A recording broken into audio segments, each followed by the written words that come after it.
Yeah, we're ready. We're ready.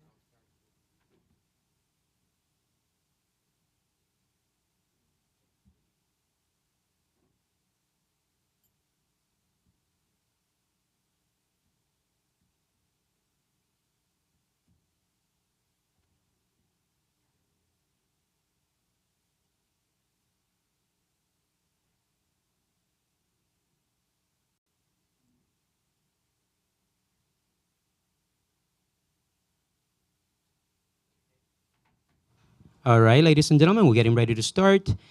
Welcome to everybody here and on Zoom for this afternoon's meeting of the Committee on Sanitation and Solid Waste Management. Once again, if you're here to testify, you can sign up at the table with the Sergeant at Arms. Please silence all electronic devices at this time. If anybody that wishes to testify, again, we have slips here at the front for people that are testifying in person. If you have any written testimony, hold on to it until your name is called to testify. At that point, we'll bring you to the table, we'll ask you for your statements, and we'll disseminate that information to all the members. Anybody online that wishes to send us testimony, you can do so at testimony@council.nyc.gov. Again, that is testimony@council.nyc.gov. Madam Chair, we're ready to start. Right. All right. Good afternoon, everyone. How you doing? All right. Good afternoon, everyone.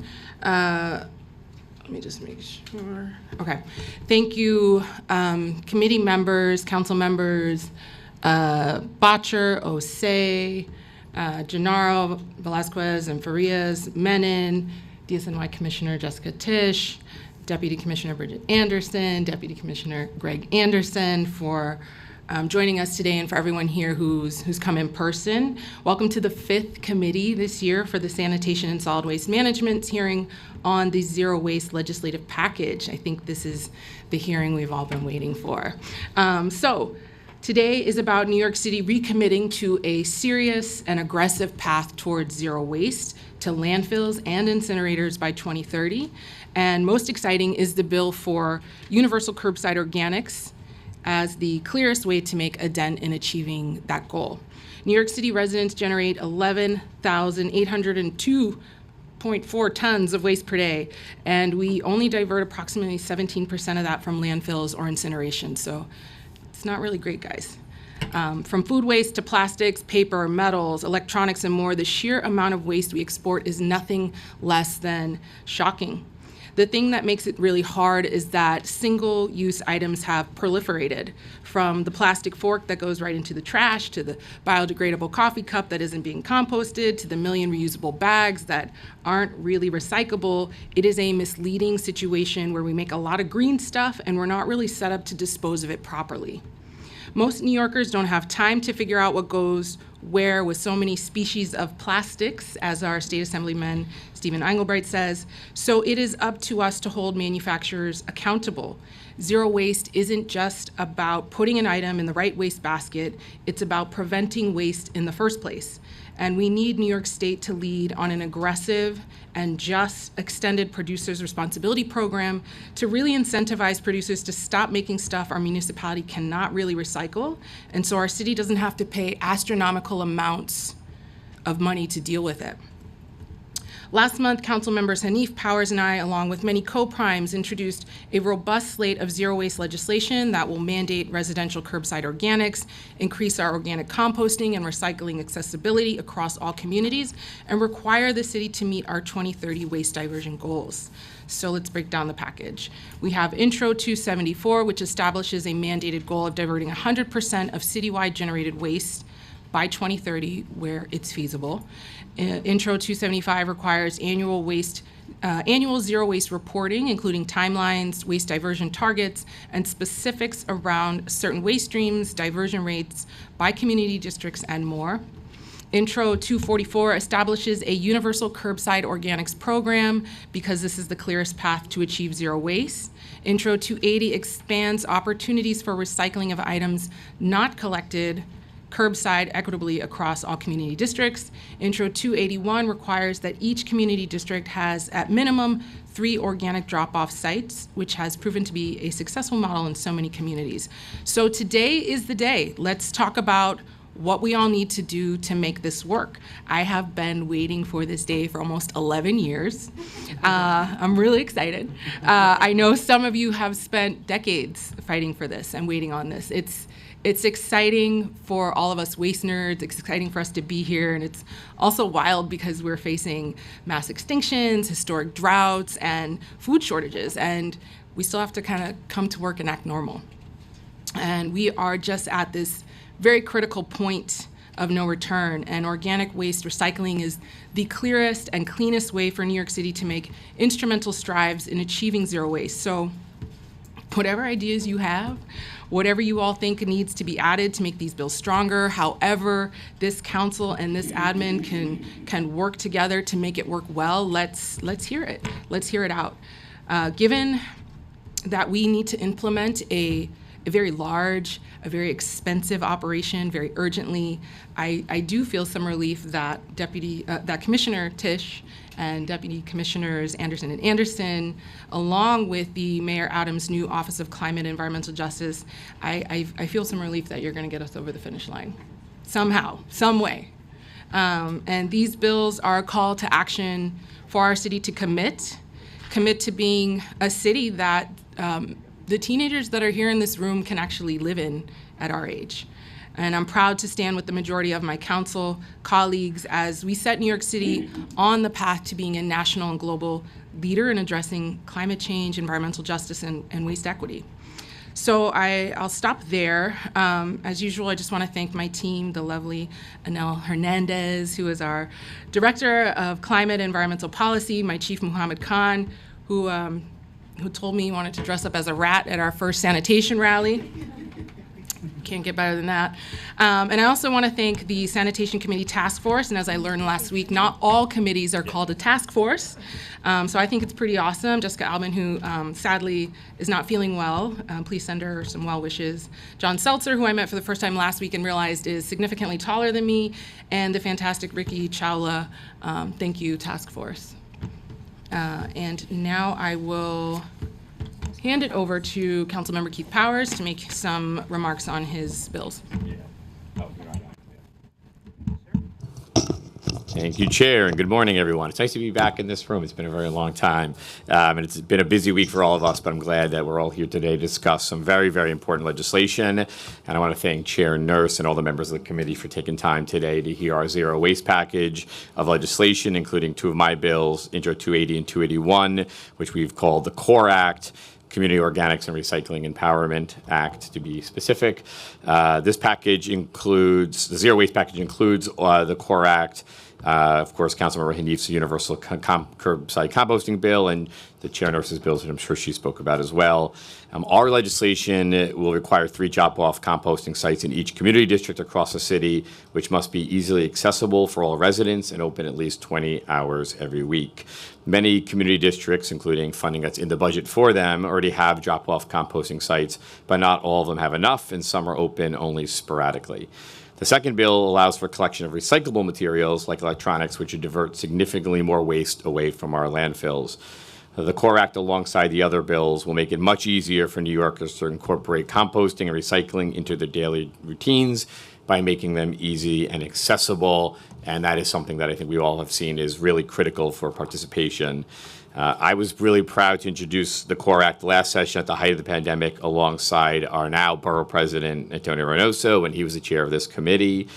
And at the time, the future of all composting was in doubt while we went through one of the darkest moments in our city's history. With the support of advocates and my colleagues, we introduced the CORE Act as a way to empower communities to have more waste disposal options and to provide a more sustainable future.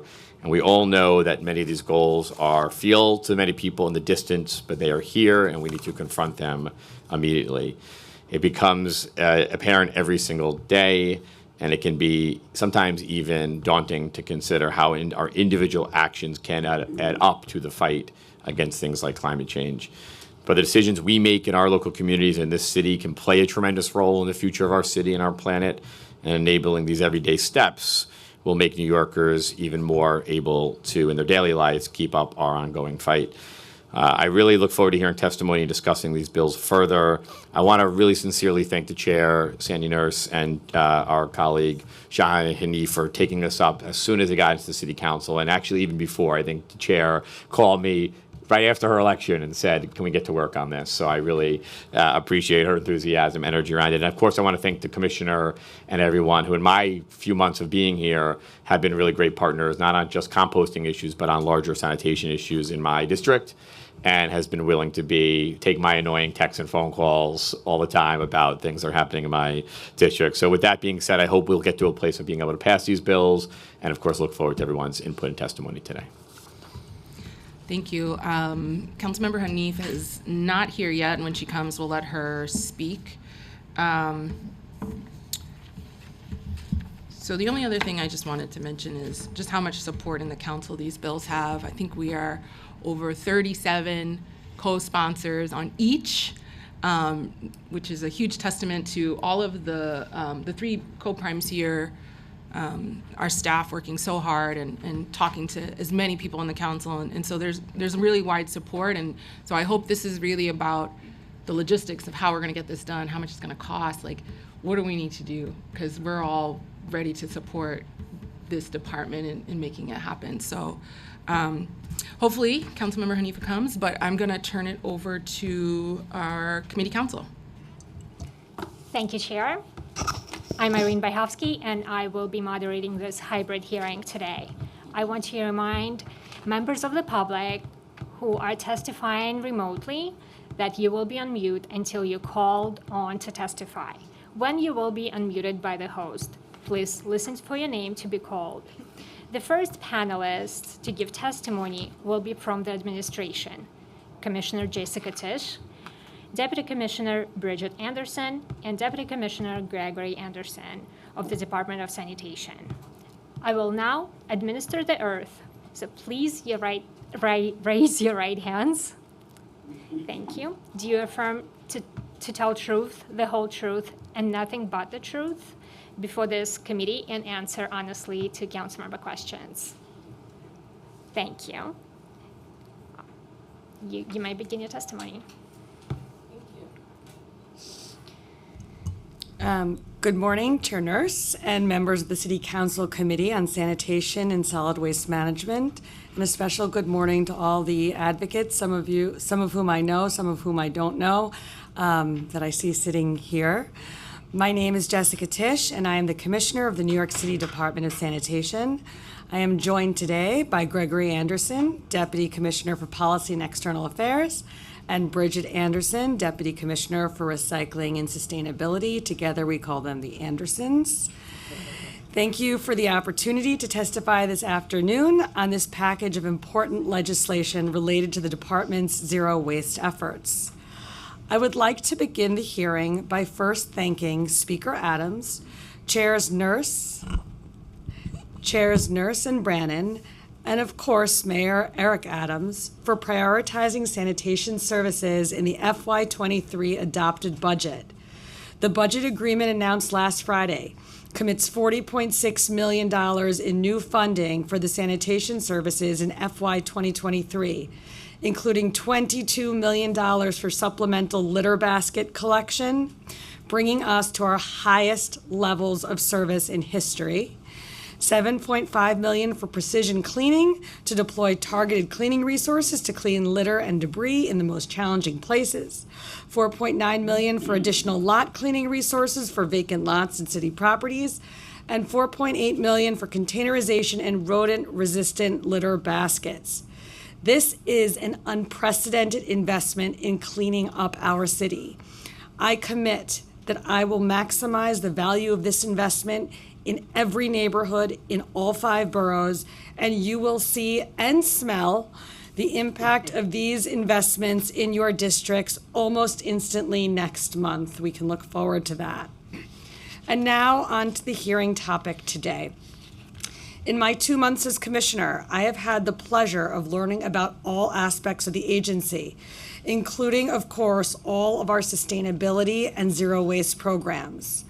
This department is so much more than just waste collection and snow removal. We are at the forefront of the city's fight against climate change, as we should be. Waste management is responsible for emitting over 1.9 million tons of greenhouse gas emissions per year, equivalent to the emissions from nearly 500,000 passenger cars annually. When you count the global emissions from extraction, manufacture, transport, and sale of the products we use in New York City, the impact increases several times over. We are at a fork in the road moment as an agency with great opportunities and equally large challenges when it comes to zero waste. Let me start with the good news. We know what we must do to continue on our path towards zero waste. We have programs for every major category of waste from New Yorkers. I've included in my testimony a chart from our last waste characterization study that shows what makes up our waste stream. And the mayor's executive budget for FY23 includes funding to conduct a new study that will help us make better decisions with the latest waste trends from New Yorkers, especially coming out of the COVID-19 pandemic. We are excited to begin our new waste characterization study this summer, with the full report expected to be finalized in 2024. Now on to our zero waste programs.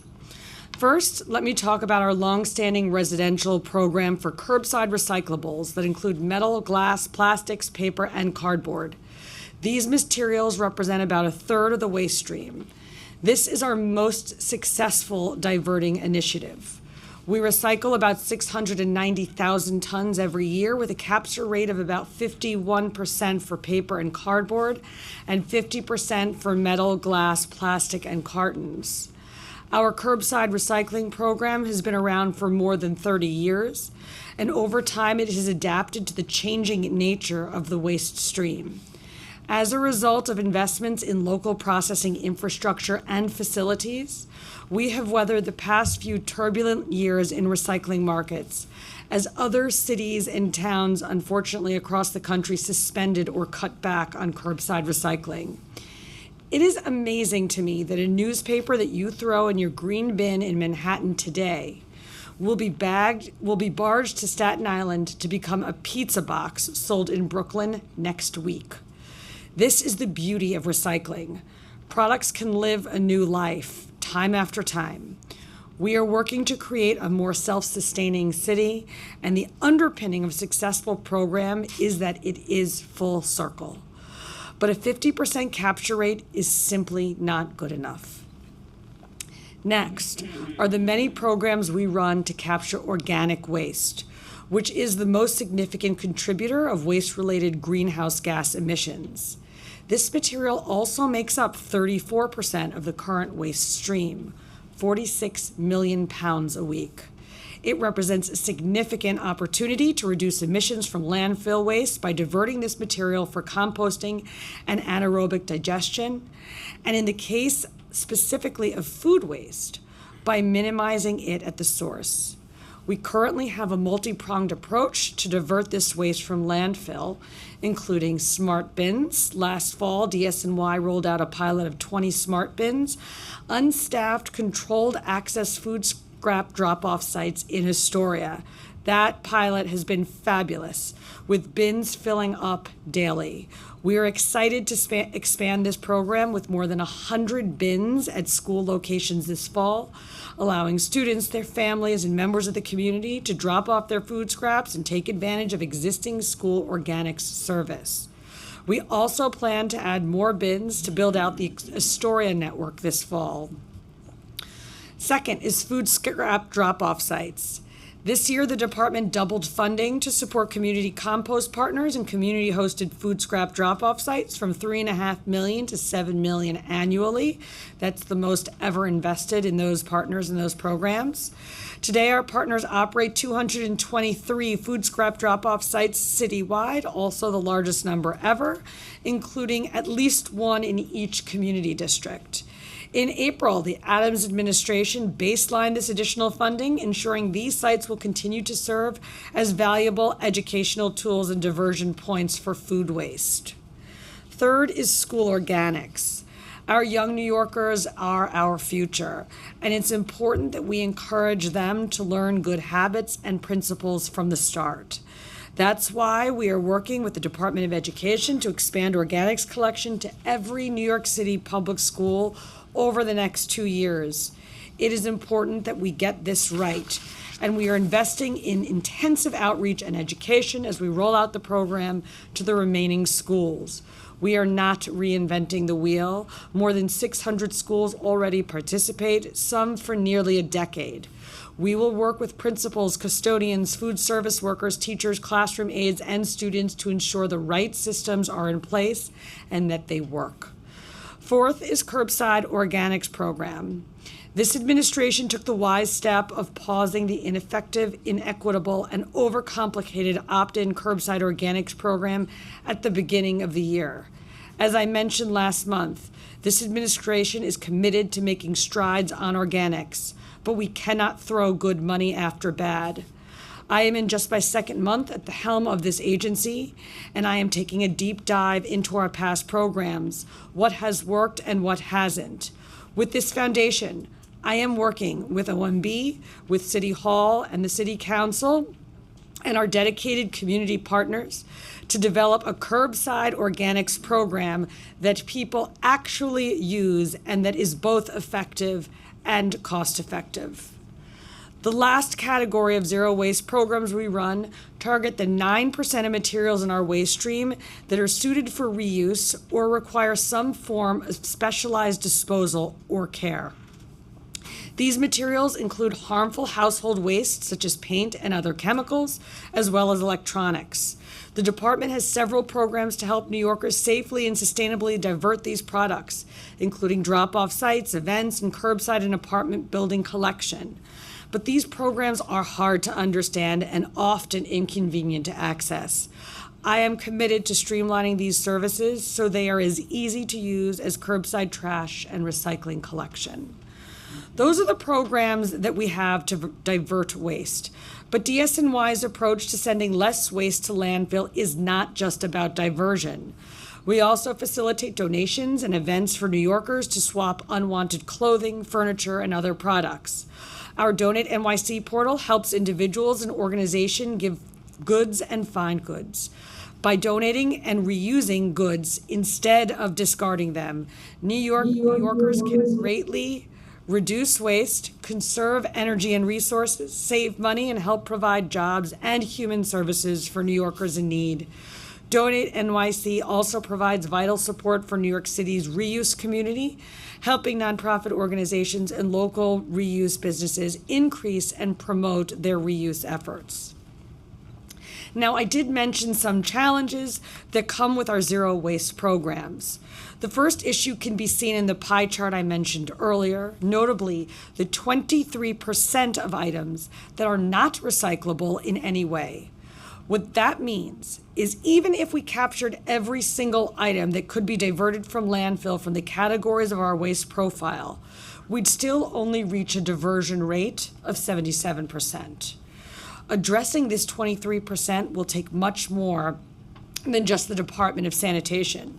We're talking about changing consumer behavior and forcing drastic production innovations or packaging restrictions on producers. For some products, disposal is unavoidable, and we must look to technology advancements to extract energy from waste rather than just send it to landfill. We also must take steps to reduce waste at the source, including by making manufacturers, not municipalities, responsible for the products they manufacture and that they sell. Extended producer responsibility, or EPR programs, are an important tool in our toolkit.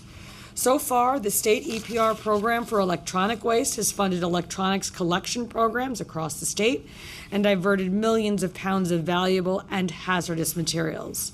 A program for paint rolled out last month, and a bill to create EPR for carpet awaits the governor's signature. This session, we were strong advocates alongside the City Council for EPR bills for packaging and paper products, which would have unlocked a major new revenue stream to support recycling in New York City and forced manufacturers to rethink the way they make and sell products. I was very disappointed that this bill did not pass this year, and I hope we can have productive conversations this summer and fall to position us for a better outcome in Albany next session. Before I turn to the bills being heard today, I want to reiterate to you that reducing the amount of waste we generate, collect, and dispose, and the air pollution and greenhouse gas emissions that come along with it has been and will continue to be a core mission of this department. Our wide range of diversion programs are all meant to reduce the amount of waste we send to landfill, saving the city money, conserving energy, and, of course, doing our part to meet the city's ambitious climate goals. Now on to the legislation. Intro 244 by Councilmember Hanif requires the department to create a mandatory citywide curbside organics program for residential buildings. The bill would further require DSNY to develop outreach and education materials to inform residents about the program and instruct residents on how to properly source separate organic waste. A few things on this. First, the council is correct to be focusing on increasing our diversion rates for organic waste, as this represents the largest, most impactful opportunity we have to reduce greenhouse gas emissions. Second, I believe that a curbside organics program must be an important component of an overall organics strategy. Third, we have to recognize that, to date, less than 50% of New Yorkers have ever had access to a curbside organics collection program. I believe that you have to give people voluntary access to curbside food waste collection and allow them to develop the muscle memory of separating out their food waste material before we contemplate mandatory programs. Food waste separation requires complex cultural change that cannot, in its first instance, be strictly punitive. The next time that we roll out a curbside organics program must be our last. We must get it right this time. That is an area of my intense focus. I made it a priority during my first 2 months as commissioner to do a review of the previous iteration of the organics program, to learn from our mistakes and come up with potential solutions. I look forward to discussing our long-range proposals with the council in the future. Intro 274 by Chair Nurse establishes a goal of zero waste for New York City by 2030. The bill further requires a report and recommendation if the department determines that such citywide diversion goal is not feasible despite the best efforts of the city. Though I support and applaud the spirit of the bill and the urgency of the issue at hand, we do have concerns with the bill in front of us. The previous administration set the goal of zero waste to landfill by 2030 in 2015, and very little progress has been made in the 7 years since. The citywide diversion rate in 2015 was 17.8%. That number today is just 20.8%. So, halfway through the performance period, the diversion rate has only increased by 3%. We are simply not on a path toward zero waste by 2030 on our current trajectory. Nor do we have enough time left, in my opinion, before 2030 for me to sit here today and genuinely tell you that I think that the goal is achievable. I do think it's important to be transparent with the progress that the department is making when it comes to diversion rates, including the types of policies needed to get zero waste. It's why I am supportive of the reporting requirements laid out in Intro 275, also by Chair Nurse. I am a data-driven person. Tracking this type of information will help the council and the public understand the challenges we face and celebrate the progress made towards a more responsible and sustainable city. We look forward to working with the council to advance this bill. Intros 280 and 281 by Councilmember Powers would require the department to establish and operate at least 3 community recycling centers and 3 food waste drop-off sites in each community district respectively. Safe events and food scrap drop-off sites are key parts of our work to reduce waste from landfill. We also agree with the council that these events and sites must be accessible to New Yorkers and available throughout the city, no matter where a New Yorker lives. I agree with the spirit of these bills. However, I am concerned about the potential cost to implement specifically Intro 280. We are currently reviewing the cost and permitting requirements necessary to create a widespread network of permanent community recycling centers envisioned in that bill. On Intro 281, we have already nearly met the requirements of that bill, and our growing network of smart bins should take us there later this year. I look forward to working with the council to create a suite of programs that are accessible, equitable, and effective, and ones that New Yorkers actually use. Thank you for the opportunity to testify on these important pieces of legislation and allowing me time to give you an overview of our zero waste programs. I know we have a lot of common ground and share the same goals to have a clean, safe, healthy, and sustainable city. My hope is that we will work together on these bills and all future initiatives to get us there. I am now happy to answer any questions you may have. Thank you, Commissioner Tisch, for your transparency and honesty. I do want to give Councilmember Shahana Hanif an opportunity to discuss or share some remarks on her bill that she introduced.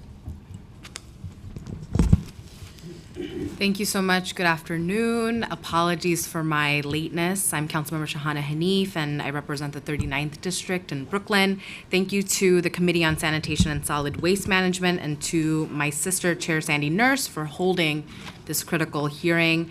I'm super, super excited by my bill intro 244 and that it's on today's agenda. It is timely. This bill would create a citywide curbside mandatory composting program for residential buildings. I want to express tons of gratitude to the co-prime sponsors who introduced this bill alongside me, Speaker Adams, Chair Nurse, Brooklyn Borough President Reynoso, and Council Members Powers, One, Botcher, Gennaro, Menon, Hudson, Caban, Brewer, and Rivera. I also want to thank so many other council members for signing on as sponsors. We are currently up to 38 council member sponsors, which is a veto-proof supermajority. The overwhelming support and leadership behind this bill demonstrates that universal residential composting is a common sense solution that will solidify New York City as an environmental justice leader and save our city money. Right now, more than a third of all trash New Yorkers produce is organic waste that could be composted. This waste goes to landfills and incinerators that are located primarily in lower income communities of color. The impact on the health of these communities is undeniable. Take Newark, for example, which houses Covanta Essex, one of the largest incinerators of New York City's trash. 1 in 4 children in Newark have asthma, more than 3 times higher than the national average. Compost rotting in landfill is also a serious contributor to the city's greenhouse gas emissions. When organic material decomposes, it releases methane, which is 25 times more destructive than carbon dioxide. Citywide composting addresses the urgency of global warming, the root cause of extreme weather events harming our neighbors. We can minimize harm here by diverting our organic waste to regenerative and environmentally conscious composting facilities that would nourish our city's soil and provide farmers with rich fertilizer. This is also a critical economic issue. The Independent Budget Office, the public agency that conducts thorough and objective economic analysis for the city, has identified mandatory composting, curbside composting, as a mechanism for savings. While there will naturally be startup costs associated with such a transformative program, by year 5, these costs would be canceled out by savings. After year 5, the city would save approximately $33 million annually. These savings are created by a number of factors, including streamlining composting truck collection, reducing the amount of needed trash truck runs, and securing lower rates for organics processing due to economies of scale. Cities that have already implemented residential composting, such as Seattle and San Francisco, are seeing these benefits. This program would also create thousands of good-paying green jobs, which is why we've seen inspiring support from our siblings in the labor movement. I've seen the benefits of curbside composting through the opt-in program still available in Community Board 6 and 7, which overlap with my district. But an opt-in system that is disproportionately available to higher income and whiter neighborhoods is not economically sustainable and fails to reach the environmental impact that the current crisis moment demands. I'm confident that through a comprehensive education campaign that is both culturally competent and language accessible, we can hit the participation levels needed for success. I'll close by saying that I'm super thrilled to sponsor the CORE Act Intro 280 and 281 from Majority Leader Powers and the Zero Waste Bills Intros 274 and 275 from Sanitation Chair Nurse. Together, this legislative package is a major step towards a truly green New York City. Thank you, and I look forward to hearing the testimonies and questions from my colleagues. Thank you, Councilmember Hanif. Okay, so I think this is the first hearing where we have a majority of our committee here, so I'm trying to manage my questions with everyone's time constraints. And also we have a lot of young people in our audience that I hope you'll stay and listen to. So I'm only gonna limit myself to 4 questions on zero waste, 4 on organics, and then turn it over to you all. I'll try to keep them short.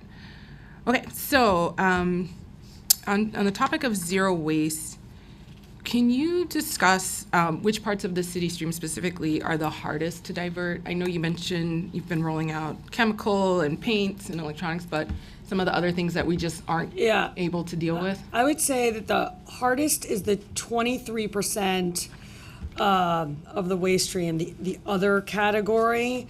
That we don't have, that are not divertible. So that includes dirt, small debris, diapers, construction debris, pet waste, non-recyclable paper, certain non-recyclable paper, plastic, and glass products.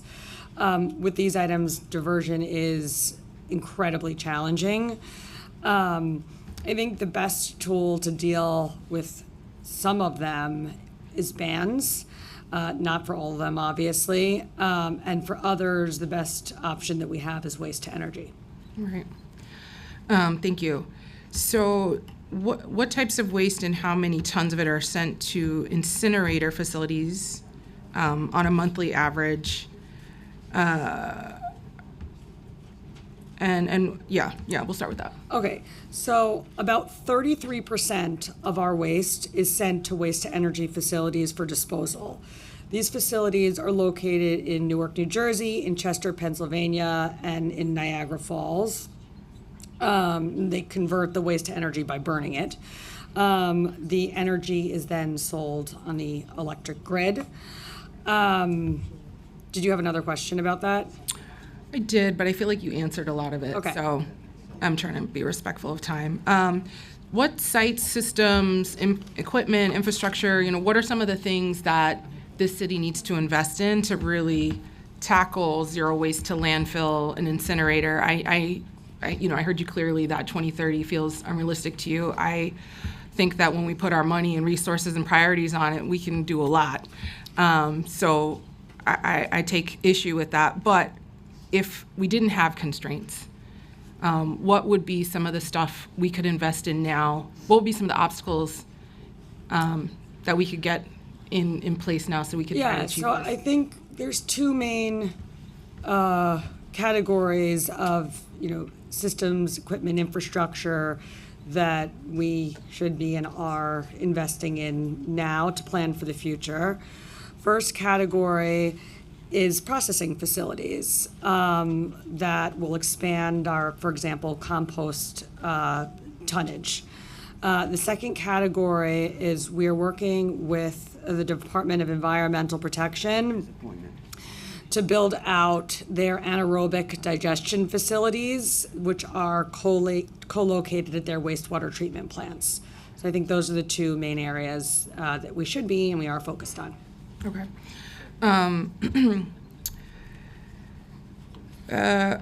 So, sorry, I just got distracted by Jim leaving.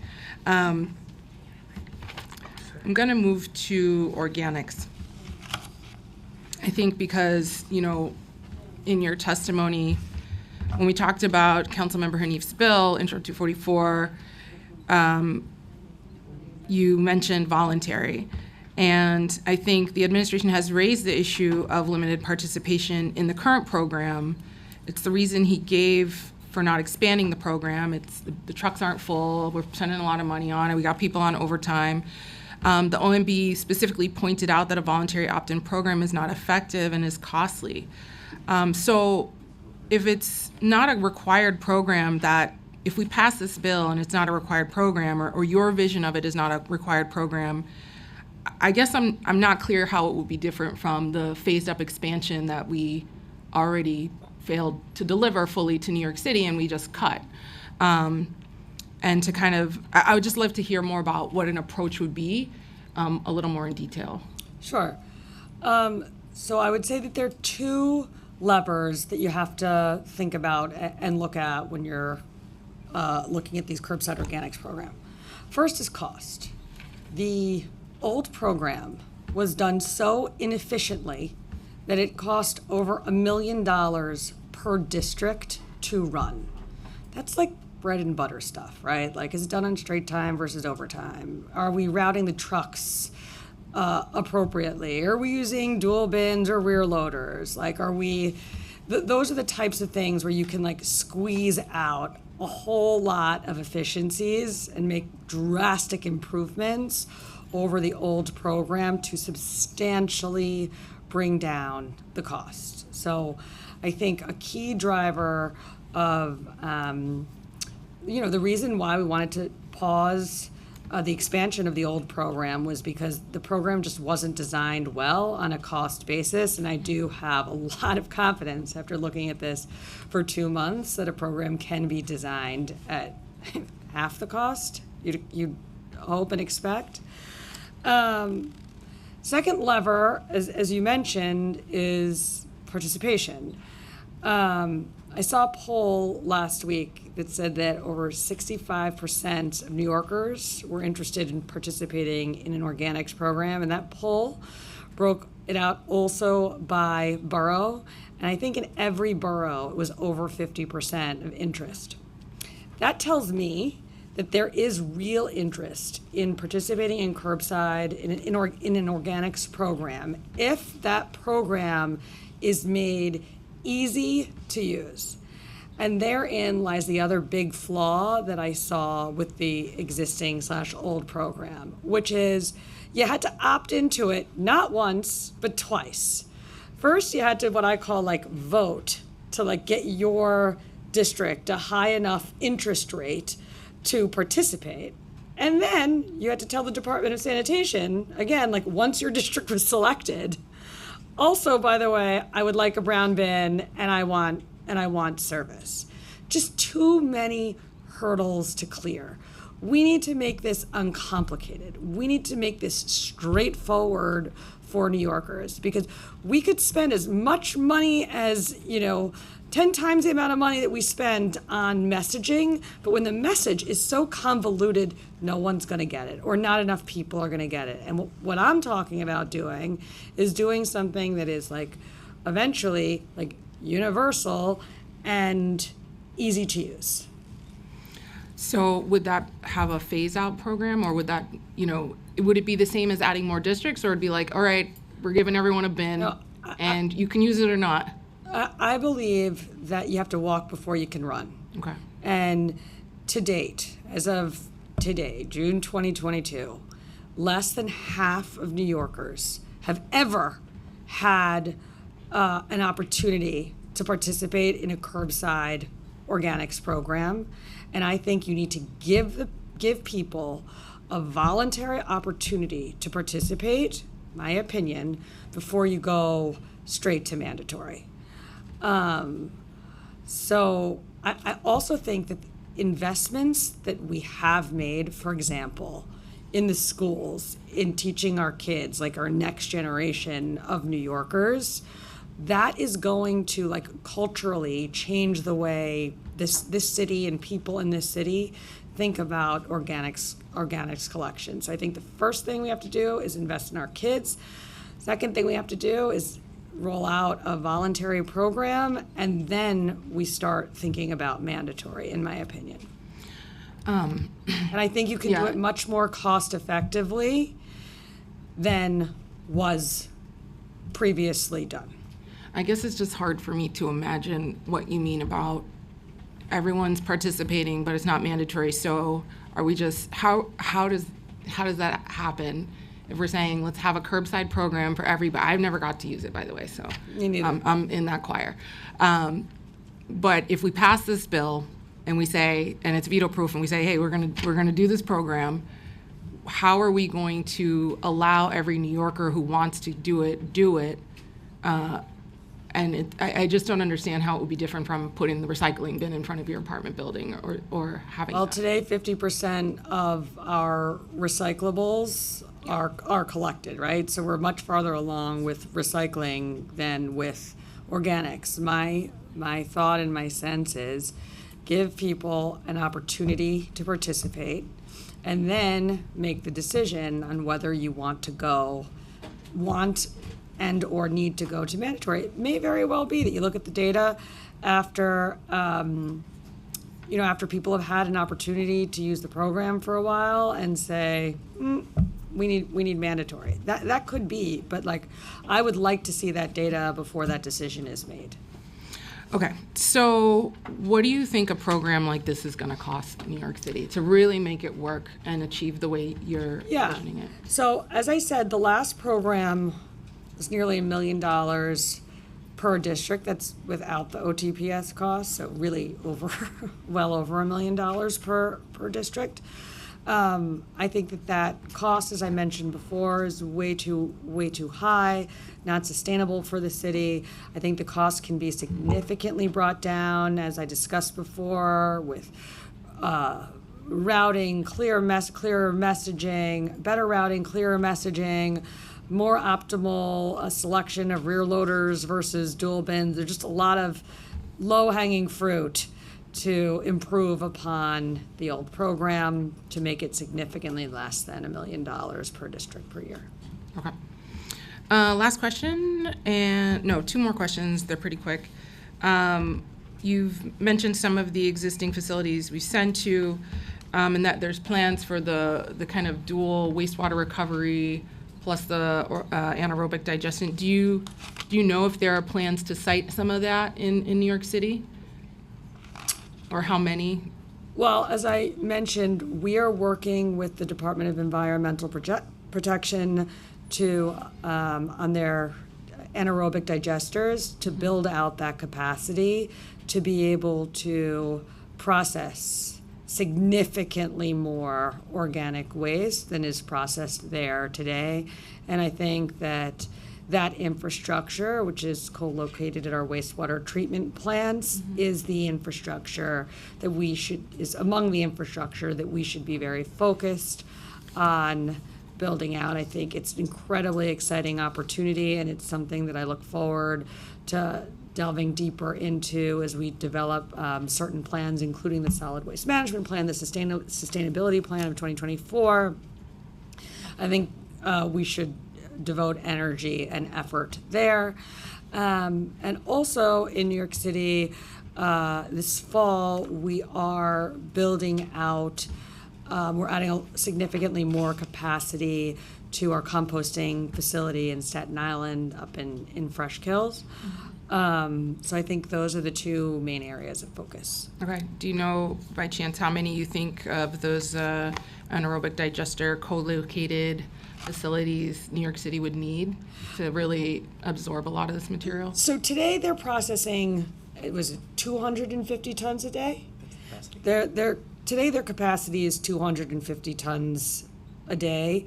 My sense is that if we invest in those, upgrading those digesters, I don't want to speak for DEP, I want to be careful too, but you can do like an order of magnitude more. But I would like DEP, that is my guess, I would like DEP to speak about that. And that is something that will be and must be a crucial part of the solid waste management plan. Great. My last question, and I'll turn it over to everyone, is how can DSNY effectively partner with NYCHA to establish a successful organic waste collection operation? So I think one good example of that is we have an organics bin in front of the Ravenswood houses, and that bin is full every day. And as we roll out our smart bin program, we've had such a successful pilot in Astoria, co-locating them or locating them nearby. NYCHA developments is definitely a strategic and important thing to do and build on the success of that program. The other thing I would say about the smart bins is we get pristine organic material from those smart bins, so it really has been a very exciting strategy that we are looking to roll out, to say nothing of the fact that they are not staffed and that they're just accessible 24/7. And are there any conversations besides the smart bin? Because, I mean, one of those smart bins is like, what, less than 50 pounds for, you know, a sizable development. So I understand the idea of putting them around. Residents still have to come, you know, down the elevator when they work and go all the way out. Do you think there should be more conversations with NYCHA for a more scaled up program Oh, in sure. development? And as I think, you know, we work very closely with NYCHA. Specifically now we're working with them a containerization pilot, which we're very excited about. But as we develop a curbside plan, NYCHA has to be at the table and a very important stakeholder in the development of those efforts. Great. I'm gonna pass over some time now to council members. So I'm going to recognize Councilmember Menon for questions. Great. Thank you so much, Chair Nurse, and thank you, Commissioner, for the testimony. So I have a number of questions. So you indicated that limited public participation is obviously an issue with the curbside organics collection program. What kind of outreach is the agency doing? So there's different buckets of outreach. On the schools rollout, the outreach is robust, meaning the plan is, as we roll out at the next, we spend about $1 million a year on outreach at schools. That's going to double over the next 2 years as we roll out organics at the remainder of New York City schools. We do that through a partner called Grow NYC. Right. And then, Greg or Bridget, would you like to talk about the outreach that is done for the existing curbside organics program? Thank you for that question. We have a multi-pronged approach, as the commissioner mentioned. We do mailers. We do a mailer to anyone to sign up for the program. We do targeted mailers to building management companies, because one of the hurdles has been having buildings that sign on to a program where maybe there are residents who've expressed interest in the program. We do webinars for anyone who's interested to learn more about how to do the program. This has been a key during COVID.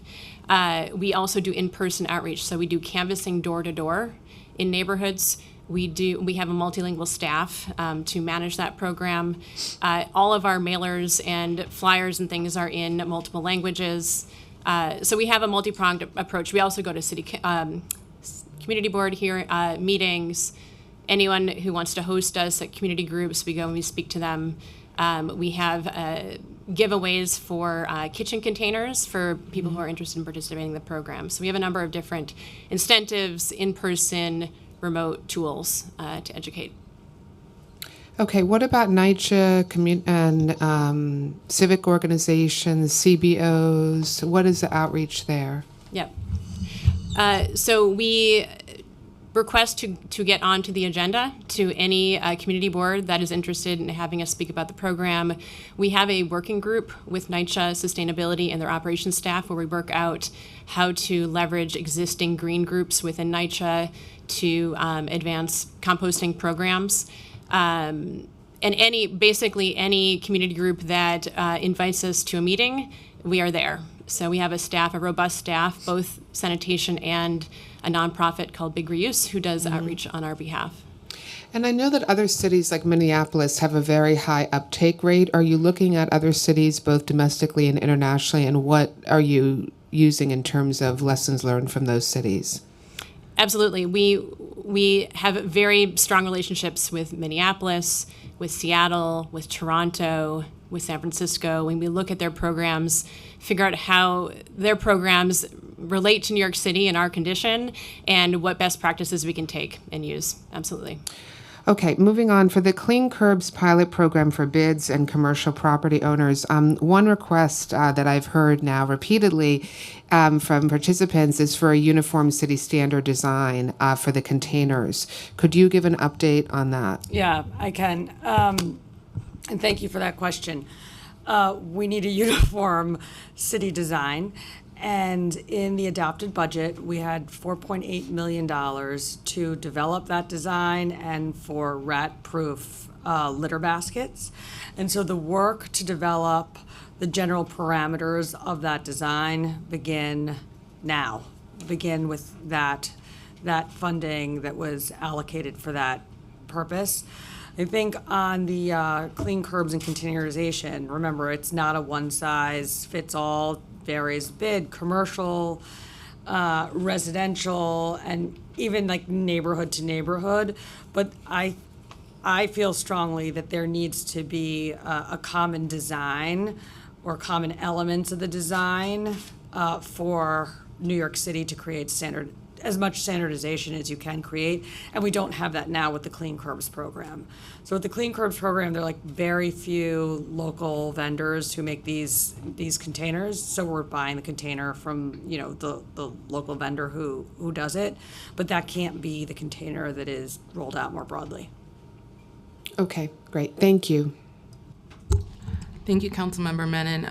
Councilmember Brewer. Thank you very much. First, I want to congratulate Community Affairs Liaison Marissa Yanni because she's fabulous, answers every single 24/7 question, and also Manhattan Borough Chief James Levy and everybody at CB7 Sanitation. They're fabulous. So I am in the district, one of them, that has voluntary. And I want to say the staff is wonderful. When somebody stole my bin, I got another one the next day. So they're wonderful. There's a but, though. I still get a lot of complaints from larger buildings that it is hard to communicate with staff and get what they need. And I do get my block, which is unfortunately very active. When a truck misses, then they're concerned. So I actually believe in the mandatory, and I'll tell you why. Because it is so darn hard to get people to change their habits and do it. I mean, I try, and I thought my district sucks. We're like at the bottom or something, or close to the bottom. Only thing worse is District 7. But Brooklyn and Bronx are doing really well, so now I'm really pissed. But we're going to work on that. We did go from Manhattan 24.9 in January to 40.6 tons, so that's better.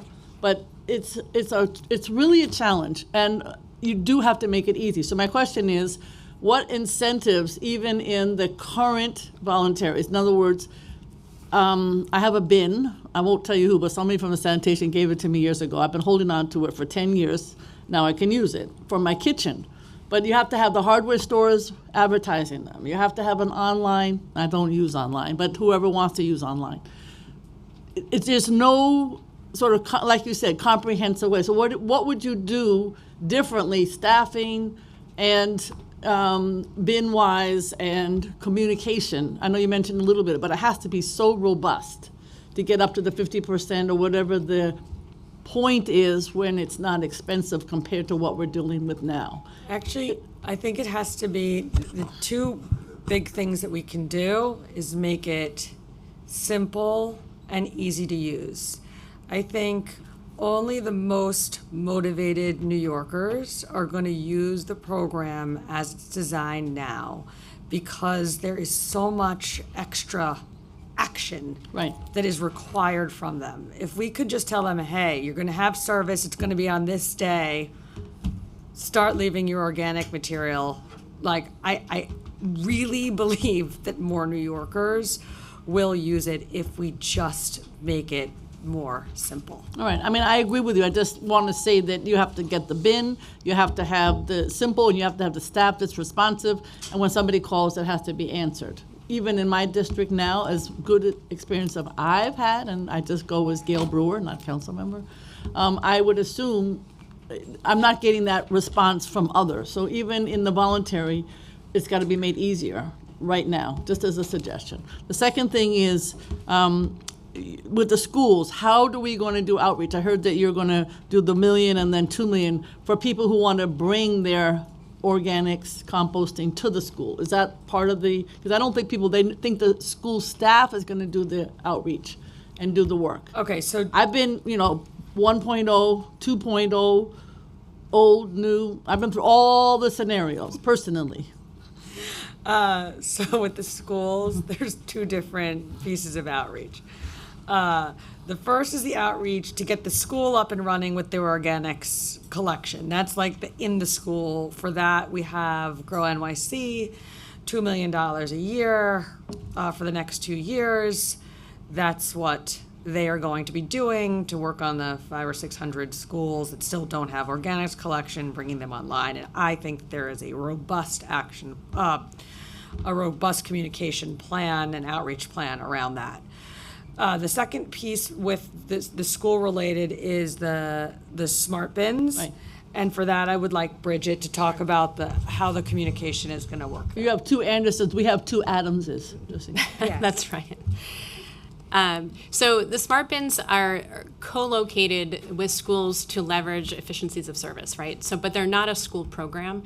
They're really for the neighborhood and for the community. So the outreach plan will be to be communicating directly with the neighborhood and the community where those bins are located, and that'll be the same combination. It'll be mailers, it'll be online opportunities to learn about it. We'll have we'll have canvassing and field staff in the field. We'll be doing attending any meeting anyone invites us to. So it'll be robust, it'll be multilingual, but it's really geared towards the neighborhood and for the families of the students who are at the school, because it's not the school staff that are doing that program, it's us.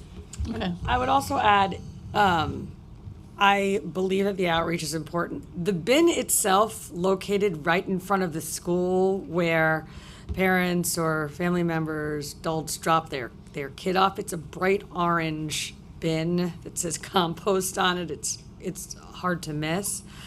The one thing that I am very interested in, where I think we're learning from the pilot in Astoria, is the bins need to be locked, but we need to make it so that it's very easy for people to open the bin and not have a whole sign-up drama. And so we are working very closely with Big Belly. I have a tech background, to develop a very simple app that New Yorkers can download and use to open any of the compost bin. That way they don't have to request a key card or anything like that. Again, like simplicity. Okay, and then I've been to Newtown Creek a couple of times with Pam, and the question for NYCHA or for anybody, I've always been confused as to who likes agency-wise, these in-sink disposers or not. Now, I understand you said earlier, more capacity means more utilization. I got that. But are the commercial stores using them, or is it just NYCHA that's been proposed to use them? How are we dealing with this issue of disposers? Deputy Commissioner Greg Anderson is going to answer this one. Thank you, Councilmember.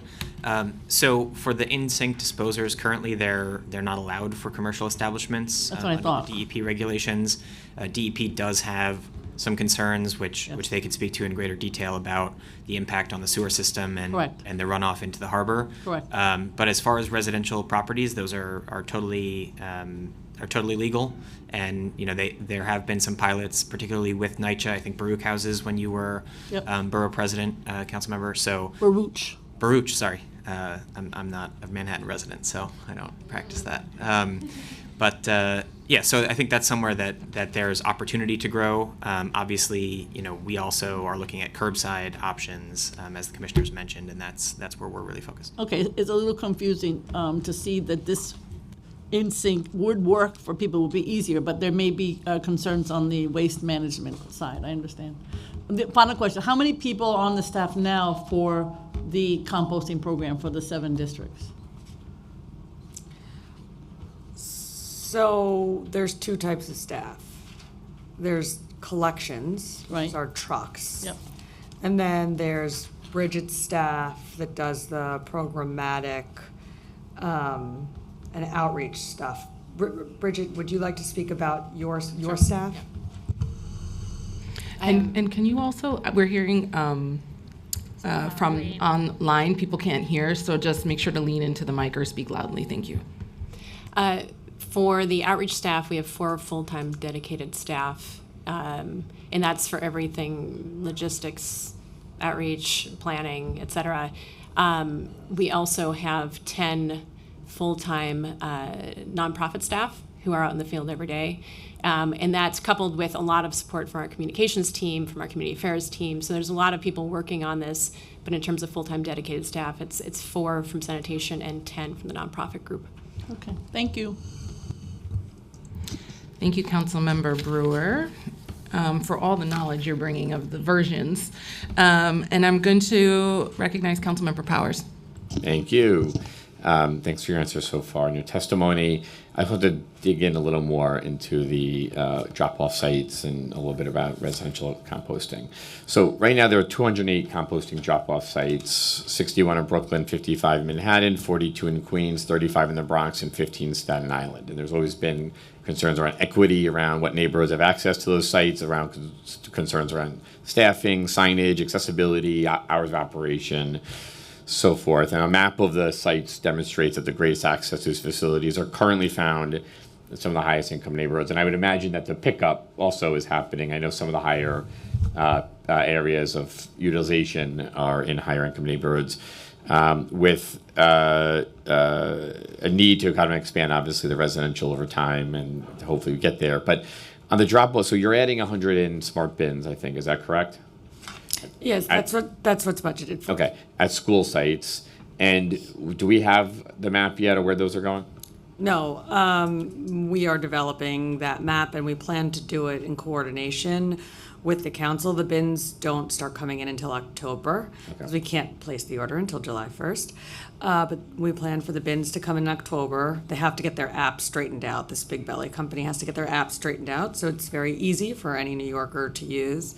And so we're going to begin the conversations about where to site the first 100 bins shortly.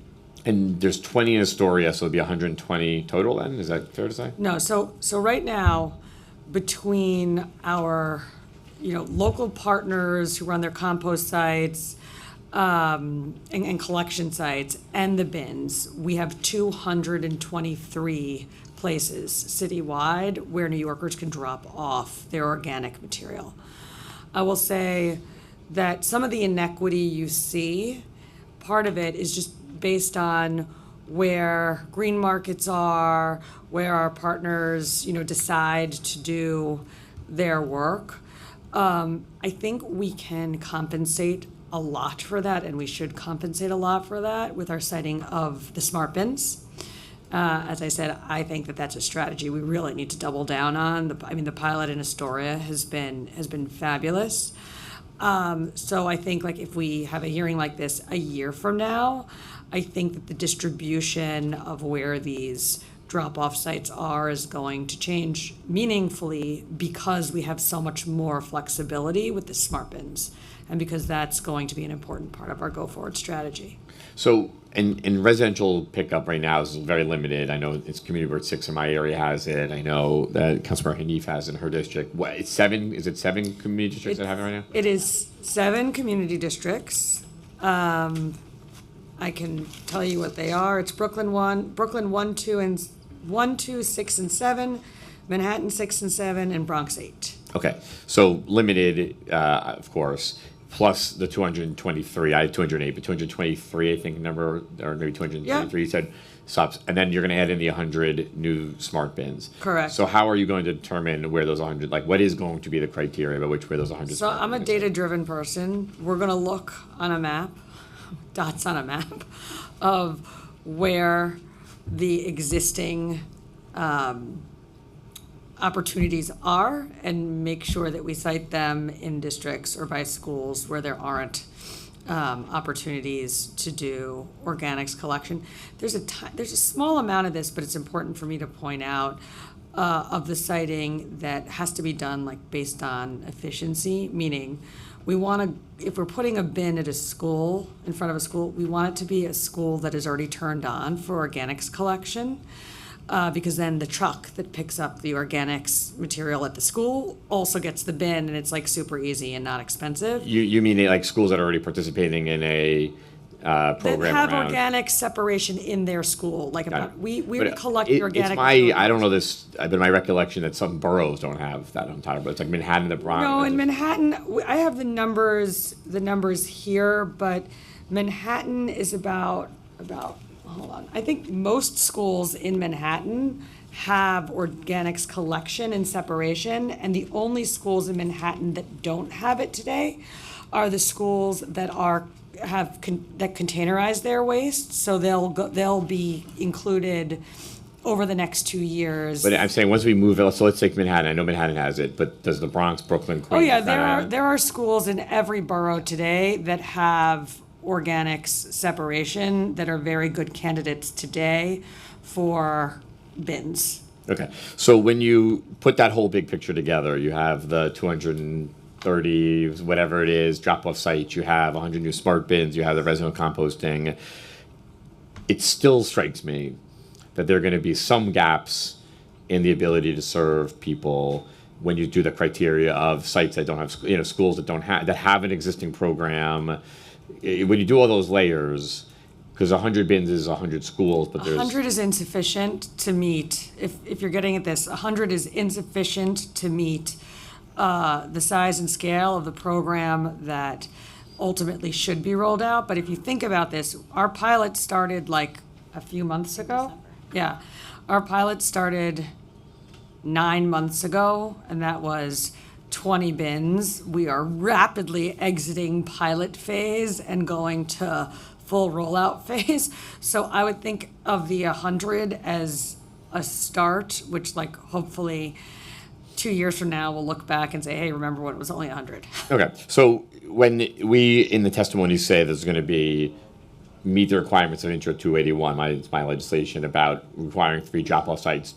When you roll 100 out, your belief is that there will be 3 drop-offs. I think there should be actually more, but there. I think we are going to meet your bill's requirements. I'm confident that we'll be able to meet your bill's requirements of 3 in every district this calendar year. Okay, then I look forward to the mayor's signature when we pass the bill on that. Okay, but that is good to hear, and I do think 100 is insufficient, but I'm glad we're starting. And obviously, we want to work together to figure out where those locations, because I have plenty of council members here, colleagues. I have some in my district or pickup. We have 3 drop-off sites in Community Board 6, I think, right now. But it'd be good to be able to expand it to other places in the city as well. Thank you. Thank you, Councilmember Powers. Next, I'm going to recognize Councilmember Hanif. And then I have, following that, Richardson Jordan, Botcher, Williams, Asse, Velazquez. Thank you, Chair. So I'm super grateful to know that the department is working towards developing a curbside organic program that people actually use. Could you remind us when this opt-in program began in New York City? Bridget, do you have the timeline? We call it the 2019 program, so I'm assuming. So we had the original pilot that was cut in the beginning of the pandemic, and then we restored a sign-up program, the opt-in program. The sign-ups started in August, and the first district to get service was in October. And so most of these districts, the 7 districts, have only had service since the beginning of this calendar year. So the organics program, just to be clear, the curbside program began in 2019. The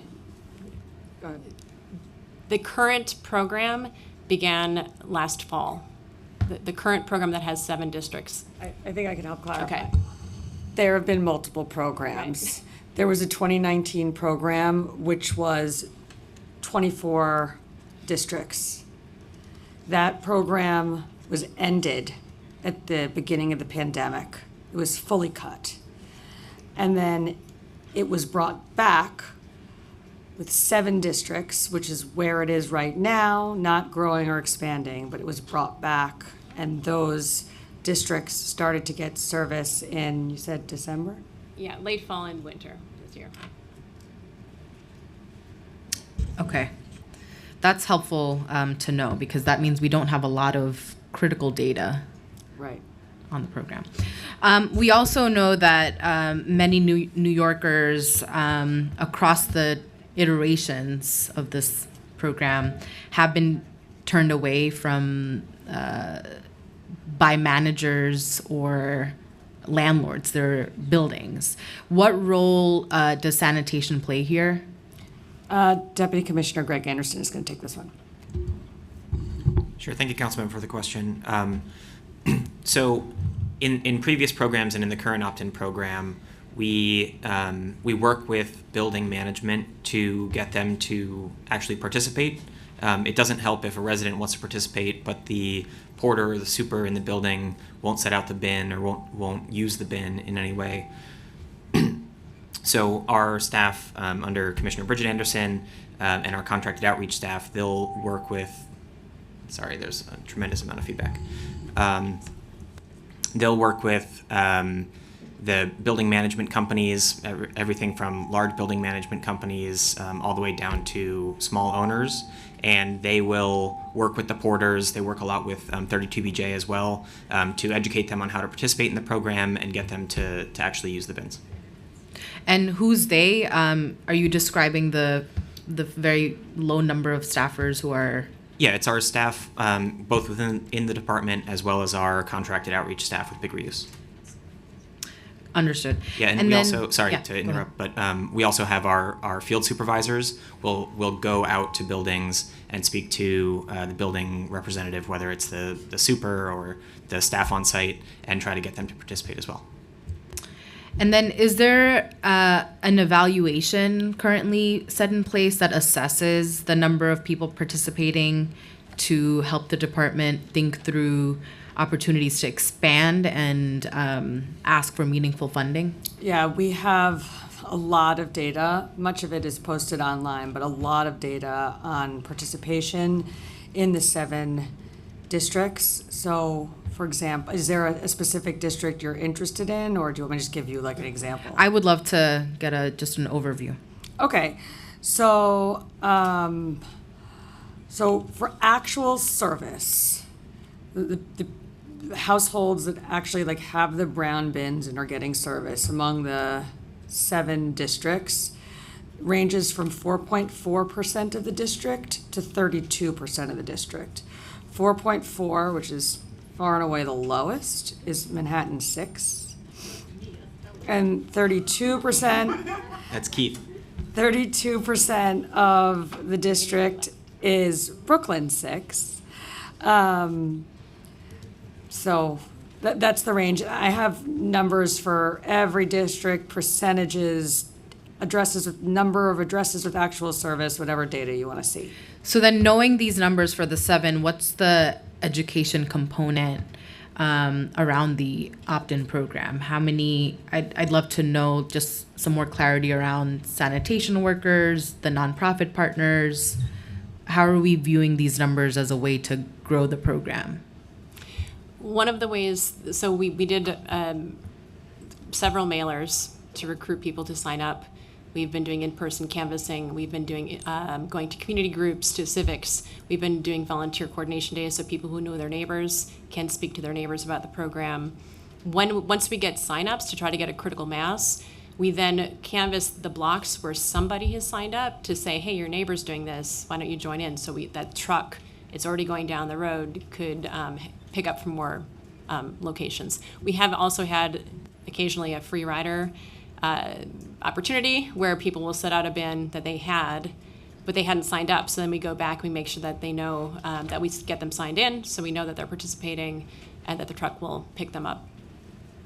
Got it. So the piece around neighbors, getting the word out to other neighbors, is there like a program, or is that just like one neighbor's doing it and you've sort of just voluntold them to talk to other neighbors? We have a volunteer program.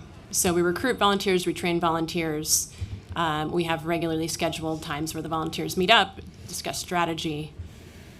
Is there a specific program, or how are people getting involved? The place where all the information is makecompost.nyc. It's the website where you can see all of the information we have about volunteering to help us recruit more participants. Thank you. That's good to know.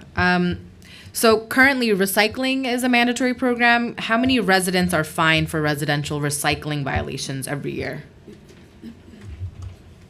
I am so sorry, I do not have our summons numbers with us, but I can get that for you right after this hearing, or perhaps during this hearing. That would be great and helpful, given that the mandatory composting would be an extension of recycling, so that would be helpful to have. And then, what's the program rate for the opt-in program? The what rate? The opt-in. What's, The program rate for composting, curbside composting. what do you mean by program rate? What percent of addresses? Like, how are many people are participating? you seeing on a daily or weekly opting in? Okay, I don't have these numbers added up. 2,000. No, I know. So in the 7 districts, sorry, I'm just doing really quick math.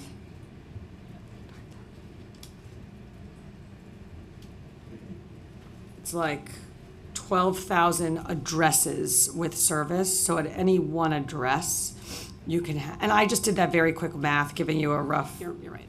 Oh, good. Thank you. So it's 12,000, a little over 12,000 addresses that receive service. And just to be clear, at any given address, there could be, like, it could be multiple apartments. So I don't mean to say that it's just 12,000 households that receive the service. But what we're seeing is that in any given week for any given collection, only like less than 50% of those people who even like opted in, got the brown bin, and are on our route are actually leaving organic material out. Understood. I mean, from our brief conversation right now, it's just clear to me that we need a mandatory program, and we need it soon. And so I just want to emphasize what Chair Nurse said, that a voluntary citywide system, rather than mandatory, would mimic all of the issues with the current opt-in program. And so I'm really looking forward to more conversations and more thoughtful ways to expand, but really to get to where we need to be, which is mandatory composting across the city. And I have your answer to your question about the violations for recycling. In FY21, and we can get you more recent data, we issued 35,590 violations for recycling-related issues. Got it. That was 35,500. 590. 590. Okay, thank you. I will let you know if I have any more questions later. Thank you. Thank you, Councilmember Hanif. I'm sorry to interject. I do have one question. Is that based at those recycling tickets or summons? I'm sorry, I don't know the right terminology. Can you just share a little bit more about how that happens? Is that somebody makes a complaint, that's a worker on a truck seeing something, or seeing that it's mixed or contaminated? So can you just give a little bit more so that we can imagine what somebody who doesn't, separate out their food waste or something might be looking at? Sure. 3 different pieces to enforcement. There's obviously the sanitation police, fairly small numbers of those.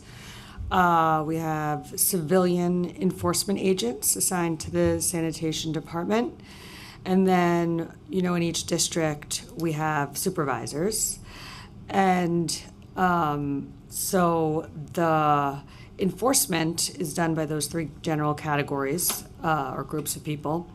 And it can range from a proactive inspection to a complaint to 311.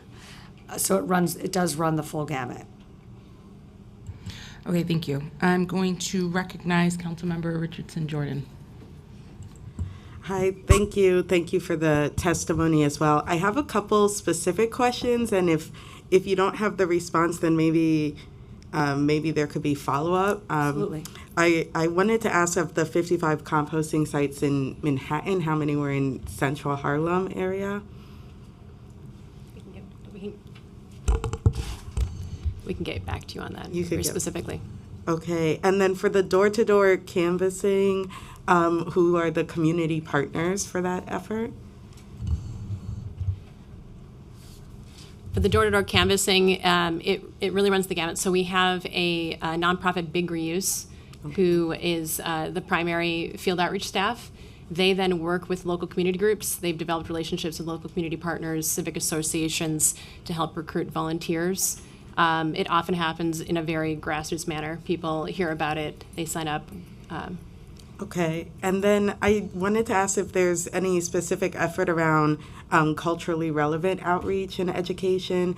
And just to be clear, I don't mean just language, but having people on the lit that's reflective of the community, having outreach folks who are rooted in that community, and what's going on in that space, particularly so that we can get more organics happening in our majority Black and brown neighborhoods. Absolutely, and I think we can always do more, and we want to do more. Some examples of what we do there, we will hire, when we were doing our original rollout district by district, we would hire folks from the neighborhood for that rollout specifically. Someone who speaks Yiddish, or et cetera. And we also have learned to target certain cultural events where there is a lot of food being generated at those events. It's a perfect touch point to speak to a lot of people to actually do the source separation of the food at the event. So that's been a pretty successful strategy on our part. But we can always do more. We want to do more. Okay, if it's possible, if I could get some follow-up information on the composting sites, and also I know it's like drilling down to the drill down, but the community partners that you're working with in and around my district, I would love to try to help facilitate more growth. We'd appreciate that, and we will get it to you. Thank you, Councilmember Richardson Jordan. I recognize Councilmember Botcher. Hi, Commissioner. Hi. I want to ask you about pay as you throw, because to me, this is a potential key to getting participation in composting way up. Pay as you throw, or also known as save as you throw, a nicer way of presenting it, where households or buildings are charged for landfill-bound waste. They don't pay for recycling, they don't pay for organic waste, but landfill-bound waste, perhaps exceeding a certain amount, buildings are charged for that. In my view, that's when you'll really see participation in these programs go up, combined with a mandatory organic waste program. I understand that the city paid a consultant $1 million a few years ago to look into this model. It's done in San Francisco, Seattle, and thousands of towns around the country, but we don't do it here. Could you let us know what the latest is on Save As You Throw, and what happened with that study that was commissioned? So, you're referring to a 2017 study that was commissioned, I believe. The dollar value lines up. It was supposed to be $1 million. Unfortunately, that study got killed. So there is no study, which is a shame for us because it would have been great to have. In 2012, going as far back as 2012, there was a feasibility assessment of doing it, I think, focused on the nonprofit sector, but that's by no means a citywide study. So I think if you're interested in Save As You Throw, that is something that obviously would need to be thoughtfully studied and has not yet been studied. it's a good candidate for studying in a solid waste management plan, which is 2026, or if we want to study it earlier, we can make opportunities to do that.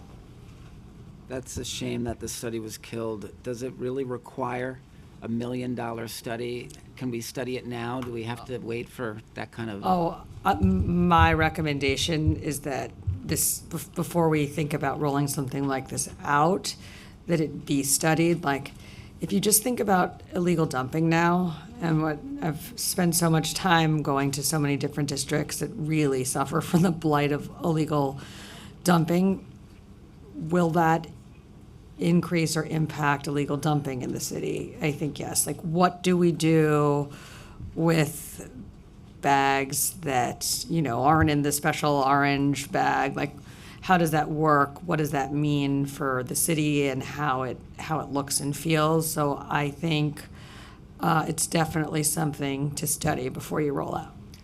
Of course, we need to study it, but it's just so disappointing. Now we have to wait for another budget cycle, and here we had a study on the table that would have cost $1 million in a budget of billions of dollars. Save as you throw would save hundreds of millions of dollars a year potentially, and get recycling way up, organic waste way up. So that's disappointing. I would love to work on that. I know that Chair Nurse is passionate about that. Let's talk about that. Sure. Thank you, Councilmember Botcher. And probably the reason it was killed is because somebody called it a pay-as-you-throw program. So let's never say that again. You'll never hear me say that again. Please, let's abandon. Agree. And I do have one question just to piggyback on that.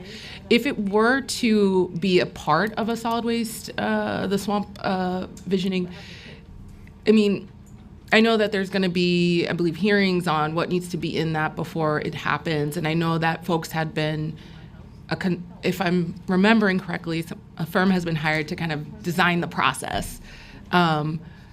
There were some other things that we had talked about in previous hearings, or studies around microplastics or something else that was going to be folded into all of this stuff.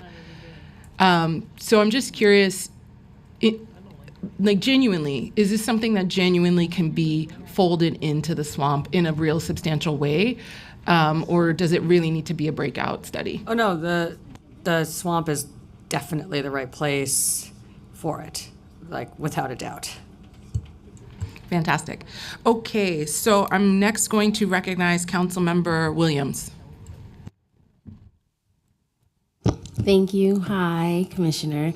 And before I start, I just wanted to, of course, as I always do, thank the Department of Sanitation, specifically Deputy Chief Aleko. We love him very much. As you mentioned, I think my district is probably one of the highest, is definitely one of the highest districts reporting illegal dumping. So we continue to have this issue, and Department of Sanitation literally comes out and cleans it up within 24 to 32 hours. So we greatly appreciate that, so much so that I'm using all of my time to give you this big thank you.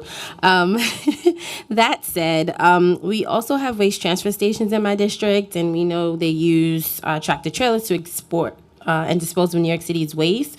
This generates unnecessary traffic, truck traffic, and pollution. Some waste transfer stations are looking to shift to expand their exports to rail. So just wanted to know, from your opinion, do you think this shift would allow significant carbon waste reduction? Are there other methods that are recommended in order to achieve a more environmentally sound approach to dispose of waste?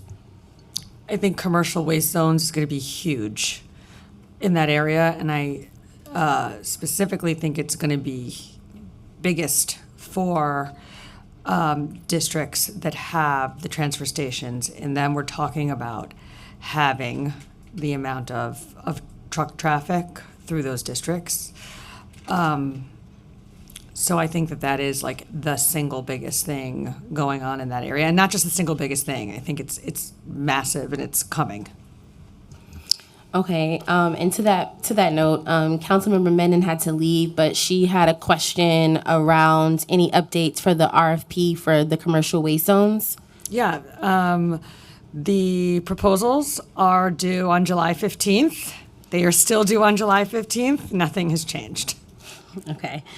So another question that I have that was a question that I thought of through the questions of my colleagues around violations. So my district primarily is small property owners.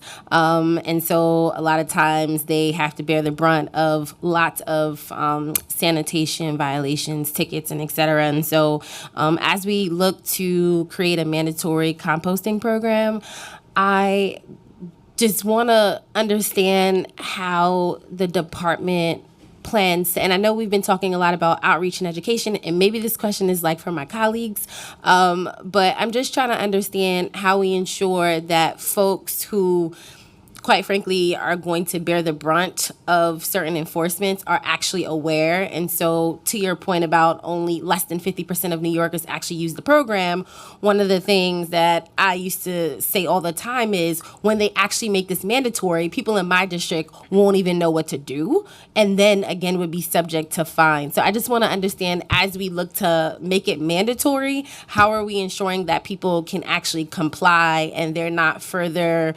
held accountable to additional fines? So mandatory equals punitive. I want to be really clear about that. When you put in place a mandatory program, that means we're asking the Department of Sanitation to enforce its rules. So what was it, 36,000? Approximately 36,000 fines written for recycling in FY21. That number, if this becomes mandatory, will be so much higher for organics, just because in the early years, not just weeks and months, but in the early years, it takes time. That is why I strongly encourage us all to think about not starting out mandatory, because less than 50% of New Yorkers have ever had even access or the ability to participate. So when you tell us to do a mandatory program, that means we go around fining residents for not participating. And I would like to start out by not fining them and giving them a reasonable amount of time to have access to the program and to participate before we start fining. Yeah, and it's just a follow-up. I would love to know, out of the 36,000 or 35,000 violations, how many are within my district? I know you may not have it now, but I would love to We'll get know that to you. how many are in my district, because that is something that I heard a lot. A lot of seniors have issues with bringing their trash. Again, we have illegal dumping issues, so sometimes people dump trash in front of people's properties and they have to pay fines. So yes, I would like to talk more about the mandatory issue, because I definitely don't want people in my district to then be subject to fines. I think it looks a Mandatory little is fines. Yeah, and I think it looks a little different for people that own property versus people who are renting. That burden is a little higher. Thank you. Thank you, Councilmember Williams. And just to note that the commissioner did mention and I think the comptroller's rep will reiterate that I think it was over 60% of people in the survey per district per borough want this. Yeah. They want it. So, Well, it's study in I demand, was. and people will use it, and people will use it properly. Yeah, the study I was citing was actually not the controllers. It was a different poll. But yes, the controller study also had great data around it. Okay, so we're almost done with our row of members. Then we will open it up. Thank you for all the young people here who are patiently waiting. Welcome to government. Councilmember Osei. Thank you, Chair Nurse. Hello, Commissioner. Good afternoon. How are you? I'm good, thank you. Good. I got two questions for you. You testified that the RPF process for the commercial waste zones is still ongoing. Historically, the routes trucks take pass through Black and brown neighborhoods like mine, often bringing in congestion, traffic, and air pollution. How will you make sure that the RPF process for the trucking companies and other companies used to implement the commercial waste zone plan mitigate these issues? So, as I was just saying to your colleague, commercial waste zones put the RFP process aside for a second, the commercial waste zone program, when rolled out, from going to only 3 carters per zone in the city, will have the amount of truck traffic, the number of trucks in the city. And that impact will be most meaningfully felt. Well, it'll be felt everywhere, but it will be most meaningfully felt in the parts of the city that have the transfer stations in them, because that means fewer trucks going in and out of those parts of the city. As for the RFP process, I think the thing that's important about that is that it stay on track without delays, that the program actually get implemented so we actually see results instead of talking about how great those results will be. And so we expect to get the responses back on July 15th. There will be a cure period and an evaluation period. And then the zones will be awarded. And then there will be a phased implementation where we don't just turn on the whole city overnight, but we go zone by zone and turn them on. So that's how it will work. Thank you. And just a second question, and we talked about this in my office 2 weeks ago. I was really grateful for your answer, but obviously would love it on the record. When these organics drop-off sites and the citywide program is implemented into law, can we get a guarantee from the Department of Sanitation that this program will launch in the neighborhoods that have been left out of the opt-in organics program? Like the neighborhoods in my district where constituents were unable to qualify for the initial program because of our shared distaste for signups. Yes. Thank you. For the record. I yield my time. Wonderful. Okay, last but certainly not least, Councilmember Marjorie Velasquez.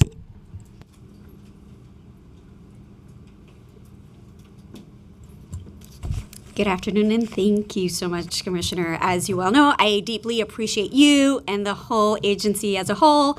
You guys have always treated us so well since the start of this year, so we appreciate our partnership. And with that, I think certain things that my colleagues have expressed brings up the point that we need more partnership. And so if you could also provide us, and I think it would be helpful, and I'm going to speak here freely from the other members, if you could all by precinct, local community partners, also violations per district, so that way we have a better grasp. As we're talking about mandatory and punitive, oftentimes it's communities like mine that take the biggest hits.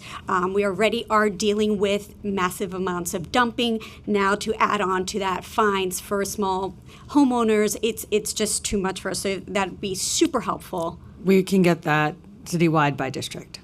You're the best. Thank you so much. And that's about it. Those are my questions. I appreciate you. Fantastic. Okay, so now I believe, sorry, we're having a little switch for a second. Do you want to? We can turn to public.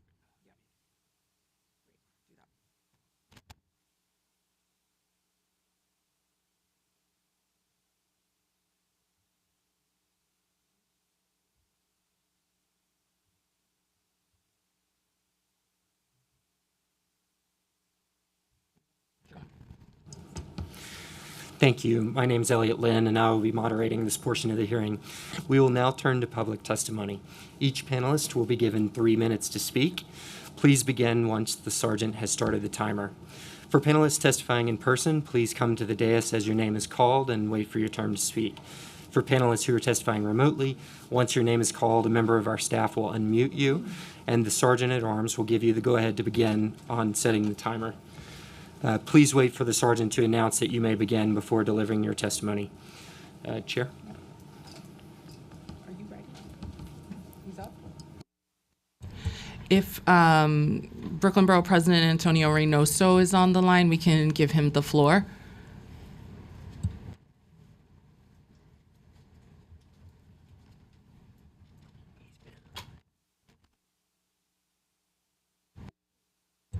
Okay, so let's go ahead and hear from Jamie Statter from the New York City Comptroller's Office, if you're present or online. Thank you, Chair Nurse, and to the committee for convening this hearing and allowing me to testify today. My name is Jamie Statter. I'm the Director of Climate Infrastructure in the New York City Comptroller's Office. Comptroller Lander has long been a leading advocate for scaling up our city's zero waste efforts, including through his sponsorship of the plastic bag and styrofoam ban bills and as a champion of implementing and expanding the composting program. As the most populous city in the country, good government in New York requires that we get the basics right. And of course, nothing is more basic to urban life than waste management. As you've noted, this spring, Comptroller Lander hosted town halls attended by 461 people across the city to hear what New Yorkers have to say on sanitation. We heard clearly that New Yorkers want and deserve better sanitation services in their neighborhoods. And as you've noted in this hearing, they also want curbside composting. Thank you to the leadership of this committee who won restorations to the sanitation department's budget, but we cannot stop there. In his role as Chief Accountability Officer for the city, Comptroller Lander enthusiastically supports the bills you are considering today because they make real on our city's commitments. New Yorkers should hear regularly from the administration on its progress and efforts towards achieving zero waste by 2030. Further, meeting the city's zero waste commitments requires that the city expand, not contract, the collection of organic waste and recycling. In 2018, New York City had the largest composting program in the nation. It served 5 boroughs and 3.5 million people. As has been extensively discussed, these services were cut at the onset of the pandemic. But the climate crisis requires that we move forward, not backward. And we encourage you to continue leading in this area. Our office is proud to support the slate of bills you are considering and aid in your efforts to effectively provide critical services to New Yorkers and mitigate the impacts of climate change. Thank you again. Thank you, and thank you to the Comptroller's Office. So I'm going to skip ahead and invite some of our young people to come up so they can enjoy their day off from school and not be in this over air-conditioned room all day. Marcel Kernizan from the New York Harbor School, Lena Lajai, please, I'm sorry if I'm messing up names. I think we have 2 at a time. So if you want to come up and you can give your testimony.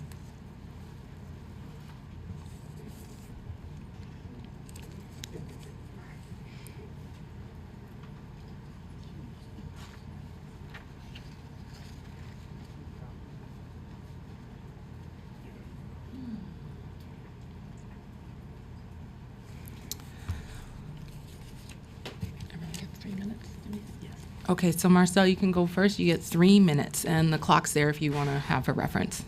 Cool. Thank you, Ms. Nurse, and the rest of the committee. Hi, my name is Marcel Kernizan. I am a student of the Marine Affairs program at the New York Harbor School, and I've been composting and educating others about composting for about 2 years now, and I've seen how great it is. I even smelled it, too. Every time I ask someone about their opinions on composting, I'm always hearing varied responses, but a majority of the responses is I hear it's great. I've heard it from politicians, family, friends, and schoolmates. It's a great way to live it just a little bit greener. And when this bill was proposed, or this package of bills were proposed, I thought that the city was going to change for the better. By passing this bill, you can create a lot of opportunities for people of all ages. Young people who want to learn more about the environment, how it's changing, they can learn about it. The elderly can learn about the world that they're leaving behind.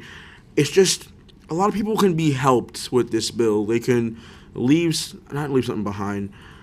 More or less, they could change something. Either they can grow up in a world where their actions will change things for the better. They could live their lives knowing that they've done something. Even small can be great.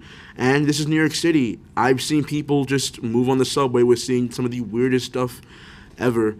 I've seen people just live life the way they want to without caring about what other people think of them or how others are living. New York City is very adaptable in that when I think by proposing these new bills, all of these new bills, that people will get the memo pretty quickly. It might take a couple of years, yes, sure. People are still people. But at the end of the day, it all starts here. So I think instead of asking why should we be doing this, a better question will be trying to find an answer for why not. Thank you for your time. Thank you. Lena, I'm going to invite you to speak. My name is Lena Lychee, and I'm a student in Marine Affairs Policy and Advocacy at the New York Harbor School. I'm the Vice President of the Future Farmers of America chapter and Sustainability Club. I'm passionate about zero waste and sustainability inside and outside of school, and zero waste has been attempted in our school community through Marine Affairs and Policy. I support the introductions today. However, the big issue being noticed in schools and communities is the lack of curbside organics collection. Some people don't want to participate, some people don't have the materials, and some people don't have the ability to learn how to sort. Schools are a miniature version of how our society functions, and looking at schools could tell you the development of implementing these zero waste practices in the schools and communities, and my peers and I try to enforce proper sorting of waste. Since it is accessible in our school, it should be accessible in all neighborhoods and schools.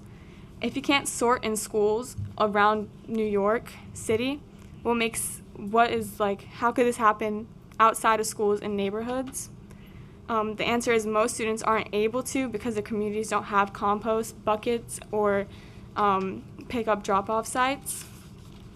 The issue of non-accessible compost pickup or drop-off is a concern. This is not the first time this has been proposed. If we are ready to do this in school, what issue would come up if it was added to the community? By adding these pickup sites and compost bins, there's a bigger sense of community, and the people do not need to do all the extra work, just the bare minimum that gets everything started. In my neighborhood, superintendents and building management can pick whether they want a brown bin or not, and the reality is that once you get the bin, you have to educate the building. Adding a pickup would eliminate the chore that some people think of searching and even paying for a drop-off site. To sum it up, it is significant to fulfill the goal of adding more accessible residential curbside organics and bringing up the topic of limiting waste, as we know that zero waste is a long-term goal that could expand years ahead. Thank you. Thank you, Lena. So we're going to have Catherine Murphy and, Catherine Murphy, Liana Martin Peterson, and after that, Robert Markuske. Okay. The three of you can come up and get ready. And Lacey, whenever, just ping me.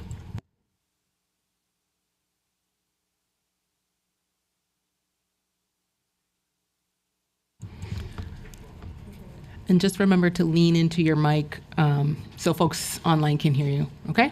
Thank you. Hi, my name is Catherine Murphy, and I'm currently a junior at the Urban Assembly New York Harbor School, and I'm a part of the Professional Diving CTE program. Throughout the year, I've been a part of the Zero Waste Sustainability Club. Once a week, I and 5 others would sort through the school's waste and properly dispose of it. This has been a unique experience because since I'm in diving, doing this work exposes me to the Sustainability Club. Sustainability shouldn't be for people who have access or care, it should be for all. Similar to what my school is doing, I support the laws introduced today.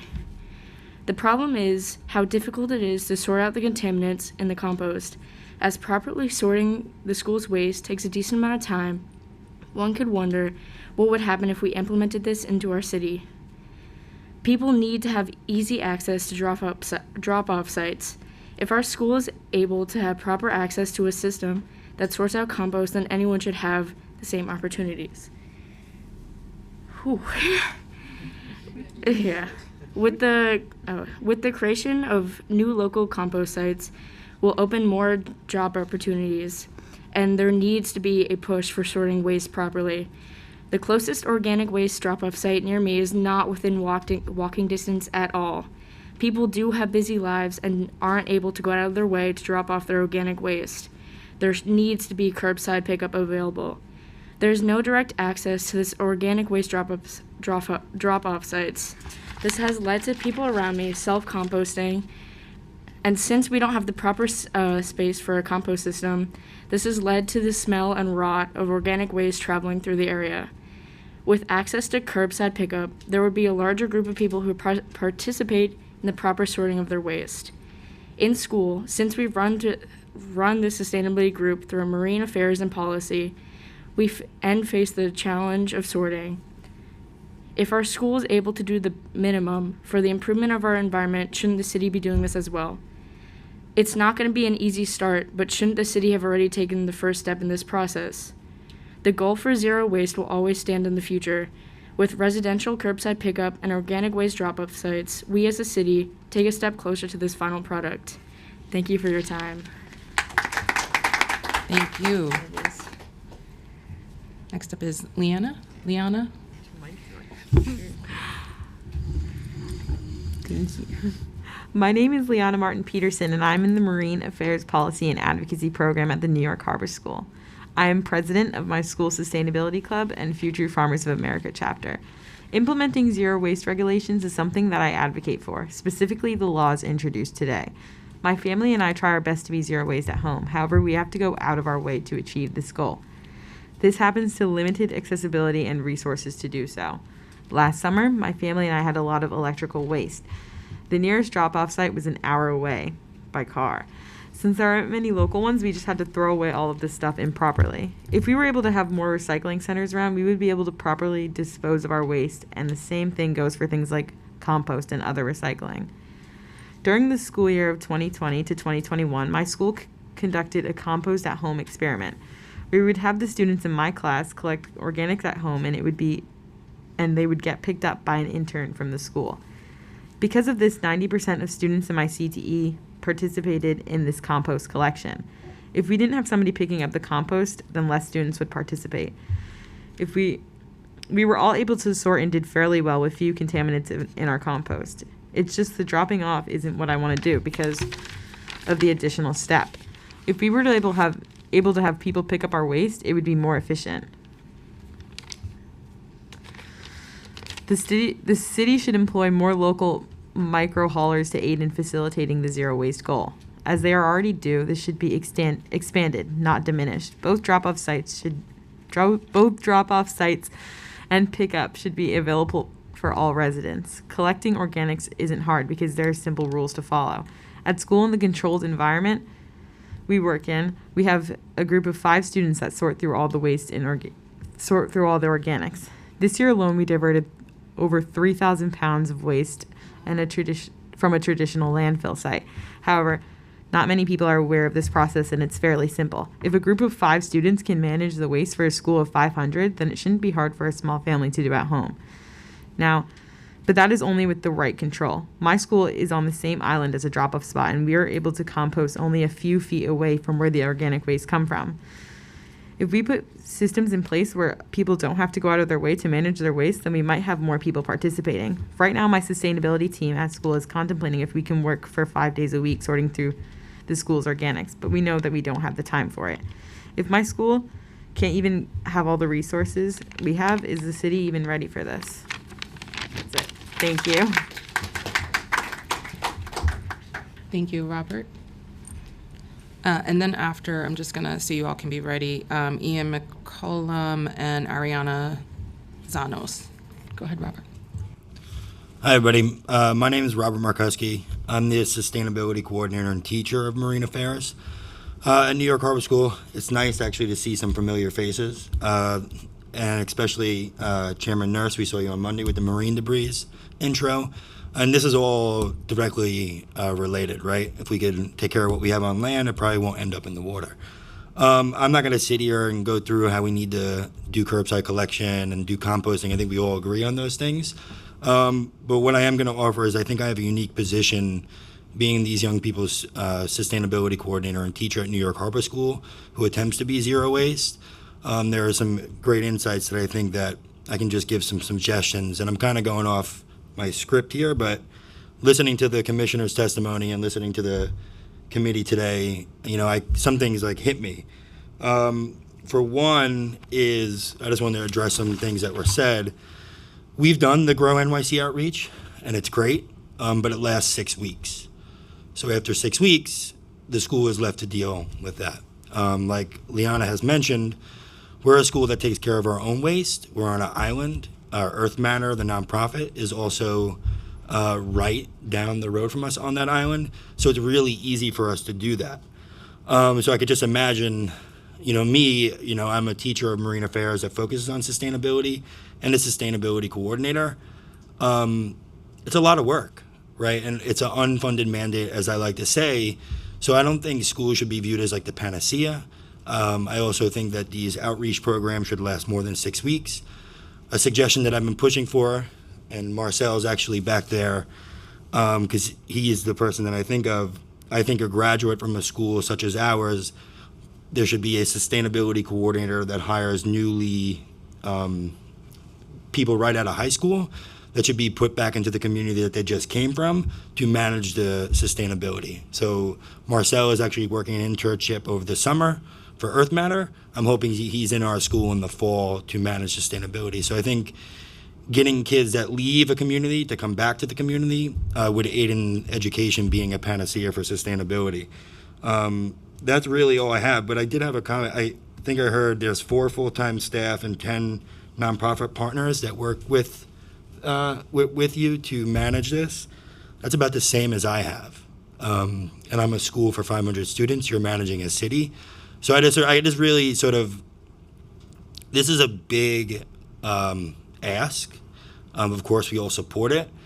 But like Liana said, we diverted 3,200 pounds of waste, sorting 1 day a week with 5 kids. And we're questioning now, can we scale that up next year? So like, we need a whole army of people to do this. And the sanitation department kind of has to commit to that and make it mandatory, I guess. That's it. Thanks. And Councilmember Road had a question for you. Yeah. First of all, congratulations to the students at the Harbor School and to you for your leadership.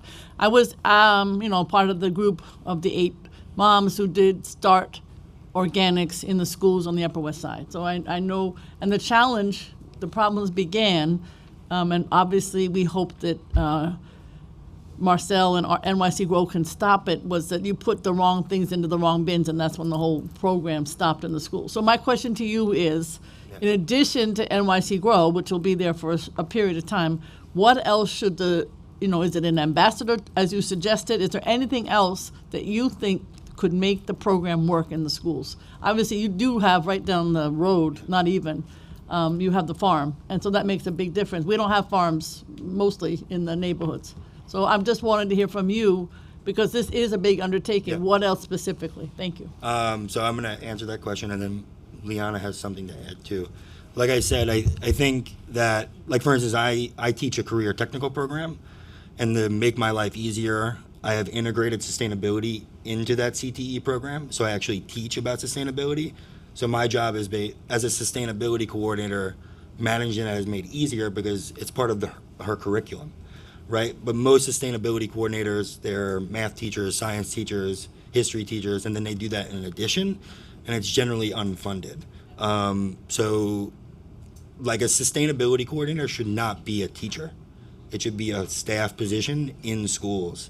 So that's why I suggested being students like Liana is going to be a senior next year. Let's say she goes to college in the city. She could work in a school being a sustainability coordinator, right? And I also, like another thing I thought about, like Marcel is actually taking the sanitation exam that's being offered right now. I'm unaware of if sustainability is on that exam, or maybe there should be a sustainability coordinator exam, a civil service exam, to fulfill these positions, right? It shouldn't be in addition to something else. It should be a whole thing itself, right? Go ahead. Did you two want to offer? I also think that the best way to enforce this is by teaching it in classes, and as he said, every single class, because Catherine and we monitored in our lunchroom, and so we would watch students, and I know you were bringing up the thing that the waste is not getting put into the right bins. And I feel like if we introduce that more in class, then it will actually happen, because just me and Catherine or telling a group of kids to do the right thing doesn't always work out. But I think if we go over something like this in class, like I do in marine policy, because all of the students in that class do it, if we have teaching this kind of thing in class, then I think it will happen more in the cafeteria. Thank you, panelists, for your insights. I'm going to bring a couple more of our youth participants here today. Ian, and Ariana. And then followed by Lacey on behalf of the Brooklyn Borough President, and then Eric Goldstein.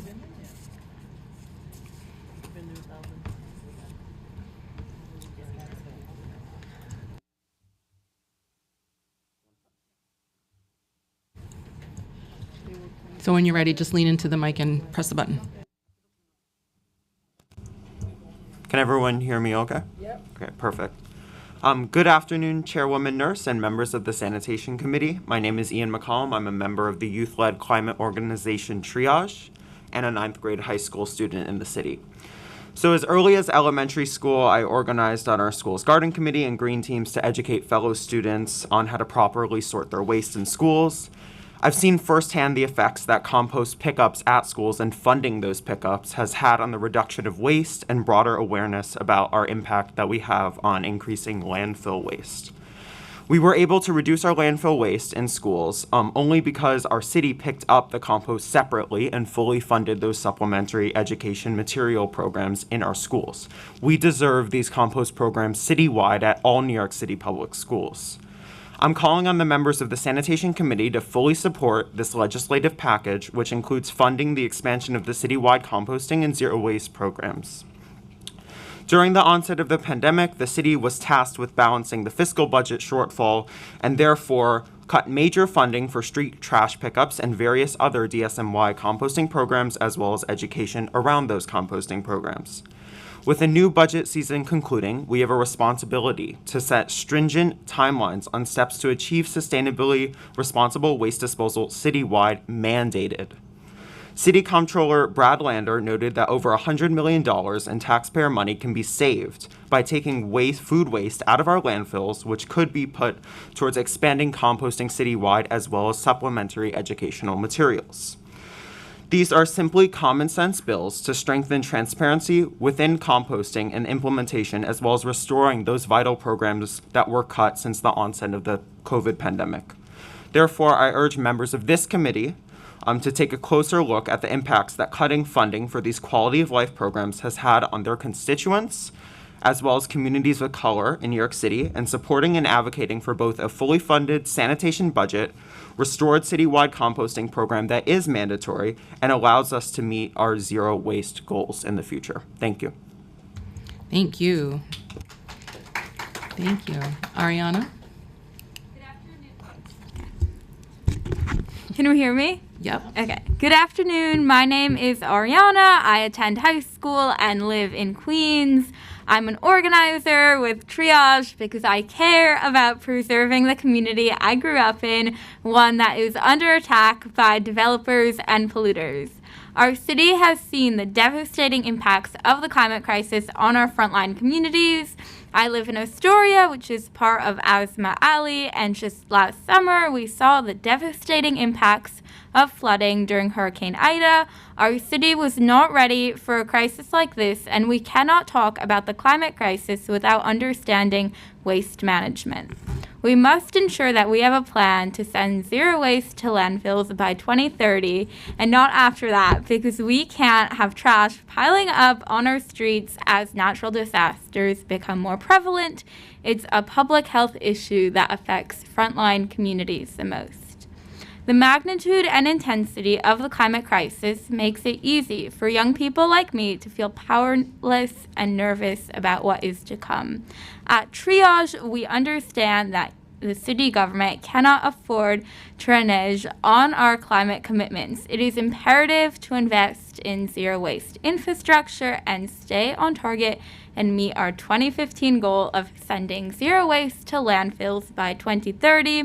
We should not only be investing in sanitation, but we should also commit to ensuring transparency. Bill 275 does just that by not only mandating that the commissioner has a plan, but that the public has an annual report detailing our progress and our shortcomings. Making sure the city meets these commitments is important to me, and students like me and New Yorkers should be able to follow this progress in real time. As a youth organizer, I do my best to fight for a present and future that centers climate justice, and I ask you all to do the same by passing these bills. Thank you, Ariana. Such informed young people here. So I'm going to invite Lacey Tauber on behalf of Brooklyn Borough President, former Sanitation Chair Antonio Reynoso, and then Eric Goldstein, if you'd like to join us as well.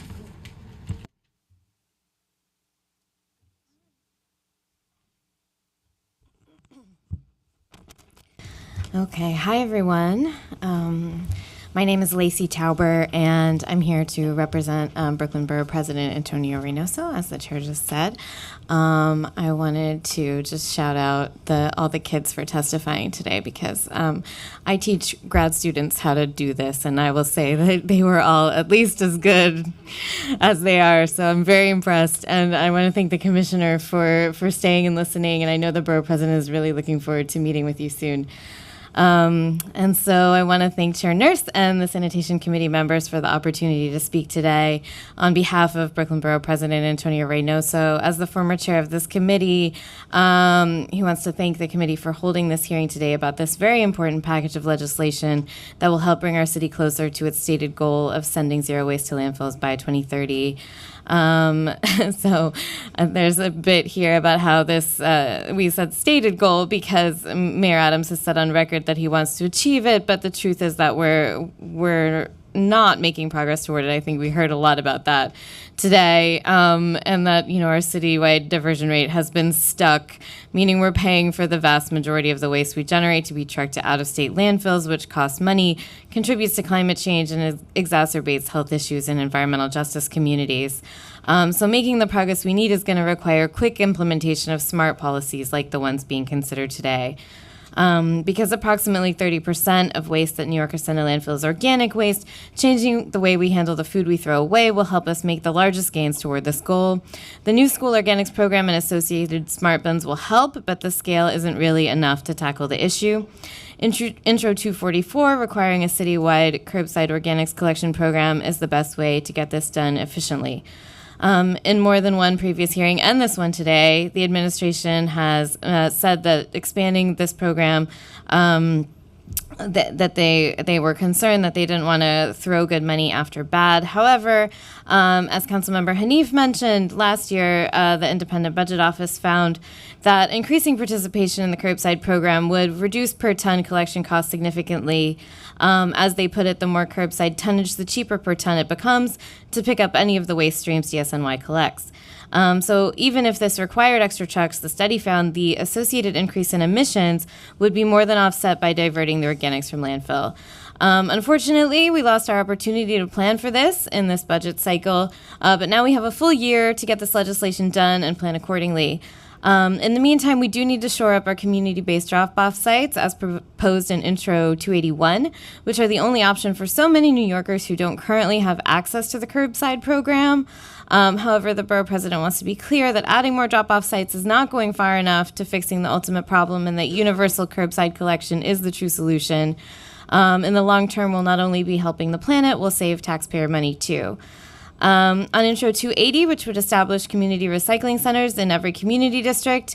This was conceived of during the height of the pandemic, when cuts to sanitation recycling programs were at their worst, yet it remains relevant today because proper disposal of e-waste and hazardous materials is important, yet compliance can be tough. The city's by appointment e-waste pickup program is limited in scope, and larger buildings must opt in. The hazardous materials program requires residents to transport their materials to a drop-off site, and with only one drop-off site per borough, too much of this type of waste currently ends up in landfill. So creating community-based drop-off centers is a smart solution, and residents can also have the option to bring their organics, their textiles, and larger items that cannot be collected at the curb. On Intros 274 and 275, the borough president wants to lend his support to codifying the goal of sending zero waste to landfill by 2030 and requiring the city to report on their progress toward it. This mandate could spur new investment and innovation from DSNY. For example, the EPA reports that communities that have implemented an incentive-based save-as-you-throw model have seen significant increases in recycling and reductions in waste. As we discussed, sanitation has studied this model, but has not yet, well, actually, I thought that they did, but maybe we don't actually have a study after all, have not taken steps toward implementation. So this, along with other transformative programs such as commercial waste collection zones, which the BP is very much looking forward to see beginning this summer, and policies to limit single-use plastics could help us make huge strides toward our zero waste goals. Thank you so much for your time today. Let's keep working together to make our streets cleaner and our waste management systems more sustainable. Thank you. Thank you, Chair Nurse. I'm Eric Goldstein, New York City Environment Director at the Natural Resources Defense Council. Thanks to you, to Majority Leader Powers, for Councilmember Hanif and every co-sponsor of these bills, as well as, of course, Speaker Adams for advancing them and this hearing. The Harbor students were terrific, but we don't want to have to wait until they run to for the City Council in order to see these programs successfully implemented. We've been waiting for this day, as you said, for more than a decade, even before Mayor Bloomberg said in his final State of the City address that composting was the final frontier for recycling, that it would save more money for taxpayers than landfilling, and that he wanted to see it go citywide. So it's really exciting to see the council at this point, and we look forward to working with you. We support all of these bills, but I'll focus on Intro 244, which we believe is the most important piece of legislation that's been introduced in the City Council this year. Councilmember Hanif's statement was really beautiful and said it all. Just to recap very briefly, food waste accounts for a third of what we throw out in our municipal waste stream. The overwhelming bulk of it goes to landfills and incinerators. In landfills, it generates methane. In incinerators, the high moisture content fouls the burn and adds to added pollution.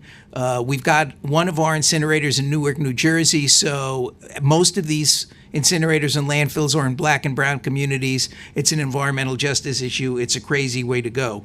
In contrast, composting produces a useful end product. It creates twice as many jobs per ton of waste disposed of as does landfilling, 4 times as many jobs per ton of waste disposed of as does incineration. And as the IBO concluded, and as the experience in Seattle shows, we can save money over the long term if we implement this program successfully. The heart and soul of Intro 244 is the directive that the Sanitation Department shall establish a mandatory citywide organics curbside collection program. We know from experience that the voluntary programs haven't worked for a variety of reasons. And while we support and continue to support the community drop-off programs, they play a vital role and will continue to do so. They will never be able to achieve maximization of the benefits of composting or the economic advantages of wide-scale composting.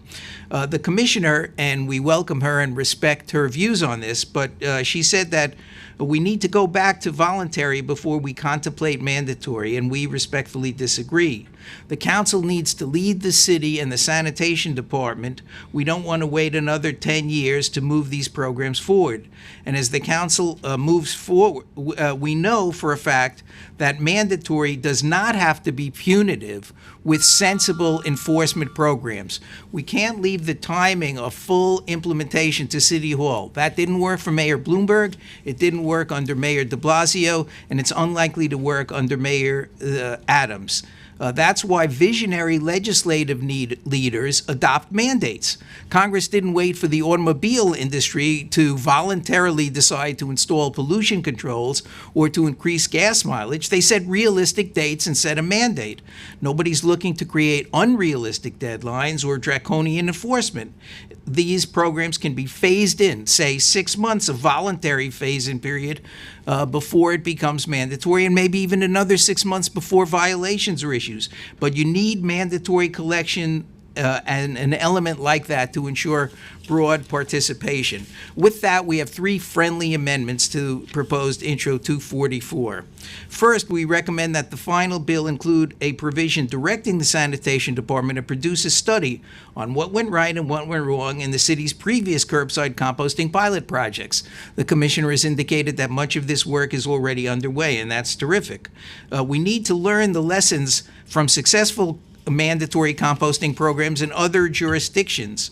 And so a study like this should evaluate the public education program that we've used in the past, what went right, what went wrong with that, assess the frequency of curbside composting collections and how that affects participation, review the design of the brown bin collection bins and whether adjustments are needed to that, figure out what measures other cities have used to implement and maximize public participation. Second, we recommend that the final bill incorporate a provision that the sanitation department prepare a comprehensive plan for how its universal collection program will be designed and implemented. Again, that plan should be based upon the study that it's completed or would complete under the prior paragraph that I mentioned. That plan ought to include a schedule that provides for phase-in of at least weekly curbside collection organics at every city residence, a directive that school buildings be required to separate their organics, a strategy to ensure convenient composting opportunities for residents in every NYCHA development, proposed adjustments that may be needed or advisable for the department's collection schedules for their work rules, and a description of how the department will work with the unions to ensure smooth implementation of any changes that are necessary, and a discussion of how community organics collections and local composting processing operations that are now successfully run by nonprofits like Grow NYC and the Botanic Gardens can be integrated into the whole program. So that plan ought to be produced by the department by a date certain, and there ought to be an opportunity for public comment before the plan is finalized. And third, we recommend that the final bill include a non-discretionary timetable for completion of that study, completion of that plan, as well as for full-scale implementation of curbside composting collections for every city household.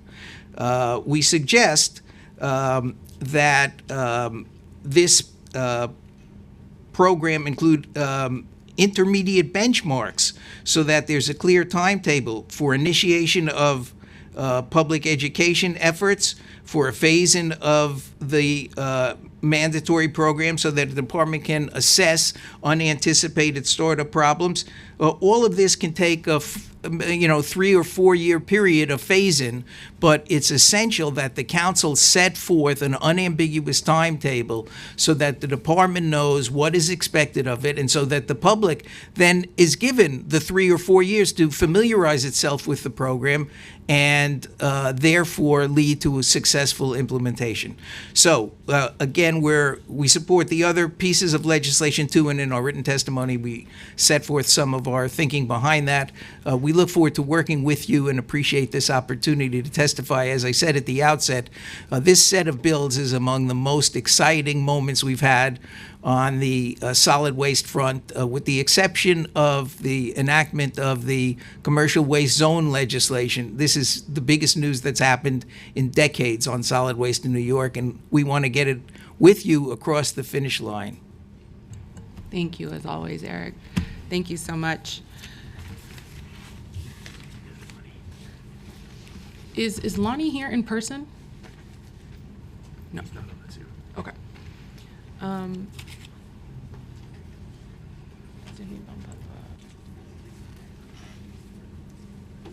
So we're trying to allow folks who are in the room to testify. So we have Demi Moore. Okay. Jacqueline Barnett and Mary Krieger. So you'll be next. Yeah, just 3 at a time. So Demi, when you're ready, you can go ahead.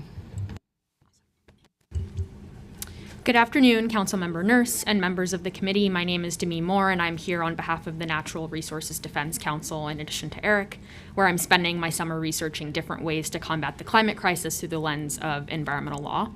I've spent the past few weeks studying universal composting legislation in 3 major American cities, namely San Francisco, Seattle, and Portland. And the lessons these cities have learned along the way can help give teeth to zero waste initiatives that otherwise place the burden of diverting refuse away from environmentally hazardous landfills on individual consumers, rather than on communities that share in the responsibility of protecting the environment. All 3 cities started out like New York. They were all where we currently are, struggling to manage voluntary composting programs that proved to be unsustainable due to a general lack of incentives, widespread participation, and logistical support. Within years, however, they have managed to change course through mandates that register composting as a core priority and an integral part of city living. San Francisco began voluntary food waste collection in 2001 and adopted a mandatory requirement just 8 years later in 2009, which made it the first city in the nation to adopt universal composting legislation. This directive applied just 1 year later and also applies to everyone who visits, lives in, and does business in the city, requiring that they separate out compostables, recyclables, and trash. And detailed in the ordinance is a comprehensive guide for tourists, residences, and businesses that dispose of waste within the bounds of the city, as well as administrators who work to ensure compliance. The city officials credit the success of the mandate to a 2003 food service and packaging waste reduction ordinance, as well as a 2001 voluntary composting program, which served as a kind of pilot in the years that preceded the official ordinance. Seattle was the second U.S. city to implement a universal composting program in 2015, when the city initiated a total ban on food waste in the garbage after it had begun requiring that residential properties participate in food waste collection years before that in 2009. These mandates were also preceded by a voluntary collections program that began in 2005.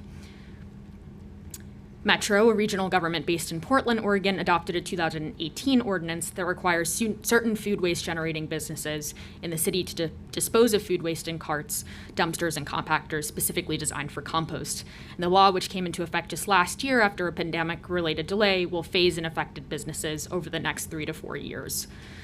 Though the mandate currently includes businesses that generate 1,000 or more pounds of food scraps per week, it will eventually include most businesses and institutions, as long as these establishments discard of 250 or more pounds of food waste scraps per week. And Metro anticipates that the requirement will more than double the amount of food scraps diverted from landfills in any given year, and is planned for a total ban on landfill disposal of commercial food waste in 2025. Universal composting programs in San Francisco, Seattle, and Portland put into evidence that we need not compromise the health and safety of the environment and our communities for what appear to be short-term savings. An alternative way forward will require a plan that is comprehensive in its offerings, administratively feasible, agile in its approach to the climate crisis and food insecurity, and accessible to New York City's diverse population. These cities serve as a testament to the fact that there is no time to waste when there is so much to be gained. I urge a vote in favor of a mandate for universal composting in New York City. Thank you for your time. Thank you, Demi. Thank you so much. I'd love to get some of that testimony on the record. We'd love to look at it in your studies. Jacqueline, are you here? Okay. Mary, would you like to come up? And then for the online crowd, we're going to hear from Shiv next, Samuel Nimir Olivares, and then we'll move down the rest of the list. Thank you, Mary. My name is Mary Krieger. I'm a member of the compost team at It's Easy Being Green, an Upper West Side neighborhood environmental group. I'm also a member of the Jewish Climate Action Network. I'm testifying today in support of Intro 0244 and all the other bills in this very important package. And I want to thank Councilmember Hanif and the sponsors and the chair and all the co-sponsors of this important legislation. Several years ago, I decided to work in my neighborhood to support curbside composting. My teammates and I have talked to our neighbors at block parties, subway stops, and educational events.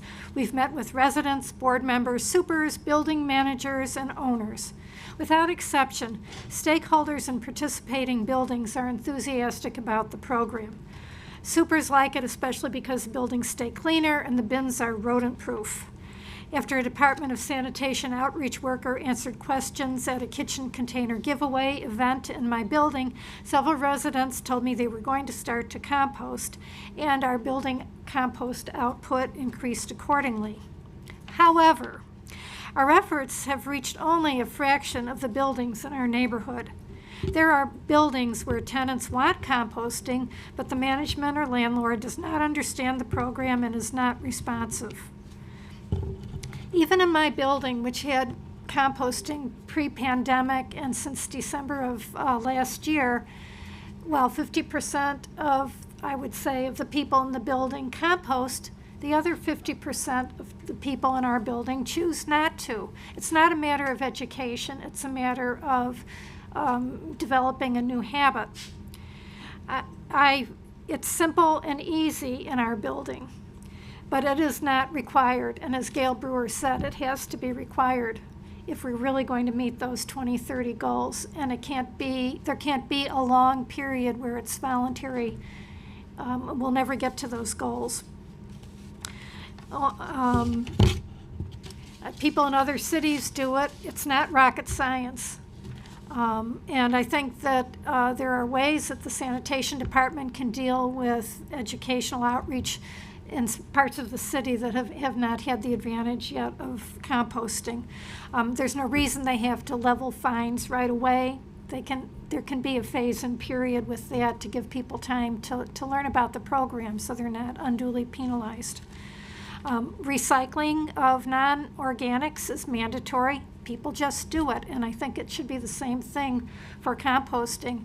It's the only way it's going to work, and we don't have time to have a long educational outreach period. So I urge you to pass this bill and the other bills, and thank you for putting this together. Thank you so much, Mary. Next up online, we have in person. You've gone through everyone, I guess. Oh. So the next online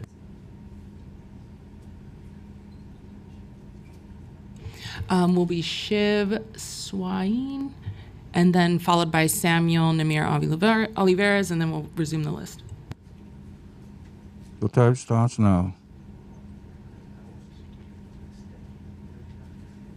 Am I good to start? Yes. Okay, thank you. Good afternoon, Chairwoman Nurse and members of the Sanitation Committee. My name is Shiv Soen. I'm a resident in Lower Manhattan, and I also serve as the Executive Director of Triage, a youth organization fighting for climate justice here in New York City. I speak on behalf of hundreds of our members, all of whom high school and college students within the 5 boroughs of New York City, to strongly state our support for the full zero waste legislative package, which includes bills introduced by Council Members Nurse, Powers, and Hanif. I also want to take a moment to thank the hundreds of advocates who have been pushing for a legislative package like this, many of whom are on the call, and several environmental bills, quite frankly, longer than I've been alive. So I'm humbled to share my voice and support and hope to see these bills implemented. Our city is facing a climate emergency. New York City's solid waste system creates 1.66 metric tons of greenhouse gas emissions annually. Communities of color and lower income residents are feeling the impacts of the climate crisis right now. This is not an issue for the future, it's an issue for the present. One of the most important actions that New York City and this committee in particular can and should take is passing the zero waste legislative package. More than 1/3 of the city's waste can be composted, and if we make composting universal, we can make significant progress in our emissions and environmental justice goals. Universal composting and zero waste schools is also a critical issue for everybody in our city, but in particular the students that are our members, as well as students that we also did hear from earlier today. I hope we can see zero waste schools in particular expand so that all students have the opportunity to learn and engage with their environment in a thoughtful manner. I spend my day talking to hundreds of students across the city, and they tell me the importance of going to a clean, healthy school and the positive impact it has on their education. Every student and every New Yorker deserves a clean environment, and we need to act. I urge the committee and the council to move forward on this legislation and implement it as soon as possible. Thank you so much for your time. Thank you, Shiv. Okay, so now we're going to resume to Eleanor Tabaz from NEOP. Time starts now.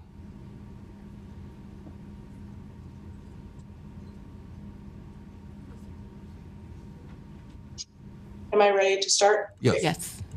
Good afternoon, and thank you, Chair Nurse and members of the Sanitation Committee, for the opportunity to speak today. My name is Eleanor Tabaz, and I'm a policy intern at New York Lawyers for the Public Interest, and we support all the bills being presented today. We are grateful to each of you for advancing legislation that would make major strides toward a more sustainable waste system in New York City. As our world faces an escalating climate crisis, the city continues to send almost 80% of our municipal waste to landfills and incinerators. This waste could be recycled and reused.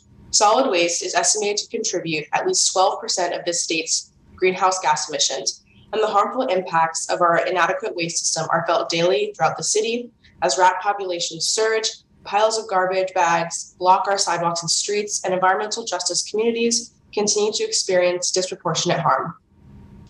NOPE is in support of these bills, and we offer the following suggested amendments, which are in more detail in my written testimony. We urge that Intro 274 critically define city-generated waste to explicitly include all municipal waste, commercial trade waste, and construction and demolition waste generated in the city. In Intro 275, we urge this council to include diversion from incinerators in the diversion plans and include the waste generated in NYCHA housing. We also believe it's important that Intros 274 and 275 include planning for diversion of commercial waste in each waste zone established by Local Law 199. We applaud Intro 244 because it establishes mandatory and universal composting across the city, and we recognize how extremely important it is. Finally, NOPE continues its support of Intros 280 and 281, known as the CORE Act, which would lock in and build upon the success of community drop-off sites for organic waste and recyclables, and ensures equitable distribution and access to these sites. In recent years, budget cuts, freezes, and delays to diversion programs have undermined participation in recycling programs, taking us backward from our goal of zero waste by 2030, and perpetuating existing inequalities within our waste management systems. Therefore, we enthusiastically support these bills and the rapid citywide scale up of our waste system, and we urge the council to pass these bills and then for Mayor Eric Adams to sign them into law as soon as possible. I also want to applaud all the young people here today who are participating and calling for action. It is great to see and hear how much you care for your communities, and you should all be very proud of your efforts here today. Thank you again to Chair Nurse and the Sanitation Committee. Thank you for your testimony. Next, we will hear from Justin Green, who will be followed by Carlos Castel-Croke and Claire Mifflin. Justin? Time starts now.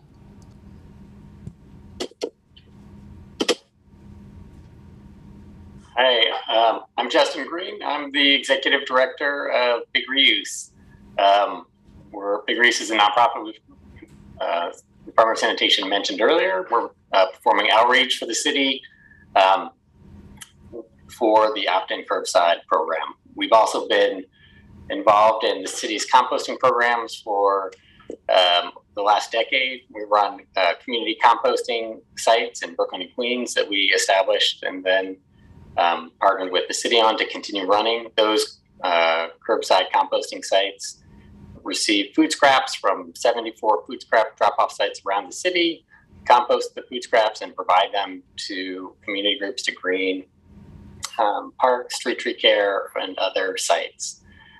We compost almost 2 million pounds of food scraps every year in partnership with these community groups. And we've also been doing the outreach, as mentioned, for the opt-in, curbside opt-in program.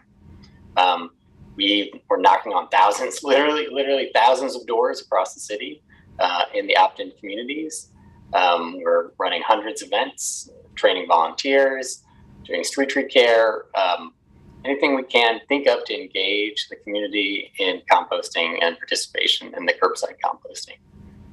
And what we see really is that there's a lot of enthusiasm for the program and a lot of enthusiasm for composting, but really unless we make it mandatory, as everyone said, to reiterate, as someone who's been on the ground doing this work for over a decade, unless we make it mandatory, we're not going to have the participation we need to make it a cost-efficient program. It's just, there are too many, New Yorkers have too many things on their minds, too many things to, we all know all the different obstacles as a New Yorker we have to handle. And as a native Brooklynite, I know to get New Yorkers' attention, we need to just make it mandatory. There's no other way. And this is something we obviously need to do to reiterate what everyone else said. It's, climate change is happening. It's happening now, and we need to act now. All the talking about costs or don't take into account the impact from the methane that our waste produces as we landfill it. Doesn't take into account the cost of asthma caused in children from burning our waste in Newark.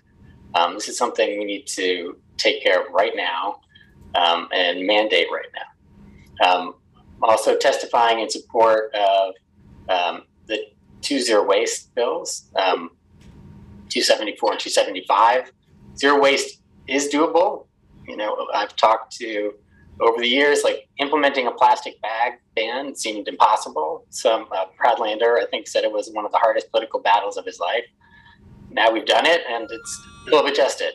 So it can happen. Time We expired. can do it, and appreciate your time. And City Council and Department of Sanitation's leadership on these sustainability measures. Thank you. Thank you, Justin. Next, we're going to go to Carlos Castel-Croak from the New York League of Conservation Voters. Time starts now. Good afternoon, everybody. Sorry I can't be there in person. I was feeling a little under the weather today, so I decided not to come in, but glad I can testify virtually. I am the Associate for New York City Programs at the New York League of Conservation Voters. And I'm here today because waste diversion and progressive recycling programs are integral to fighting climate change. Establishing a comprehensive composting collection system for New York City will help us reduce the waste we send to landfills by a third, reduce greenhouse gas emissions from transporting waste and from decomposition landfills, and fight pests like rats and roaches that thrive on our food waste. Furthermore, diverting as much waste as possible from landfills to recycling programs and waste reduction policies will further our state and citywide climate goals.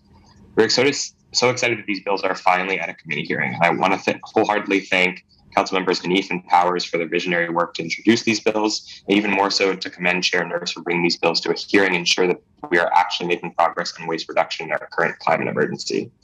While the prospect of implementing these pieces of legislation is enticing and long overdue, I'd like to bring attention to the feasibility of the aggressive timelines before some of them. As mentioned previously, the goal of zero waste landfills by 2030 was first brought forth in 2015, 7 years ago. And since then, we've only made minor progress toward the 90% diversion goal, increasing from 15% to 18% in 2020.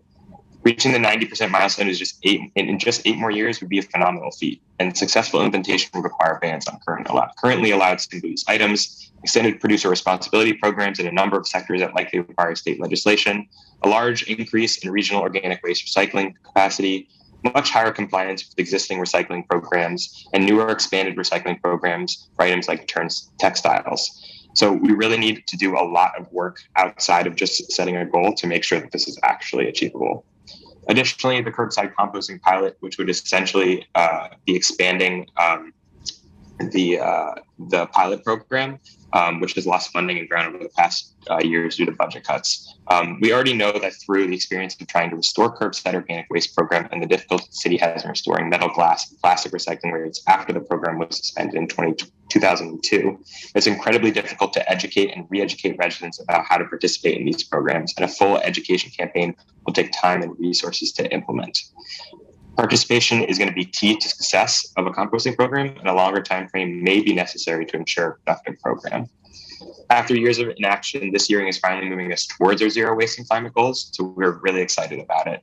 NYLCV strongly supports the goals of these bills. We believe it's important to work with DSNY to determine feasible timelines and make sure that we are successful in our work.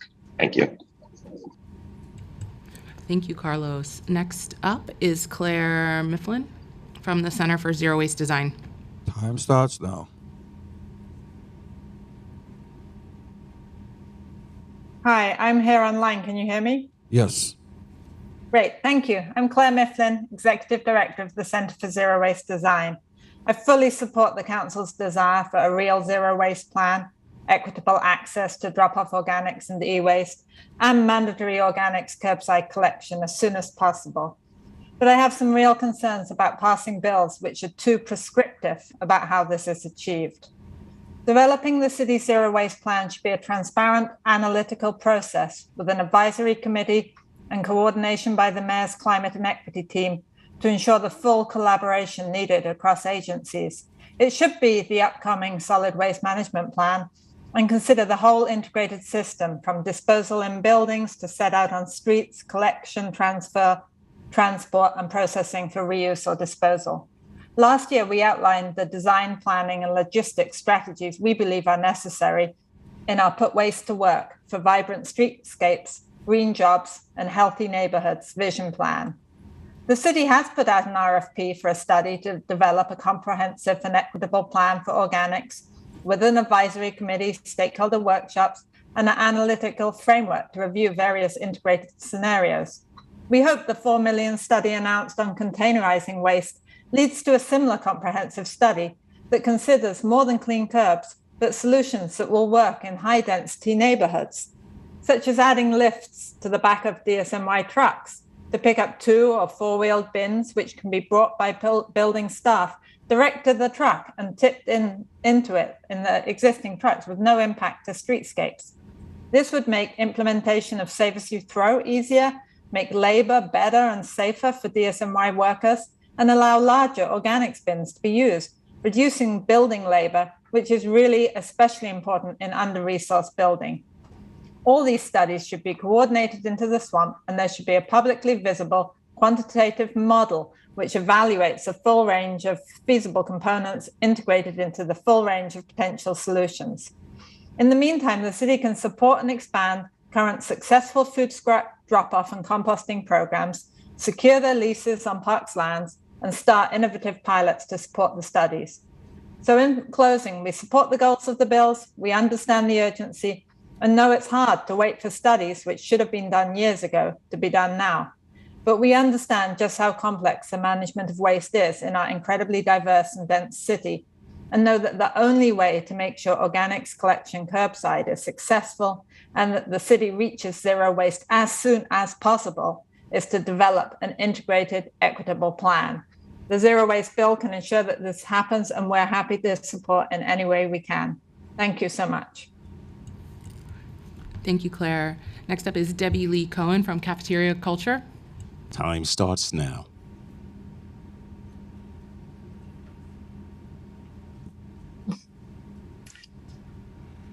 Hi, good afternoon, Chair Nurse and committee members. Thank you so much for this opportunity to testify. I'm Debbie Lee Cohen, Executive Director and founder of Cafeteria Culture, environmental organization. I'm also the co-director and producer of the award-winning movie Microplastic Madness, a parent and an educator. And my team and I are deeply concerned about the dangerous impacts of overlapping climate and garbage crises on our students, especially our most vulnerable children from Black, Brown, NYCHA, immigrant, and environmental justice communities in New York City, Newark, New Jersey, and beyond. Cafeteria Culture works with youth to creatively achieve zero waste, climate smart school communities in a plastic-free biosphere. We catalyze the complete elimination of styrofoam from New York City schools and now other cities across the US. And we are ready to catalyze the elimination of the remaining single-use plastics from school cafeterias and to revive reuse, refill models, and to pilot new methods for dramatically reducing wasted food in school cafeterias. I'm testifying today in support of this full legislative package. Thank you, Chair Nurse and committee members, for all your great work on this. With a focus on Intro 244, the bill to mandate universal organics collection, which accounts for 1/3 of the waste stream of the city, but actually a much higher percentage in New York City schools. We do a lot of very detailed waste audits with students, and that's what we find.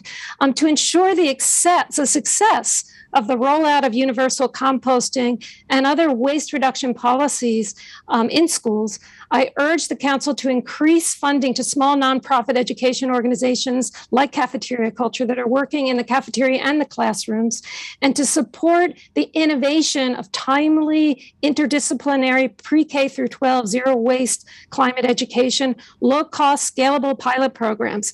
Funding should prioritize NYCHA and environmental justice communities.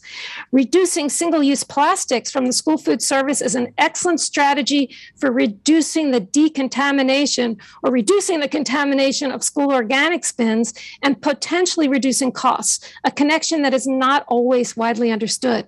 On May 16th, 2022, our organization, in partnership with OFNS, the Office of Sustainability School Food, students and school staff led the first New York citywide plastic-free lunch day. It was a concept originated by fifth graders in our program, where over 750 New York City elementary schools were served lunch prepared without plastic on this day, providing a glimpse of what a plastic-free school cafeteria future could look like. And guess what?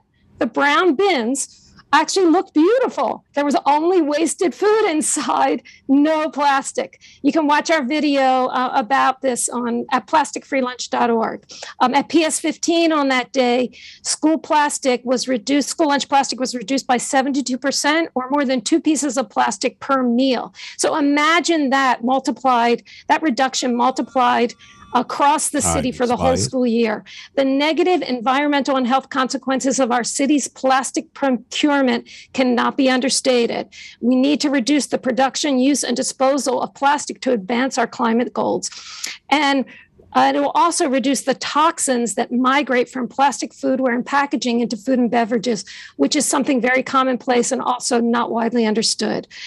We encourage a middle school student sustainability leadership certification and an official DOE high school community service hours or climate leadership recognition, similar to what the Harbor School students were suggesting. And we applaud the sanitation's announcement for the expansion of school organics collection program to all 1,800 schools. We urge that funding for education for students as well as school staff and especially custodial staff be included. And we urge DSNY to update school cafeteria signage to include a, quote, reduce reuse sign within their suites for the cafeteria, their sign suites, that encourages share tables and connects plastic and wasted food to the climate crisis. It's a really low-cost, simple way of educating 1.1 million students. Further, we ask the council for support on a regular plastic-free menu day and the acceleration of the reduction of single-use plastics in school food service, and a reusable support on reusable and refillable pilots so we can collect more data and envision what zero waste cafeterias should actually look like. And last but not least, a revision of DOE contract requirements so that we are rewarding vendors who offer products with minimal packaging and positive sustainable practices. Thank you so much for all that you do, and thank you for your time. Thank you, Debbie. No, you're very passionate. Next up, we're going to call Marissa from Earth Matter. Time starts now.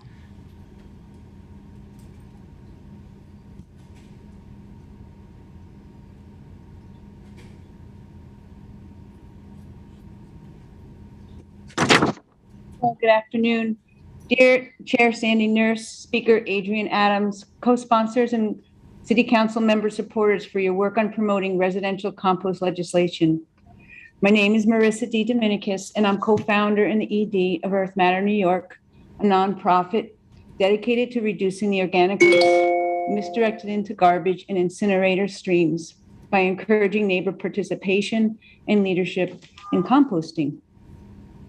I fully support intro number 244, 274, 275, 280, and 281. We hope that the city can wholeheartedly embrace, support, and implement as many educational and infrastructure development initiatives as possible to provide the support needed to work hand in glove to increase the success rates of the mandatory composting we have dreamed of for decades. Thank you all for your time and work on developing and advocating for these efforts, which will help New Yorkers, young and old, be in a position for the first time to participate in composting, a basic way that we can all support climate change mitigation. Thank you for this opportunity to support these visionary intro bills. Thank you so much, Marissa. Next up is Jane Selden from 315 New York City. Time starts now.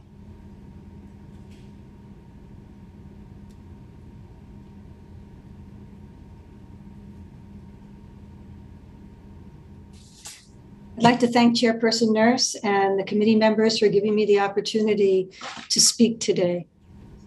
My name is Jane Selden, and I'm testifying today on behalf of the grassroots climate activist group 350 NYC. Our group recognizes the critical role waste reduction plays in meeting the city's and states' greenhouse gas reduction goals, as well as the harmful impact waste disposal facilities have on frontline communities. For these reasons, we fully endorse the package of zero waste bills under discussion today, as well as the soon-to-be reintroduced Skip the Stuff bill. 7 years ago, the city made a pledge to send zero waste to landfill by 2030, citing expansion of organics collection as its priority. However, little progress has been made towards achieving that goal. Intros 274 and 275, sponsored by Chairperson Nurse, will strengthen this pledge by codifying this pledge into law and requiring the DSNY to present data demonstrating evidence of its progress. However, we're concerned that the bill doesn't also preclude incineration, including waste to energy and waste to fuel plants, which emit air pollution that not only poisons local communities, but is toxic to the planet, as incinerators generate more CO2 per unit of energy than coal-fired plants. The drastic reductions in waste mandated by Intro 274 can't be accomplished if organic waste, comprising over 1/3 of the city's waste stream, continues to end up mostly in landfill, where it generates methane, a greenhouse gas with more than 80 times the global warming potential as CO2. Passing Council Member Hanif's universal residential composting bill will, for the first time, make organics recycling equitable, convenient, and most importantly, mandatory. We shouldn't expect to see instant success. This didn't happen when we passed other recycling bills. It takes time and a robust and well-crafted educational campaign to change people's habits. But the Independent Budget Office, according to the Independent Budget Office, in 5 years, as participation rates climb, instead of spending exorbitant fees on exporting organic waste, the city could see a cost savings of $133 million. If processed locally, this compost can not only be used to enrich the soil of local parks, community gardens, urban farms, and street trees, but create good green jobs for young people in underserved communities. And as the city faces the threat of rising sea levels and more frequent torrential downpours, compost can play an important role in flood mitigation because of its ability to retain many times its weight in water.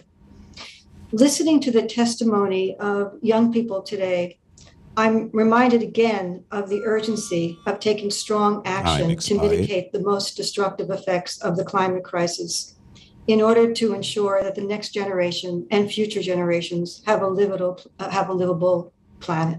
Thank you. Thank you, Jane. Next is Ryan Castalia from Sure We Can. Time starts now. Thank you so much for the opportunity to testify. My name is Ryan Castalia. I'm the executive director of Sure We Can, New York's only nonprofit serving canners, the folks who collect and redeem bottles and cans to earn income. I'm here to applaud Chair Nurse and the other sponsors of this council's zero waste legislation package for their commitment to building a more sustainable New York City. I credit them for their pursuit of accountability, for recognizing that goals are empty unless they're tracked and meaningfully pursued. And above all, I'd like to commend their acknowledgement through the proposed CORE Act that for our communities to be truly sustainable, issues of accessibility, inclusivity, and environmental justice must be brought to the fore. The malign specters of power, control, and injustice haunt our waste systems just as they do our educational systems, our policing, and our infrastructure. And those who profit from consumption culture and who stand to be burned by the light of accountability for the monstrous blight of waste in our society are deeply invested in maintaining a system that is obscure and exclusive, both out of sight and out of mind. Massive swaths of Brooklyn, Queens, and the Bronx are designated as environmental justice zones, underserved and overburdened with waste. This package of bills takes great strides in ensuring that not only will essential services like composting and capture of hard to recycle materials exist, but the mechanisms will be in place to make sure those services are genuinely accessible to the people who need them.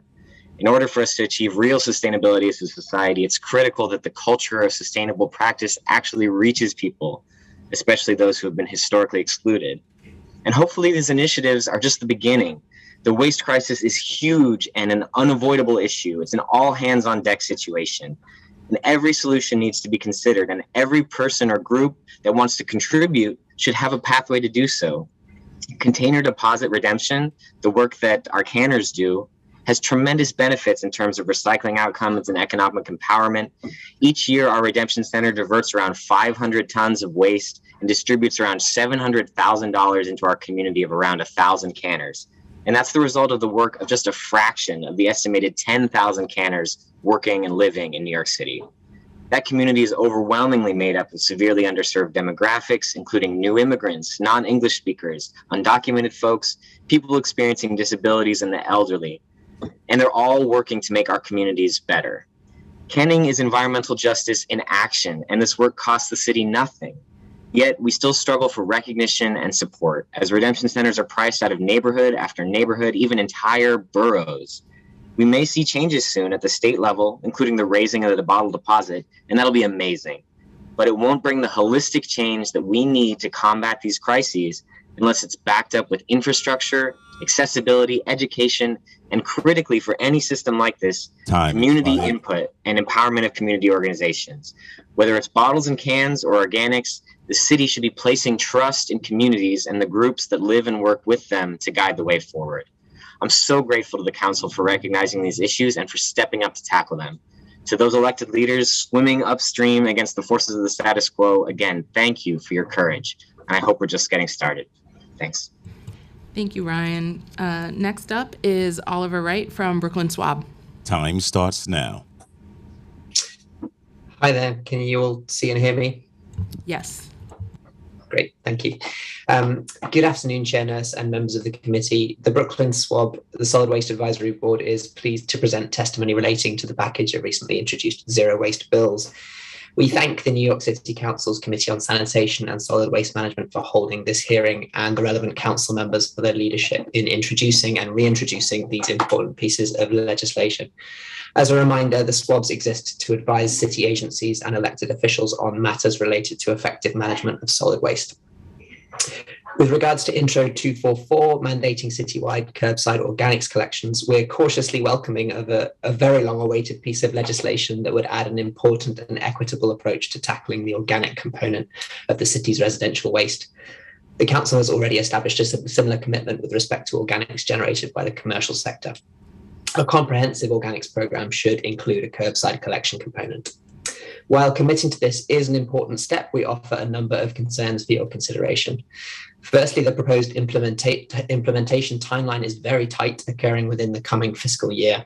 Considering the number of aborted expansions of the brown bin program we've already experienced, rushing to implement this legislation risks another expensive and discouraging failure.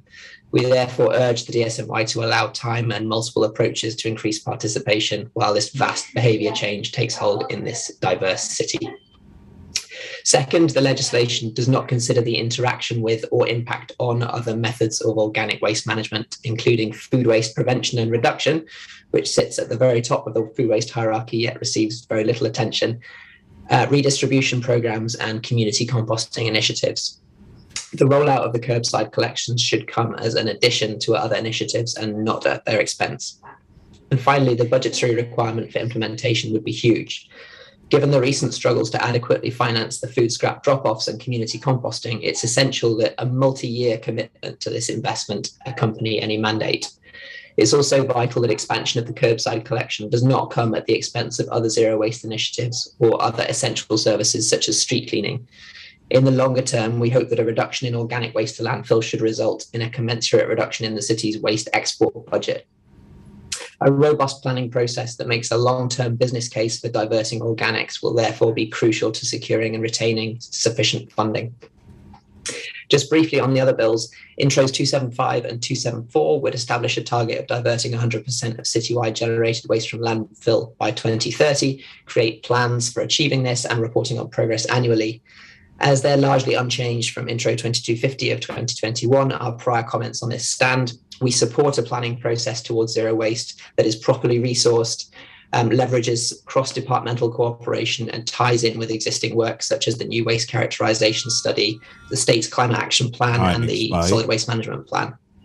At the moment, the planning process outlined in Intro 275 is too limited in scope, prioritizes recycling over waste reduction and reuse, and it also doesn't seek to limit incineration as a method of disposal. And the Core Act is also broadly similar, to how it was in 2020. It's an important step towards equity of access to the city's growing array of waste initiatives, and it retains our overall support. As with Intro 244, the timescales are very ambitious and may benefit from a more phased approach in order to make sure that each site complements each community's existing organizations, projects, and infrastructure. We're providing more detailed feedback on the bills in our written testimony as soon as we've finished writing it. So thank you for your time and consideration. Thank you, Oliver. We will now hear from Matthew Savello from Manhattan Swab. Time starts now.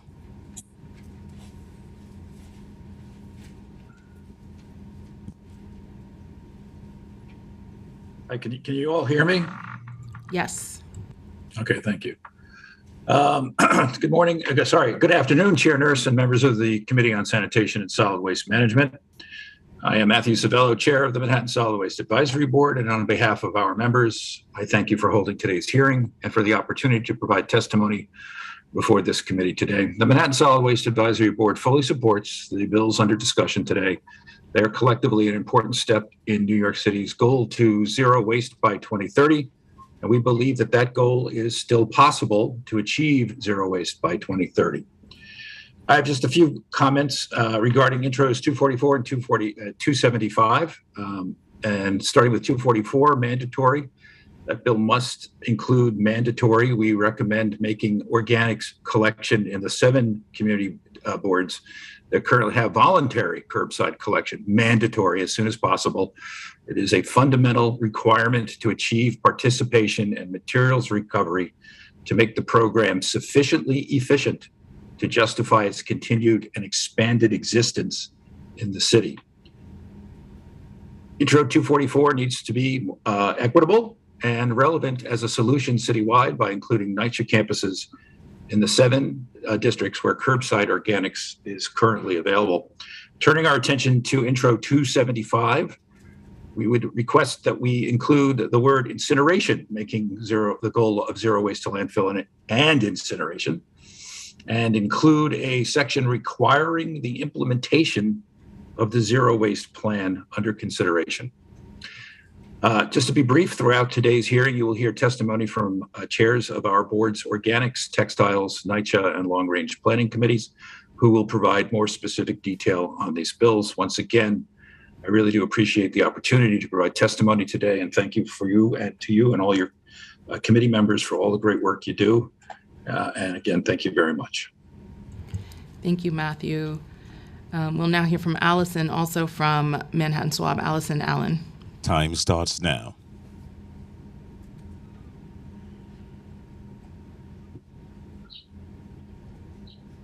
Good afternoon. I'm Allison Allen, member of the Manhattan Solid Waste Advisory Board and chair of the Organics Committee. We do support all the zero waste bills and thank all the council members that have again solidified New York City's commitment to zero waste by 2030, as we've fallen so far behind. We've separately provided suggested amendments for these bills that outline ideas for how best to advance towards the citywide mandatory organics collection and zero waste goals, and also for what we could do immediately to raise awareness and participation in the program. As Matt said, we suggest that organics collection be made mandatory immediately in the 7 districts that currently receive organics collection services.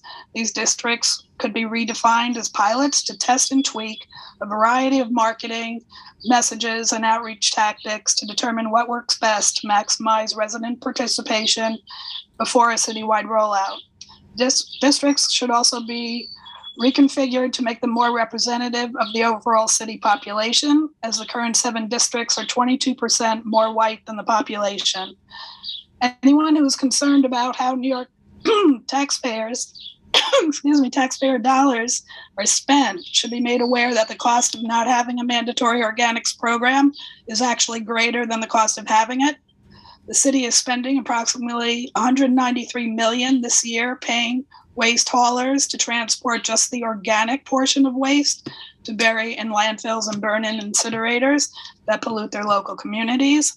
And that does not include the significant environmental, social, health, and opportunity costs. which would bring those annual costs to discard organics alone to almost over $250 million or more.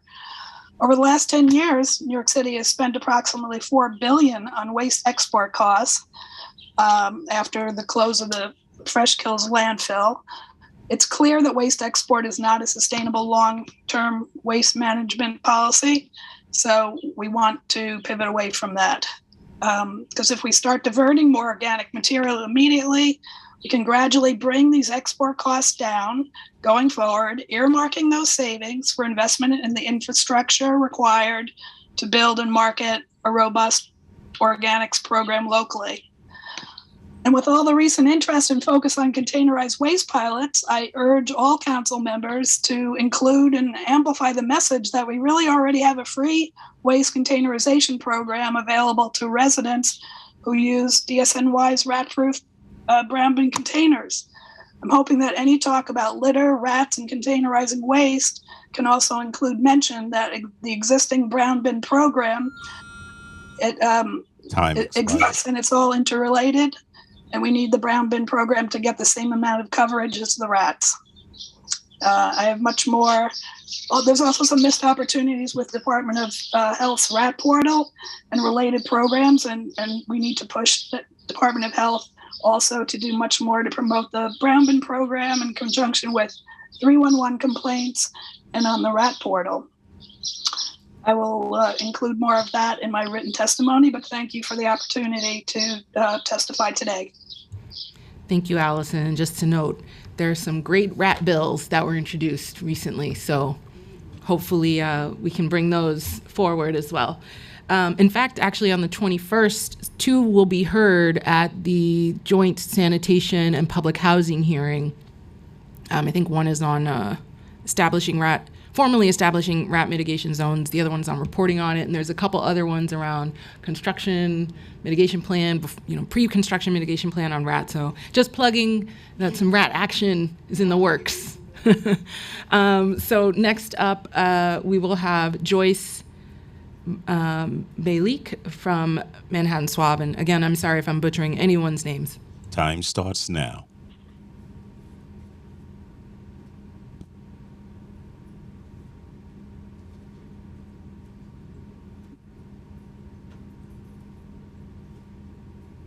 Oh, Joyce? Okay, we can hear you. Yeah, hi. I keep pushing start video and it's not working. We can see. There we go. Yes. So, hello and thank you, Chair Nurse, for this opportunity to testify. I am Joyce Bialik. I'm commenting on Intro 244 on behalf of the Manhattan Solid Waste Advisory Board, and I'm chair of the board's Residential Recycling and Reuse Committee.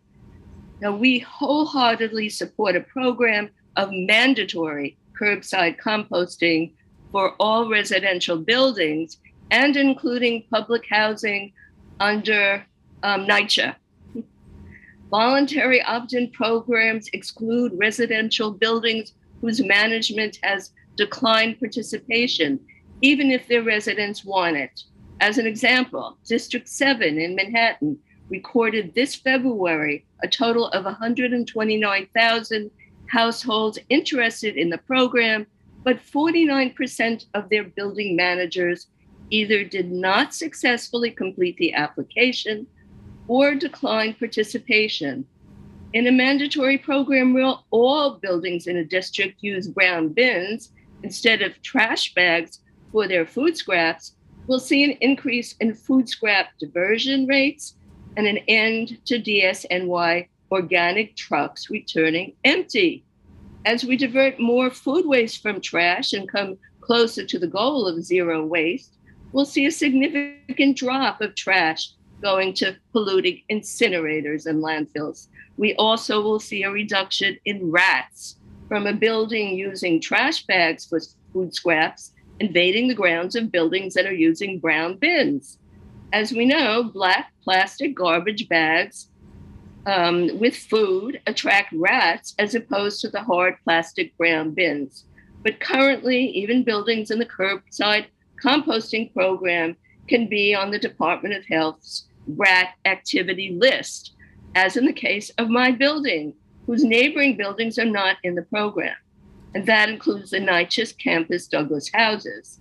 Of course, we're concerned about NYCHA not only because its exclusion from curbside composting could promote rat infestation in neighboring buildings, but also because pests are one of the most serious problems for NYCHA residents. So to achieve the positive outcomes of a curbside composting program, universal mandatory participation must occur and must include NYCHA buildings. Thank you again for this opportunity to testify. Thanks, bye. Thank you so much. Next, we'll hear Rosa Chang from 20 Pine Street. Time starts now.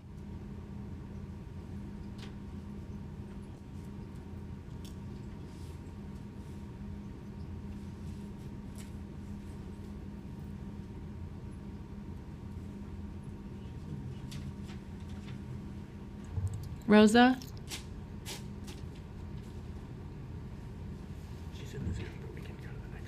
Okay, Rosa, we're going to come back. Hello? Oh, okay, there you go, Rosa.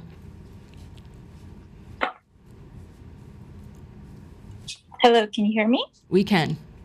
We can hear Okay, and hi. see you. Sorry, I'm in a little bit of flux. Hello, my name is Rosa Chang, and thank you very much for the opportunity to testify today. I'm here today as a condominium board president of 20 Pine Street, a 408-unit residential building in downtown Manhattan. And within our building, we currently participate in on-site fabric, electronic, and recycling programs. Pre-pandemic, our building also participated in the composting program. Within our building itself, we purchased our own compost bins for each residential floor, and we have 34 floors, which our staff then collected and combined into sanitation composting bins for curbside pickup. It took a while to train our residents to get into the habit of composting, but we built towards a lot of success and participation. I was personally shocked to discover that I was composting about 60% of our waste, recycling about 30%, and landfill was about 10%. So we were so disappointed when the composting program was terminated during the pandemic. And while our building management has applied to participate in the building pickup program again now, we were told we do not qualify as there's not enough interest in our neighborhood, which I frankly just don't believe. Our neighborhood is full of large buildings with hundreds of residential units in each. We must be a convenient and big bang for your buck pickup neighborhood. So if we don't qualify, who does? Each block in the financial district would cover thousands of households. So I am here to ask for your help to make it easier for buildings to enroll, because the easier and closer it is to be able to compost, the more participation you will have. And people will need to rebuild their composting muscle memory. When it comes to something that leaks and smells disgusting, frankly, most people are not inclined to go out of their way to transport it to the local neighborhood compost bin. So I applaud your efforts in trying to build the composting system back up again, and hopefully it never goes away. Thank you very much for your time. Thank you so much. Matt Molina from New York City H2O. Time starts now.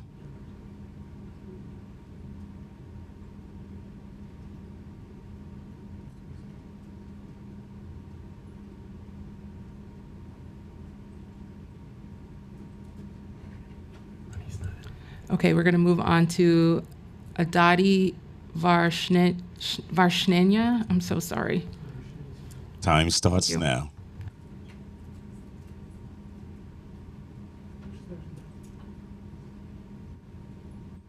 Hi there, everyone. My name is Aditi Varshney. I'm a resident of Washington Heights, a community organizer, an urban planning graduate student, and a former member of the Manhattan Solid Waste Advisory Board. I'm here today in a personal capacity, but I work on waste and environmental justice issues at the Global Alliance of Incinerator Alternatives, which is a network of grassroots organizations around the world, including here in New York, that are fighting for a more just and sustainable waste system. And I am testifying here today in support of this zero waste legislative package. It's particularly exciting to see council members working to strengthen the composting program.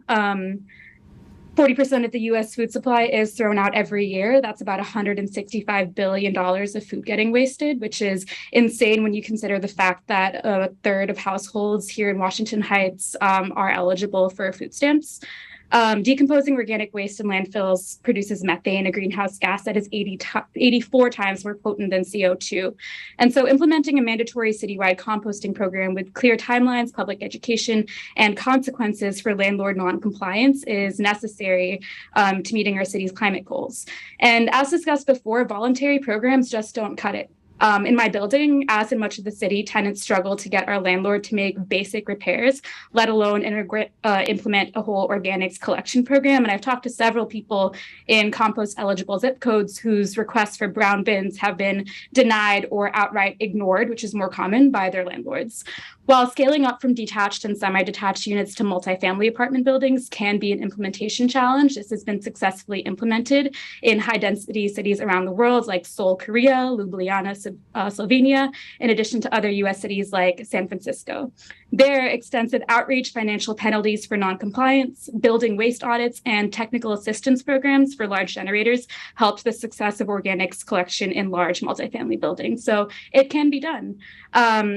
In the meantime, community drop-off sites for recycling and compost should be set up in conjunction with culturally relevant canvassing and outreach in partnership with local groups, in addition to hours of operation that actually work for working people with busy schedules, so outside of a 9 to 5. Compost has a number of local green infrastructure applications as well, and our city could utilize compost that we generate locally to reduce transportation emissions and enhance our resilience. So beyond enriching soil and sequestering carbon, compost can also remediate land contaminated with lead and other toxics, and its application to soil has enormous stormwater filtration and retention potential. Much of this legislation's language makes reference to landfills. However, our city sends a good deal of its waste to incinerators. I live in the Heights, and like other people living uptown and on the west side of Manhattan, my waste gets to be burned in an incinerator right across the river in a predominantly Black and brown community in Iron Mound neighborhood of Newark. And environmental justice organizers there can tell you more about the devastating health impacts that our burned waste has on their community. It's the dirtiest form of energy on the grid, and it emits heavy metals, toxic chemicals, and PM 2.5 into the air that cause heart and lung diseases, cancers, developmental disorders, and so on. New Yorkers on the east side of Manhattan, further out in Queens, send their residential waste to incinerators in Niagara Falls and Pennsylvania's Delaware Valley. Zero waste to landfill is a much needed goal, but simultaneously, we do need to make sure that waste is kept out of incinerators and other forms of expensive, quote unquote, waste to energy technology that's being greenwashed as good for the planet. If we set a goal of zero waste to landfills, but include incinerators, we risk further poisoning environmental justice communities living near incinerators by sending them increasing volumes of our waste. Zero waste has an enormous job creation potential, as a report that the organization I worked for released last year. Dumping garbage in landfills or incinerators creates just under 2 jobs per 10,000 tons of materials per year. Meanwhile, for the same volume of waste, reuse has the potential to create over 50 jobs. Recycling creates up to 320 jobs, depending on the mechanization level of the equipment that is used. And composting creates 6 jobs. So the zero waste management strategies that create the most jobs also deliver the best environmental outcomes. It's a win-win. I also appreciate the approach this legislation takes to disaggregating data by community district as a measure towards equity. Hiring for jobs created through this legislative package should prioritize individuals in community districts that are bearing the brunt of environmental injustice in this city. And yeah, thank you so much to this community for raising this important issue today. Thank you so much. Really, really appreciate it. Alex Shapanka from Ribney. Time starts now. Can you hear me? Great. Yes, we can hear you. We can see you. Great. Good afternoon, Chair Nurse and other members of the City Council. My name is Alex Shapanka with the Real Estate Board of New York. While written testimony touches on all legislation being considered today, my comments now are limited to Intro 244. Ribney appreciates the intent of the legislation and supports the ultimate goal of mandatory diversion of waste from landfill. Organic waste collection is an essential step in the fight against climate change, as well as maintaining a livable and healthy city. However, to do so effectively, there needs to be sufficient lead time to ensure that the program can actually be a success, which the current proposal does not provide. There will be a concerted effort in education and outreach to ensure that New Yorkers are aware of the organic waste program and how to comply. As part of the Make Compost Not Trash campaign, DSNY recruited 50 volunteers to canvass 1,200 homes in 2 community districts over 2 months. New York City has over 3 million homes. It's not realistic to mandate citywide outreach in less than 7 months. The scale of operation to inform residents of the program and ensure they understand how to comply with would be monumental. We encourage City Council to work with DSNY and other stakeholders to determine a more pragmatic and achievable timeframe. Further, an indispensable step to reaching zero waste to landfill is stymieing the initial production of waste. It is essential that the city have time to conduct its education and outreach prior to the effective date of organic waste collection program. Through education and outreach, DSNY will hopefully be able to mitigate the residential waste production in the first place, which will in turn impact the volume of waste the department will need to account for as it creates and implements any program. Furthermore, operationally, the DSNY needs more lead time to establish a residential organics waste program, ensuring that its staffing levels are adequate to administer such a program, and that the bill would also require that DSNY begin collecting several thousand tons of organic waste every day in less than 7 months. For context, the city diverts only 6.6 tons of organic waste every day right now. DSNY will need time to determine how it will adjust its collection process, and more importantly, it's going to need time and resources to identify the space, develop the facilities, and hire the staff necessary to process the level of organic waste 3 times the magnitude of what is collected today. REBNY supports the intent of Intro 244, but we encourage the council to work with DSNY to develop a more pragmatic timeframe and ensure the department has the resources necessary to effectively implement organic waste collection. Thanks. Thank you. Now we're going to hear from Sanjay Renz. Starting time.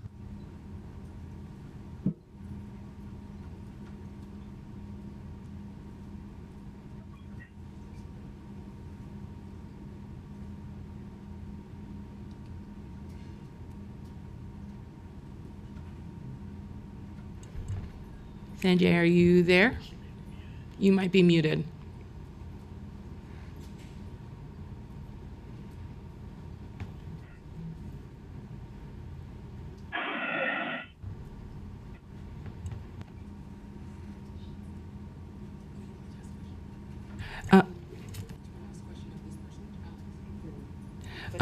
Sanya, why don't we wait for a second, maybe while we troubleshoot your technical difficulties, but Councilmember Richardson Jordan had a question for Alex from REBNY, if you can stay on for a second. Sure. Okay. Yeah, I just wanted to ask, because we've heard testimony from different members of the public that there has been a struggle in terms of the current voluntary program, sometimes getting building managers and landlords to provide the bins or to engage in that program.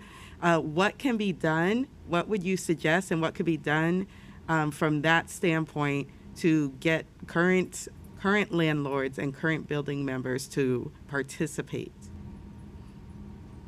It's a bit of a chicken and egg situation. I think part of it needs to be more concerted outreach from the DSNY and also just the city more broadly.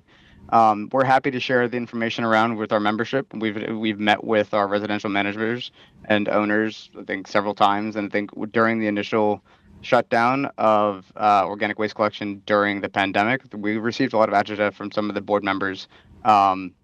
And they wanted to know when it was going to be re-implemented. I think there's a lot of co-op board members, condo board members, and as well as some rental units that really care about organic waste collection. And I think it's really a matter of making sure that you can reach the individuals and the renters and the owners of individual properties, of the dwelling units, not the building owners.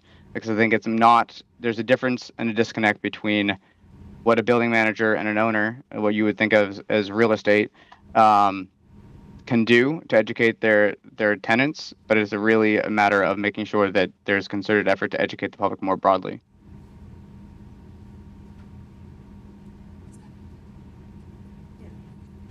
Thank you so much, Alex. We're going to try back again for Sanjay. Starting time. Okay, now does it work? It does. Yes. Okay. You're live. Okay. Hi, my name is Sandy Renz and I live in Gowanus, Brooklyn. I'm testifying today in total support of the 5 pieces of legislation in front of the committee. I've always thought that the destruction of our environment was bad. I have been composting most of my life. I volunteer at the Big Reuse Compost Facility at the Salt Lot in Gowanus.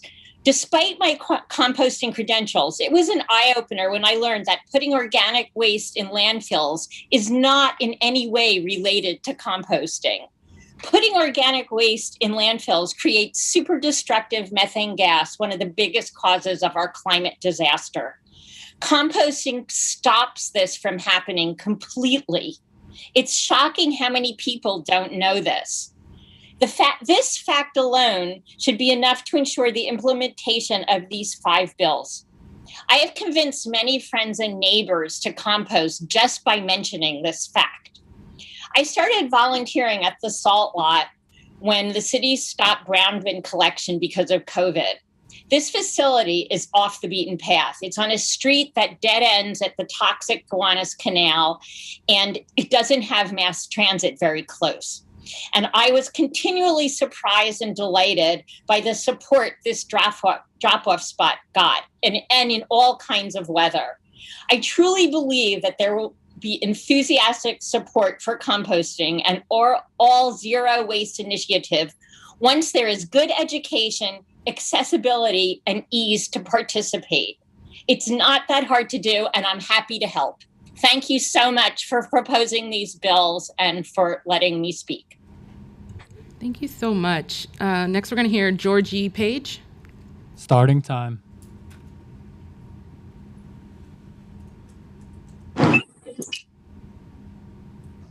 Hello.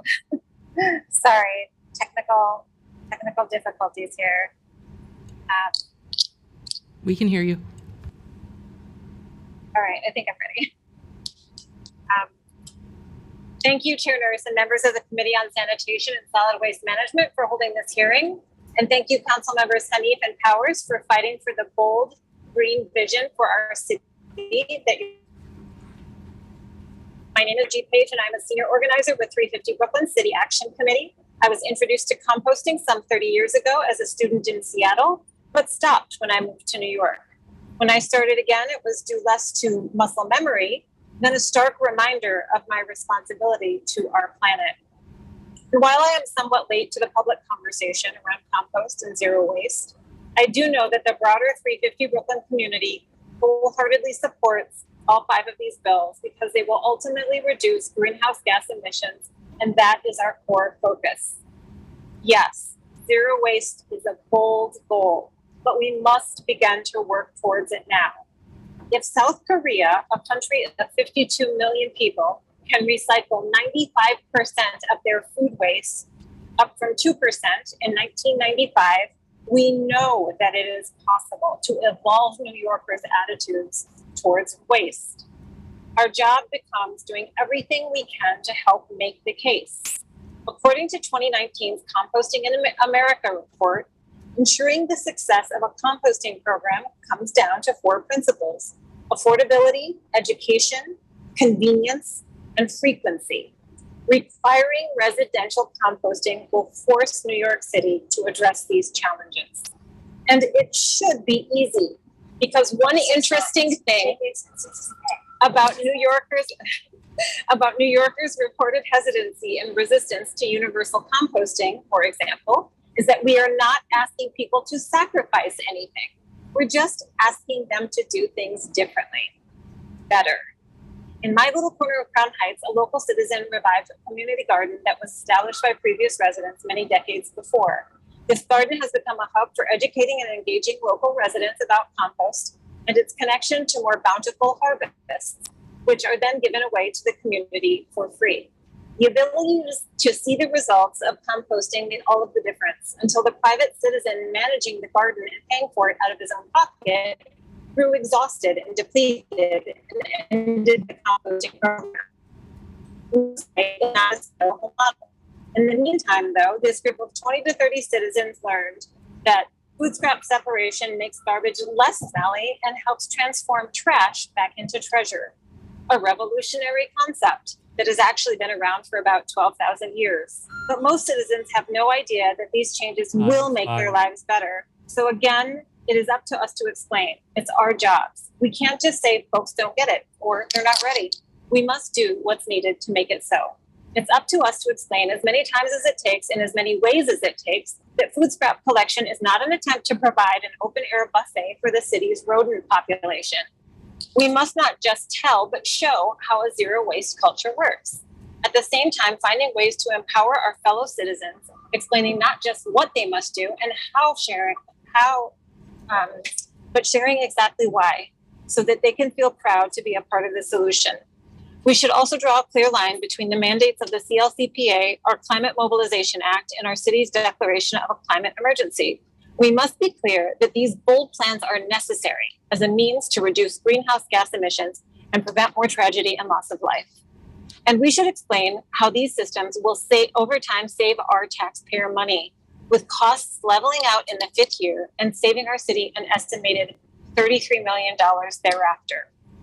So along with calling for a swift vote and the passage of these bills, we look forward to seeing and being a part of a mass mobilization.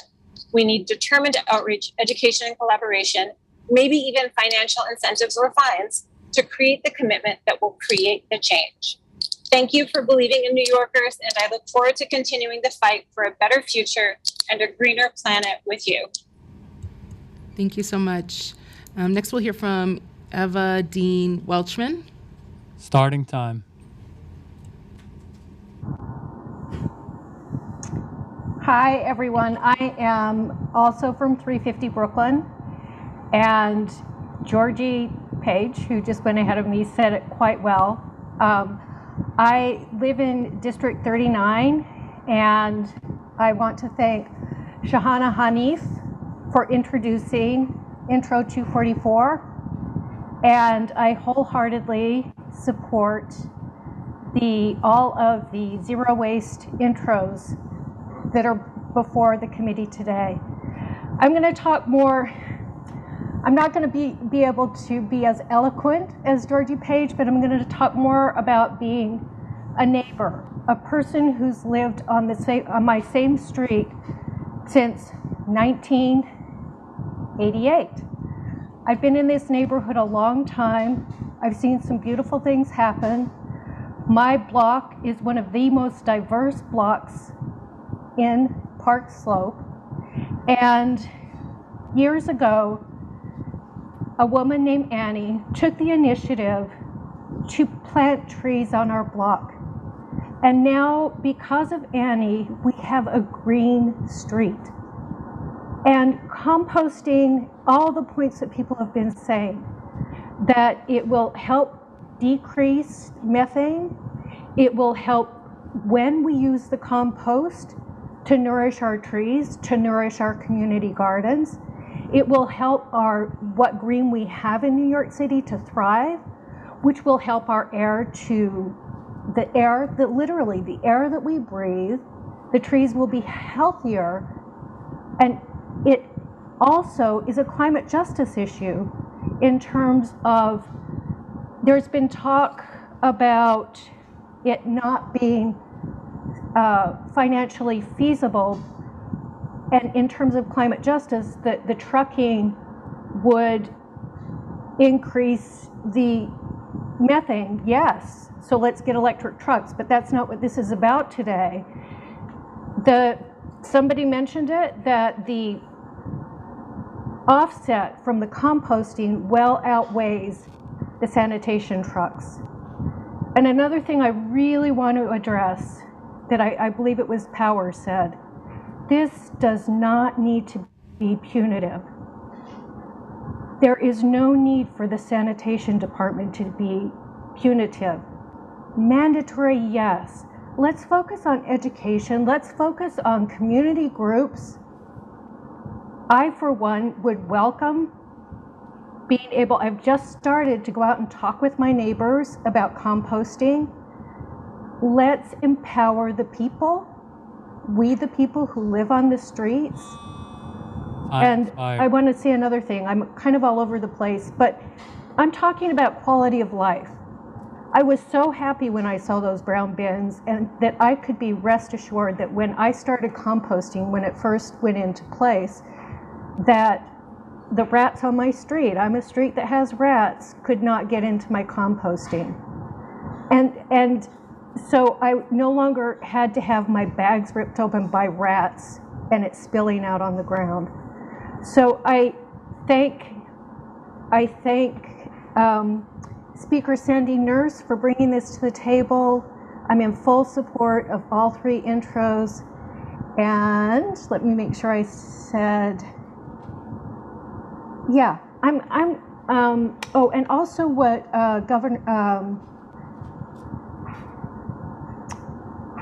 Brooklyn Borough President's representative said. Ooh, where is that? Thank you, Eva. You can also submit written testimony too. Can you wrap up your thought real quick?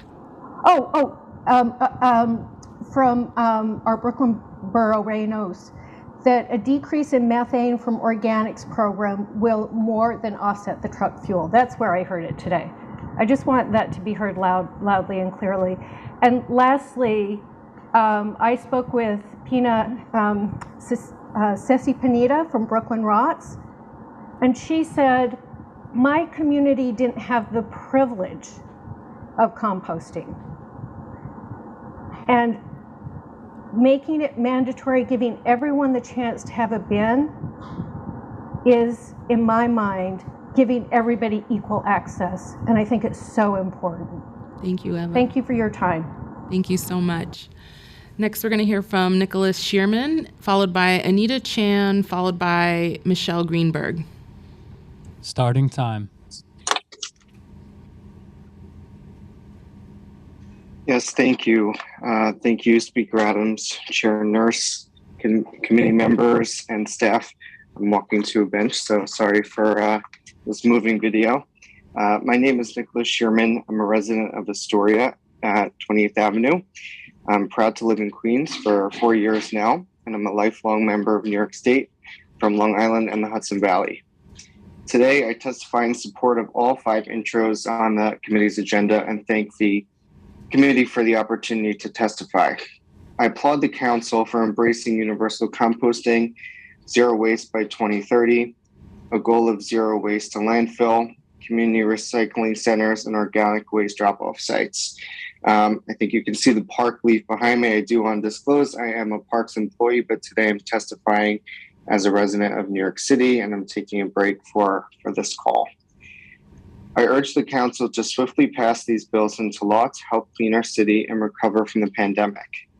In addition to supporting this legislation, I would like to share my support for additional legislative action by the council due to the dire state of the city streets since the start of pandemic, and I believe this additional action would complement the goals of these bills to reach zero waste.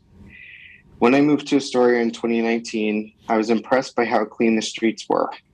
Yes, there were some problem areas on commercial avenues, but most of the streets were clean, allowing community members to enjoy the beauty of Astoria's buildings, street trees, and front gardens. We of course know that the public realm, including our streets, changed drastically in 2020. Once it was safe to leave our homes and go outside, I increased my usual habit of walking in the neighborhood to be outside every day for fresh air and to keep my mind healthy. I think a lot of us did this. I was saddened, however, by how filthy many of the streets have become with debris from residential garbage bags. I knew this was related to sanitation budget cuts, but it also became clear the city's archaic system of not containerizing its waste is not working. We, of course, need to make composting universal and I believe mandate it, as has been discussed today, but we're not going to reach our zero waste goals and anti-disposable plastic goals without containerizing. On my walks where I was trying to clear my head and survive the pandemic, I encountered trash not picked up, trash bags ripped open by rats with trash strewn on the sidewalks, and trash in the street gutter. This was especially bad after garbage or recycling days because the bags of waste had just been left on the street until pickup. I've learned from reporting on WNYC and Streets blog that our current plastic bag on the sidewalk system goes back to the chemical industry's donation of bags to the city during a sanitation worker strike in the 60s. This system is not working. Also, every last one of the city's old school wire litter baskets with no top need to be eliminated across the city and replaced with the long-awaited Better Bin wrap-proof bin. I really think this needs to be a law passed by the council. The wire baskets continue to let waste fly as they have always done. New York is a windy city despite being the Big Apple, but our choices in litter baskets on commercial streets don't reflect that reality. Waste piles up and flies out of these baskets, or sometimes the wind pulls the entire plastic bag out of the basket altogether. Thank you, Nicholas. I'm embarrassed to bring friends and family over to my apartment building because our avenue is so often dirty with trash. Every time I have a friend over, I clean the front of our building and our whole block around a span of 10 blocks, so it doesn't look like we're living in filth. No New Yorker in any neighborhood of this city should be living like this. New Yorkers pay thousands every month to afford living in this city and have invested years here and some generations. The bare minimum we should get from our government is clean streets. I'm tired of the culture we have in New York City that our city is too big and gritty to be clean. We just need to be smart about program development, implementation, partnership building, and sufficient investing. Thank you, Nicholas. I urge the City Council to expand and pass additional sanitation bills to reduce or ban the sale of certain single-use plastics in the city, launch a citywide anti-littering campaign to go with these zero waste bills, and encourage use of reusable products. We have the power to make New York the Nicholas. I'd cleanest really and greenest encourage big you to city in the submit country. written I look forward to testimony. seeing all you do as a council to. Thank you so much. We have a still quite significant long list. I'm so sorry. Try to be a little bit generous with a couple extra minutes every time. Next, we're going to hear from Anita Chan, followed by Michelle Greenberg, followed by Maggie Clark. Starting time. Hi, good afternoon. My name is Anita Chan, and I am testifying in support of this legislative package. I have lived in New York City all of my life, and although I've seen great improvements in many aspects, the pace doesn't match the urgency of tackling the climate crisis and improving quality of life for all. I believe these bills will help pave the road to more solid, impactful action. We absolutely need universal mandatory residential composting now. The current system, with some neighborhoods having curbside composting and others having food scrap drop-off sites, many of which have set hours, is not equitable enough. Many neighborhoods are underserved, and even if there is a food scrap drop-off right around the corner, the feasibility of a household of 2 dropping off food scraps versus a household of 6 is very different. It should not be so easy to throw things into the trash, and instead of having 2 trash days, one should be for organics. Education, enforcement, and convenience is key. The SNY already allow plastic bags to be used. Another idea can be to make browns more widely available to residents to manage odors. In addition, all of the organics collected should not be trucked far away, but instead processed locally where compost is given back to the community to use in public spaces and private. This absolutely cannot be delayed. Having a voluntary program lacks the urgency we need. Ensuring that every community district gets 3 food waste drop-off sites and 3 recycling centers allow more people to participate no matter what neighborhood they live in. I want to know how the capacity of these sites and the exact locations will be determined, since every neighborhood has different population density and may call for varying levels of services. I also think that the food scrap drop-offs should be located right next to recycling sites so that people can go to one stop instead of having to visit 2 different sites to do their part in recycling. This will complement the the curbside recycling program, capturing the organic waste eaten on the from food eaten on the go at workplaces, recreational areas, etc. Lastly, we absolutely need to have a clearly defined zero waste goals and actually work towards them. We need to ensure that we are setting goals and taking action upstream and downstream. Skip the stuff bill, extend the producer responsibility, and setting up infrastructure for reusables, composting. These are all crucial aspects in making zero waste future possible. So passing these bills and pushing for real effective change is really instrumental in creating local green jobs, turning organic waste, a valuable resource, into compost to help enrich our soils, divert waste from landfill and incineration to cut down on the greenhouse gas emissions from transportation, burning, and from being in a landfill, saving the city money from sending heavy, bulky waste to landfill, helping mitigate the city's rot problems, and guaranteeing a livable and thriving city. Thank you for this opportunity. Thank you, Anita. Next up is Michelle Greenberg, followed by Maggie Clark, followed by Ronald Weiss. Starting time.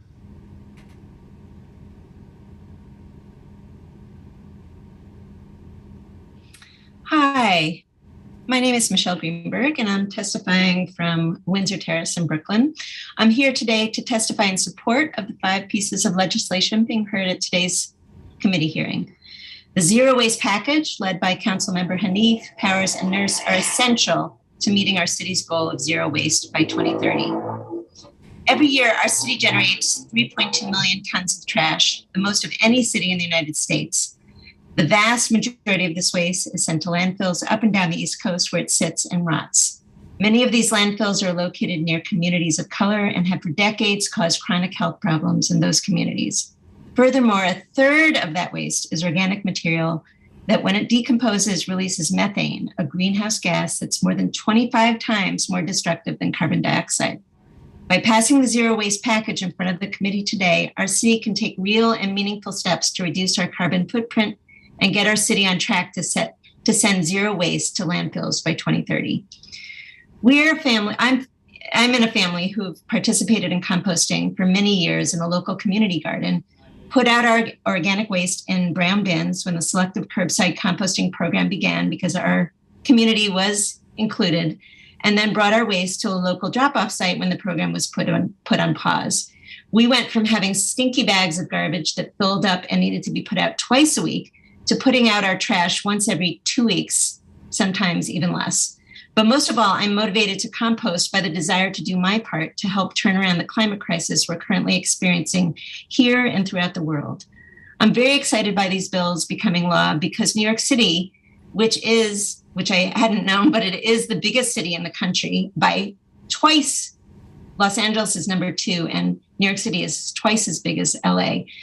And we'll have the chance to make a huge and positive impact on slowing down climate change just by that fact that we are the biggest city. In 1996, San Francisco became the first US city to establish a citywide food composting program and achieve the state's goal of 50% landfill diversion just 4 years later. Right now, that city composts and recycles about 80% of its waste. Granted, San Francisco is different from New York City, but if you translate that recycling and composting percentage to New York City numbers, it would mean that we would be able to divert 2.56 million tons of trash from landfills each year. That would reduce the amount of methane this city's trash releases by an astronomical amount. We'd be able to do this by investing primarily in education and people power rather than costly trucking and shipping to expensive landfills. And finally, we'd have the chance to lead as a world-class city that transitioned from sending more trash to landfills than any other any other city in the US, thereby contributing massively to the current climate crisis, to diverting more trash from landfills than any other city, thereby becoming a role model for the country and the world. And I think this is incredibly exciting that we could be a role model, that this city has potentially so much impact, and we are impacting negatively now by not yet having a real we have recycling, but composting program that includes everybody in the city. So it will allow us to positively impact not only the climate crisis, but the health and well-being of many communities of color. Expanding our composting program will also create thousands of good-paying green union jobs for our city. Thank you, Michelle. With mandatory residential composting and the CORE Act, we can ensure that New Yorkers have every opportunity to effectively dispose of their organic waste. Composting will not just reduce greenhouse gases, it creates an amazing byproduct that strengthens our soil and helps farmers across our state. Additionally, the zero waste mandating and reporting legislation. I invite you to submit written testimony just because we're running out of time.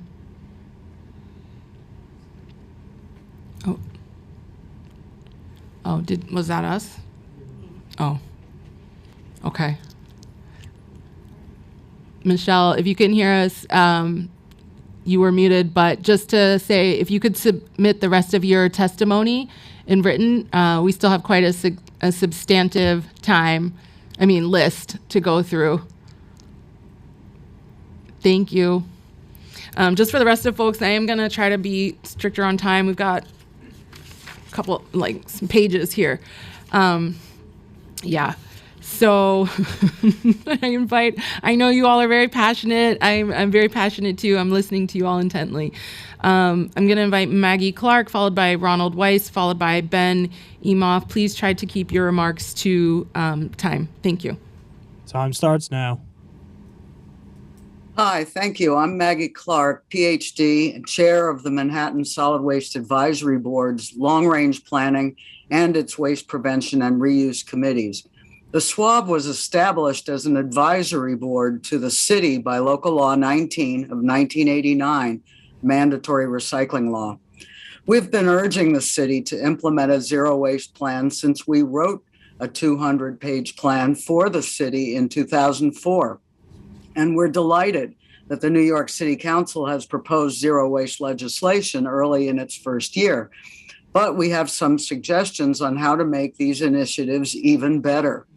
The SWAB just drafted a comprehensive zero waste bill that builds on the original mandatory curbside recycling law from 1989, laying out a schedule to achieve zero waste with mandates every year for the next 10. We will include this in our written testimony, and there's much more to it than that. Our bill has provisions to move the city towards 1, universally available curbside organics collection, 2, and this is really important, 100% program participation using well-tested and funded, targeted, multi-approach, consistently applied, motivational, educational materials, media, and campaigns with effectively designed and implemented enforcement. And 3, instituting waste prevention initiatives and reuse infrastructure across the city. Our bill directs the city to develop, tweak, and perfect pilot educational programs to maximize participation by all demographics and personality types, including those who are ready to participate and those who need special encouragement, incentives, and increased fines for not participating. We hope the city does pilots as they did before the 1993 curbside recycling program rollout. Studying mandatory universal curbside pilots right away in the 7 districts would be a good start. Every year, add more pilot areas, covering a greater diversity of demographics, readiness to participate, and housing densities. In the new waste characterization study that the city just mentioned, the city must also measure the types, quantity, and condition of repairable and reusable goods left at the curb, and plan and build reuse infrastructure. The DSNY education programs need to be revamped and well-funded. Austin, Texas achieved 85 to 95% participation after they spent $1 per household per month. We spend 86 cents per person per year.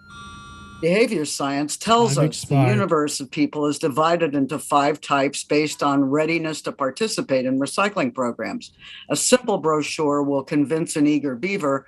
Others require convenience, like curbside with kitchen organics bins. Others need to know others in their neighborhood, family, or culture are participating. Others need incentives like save as you throw.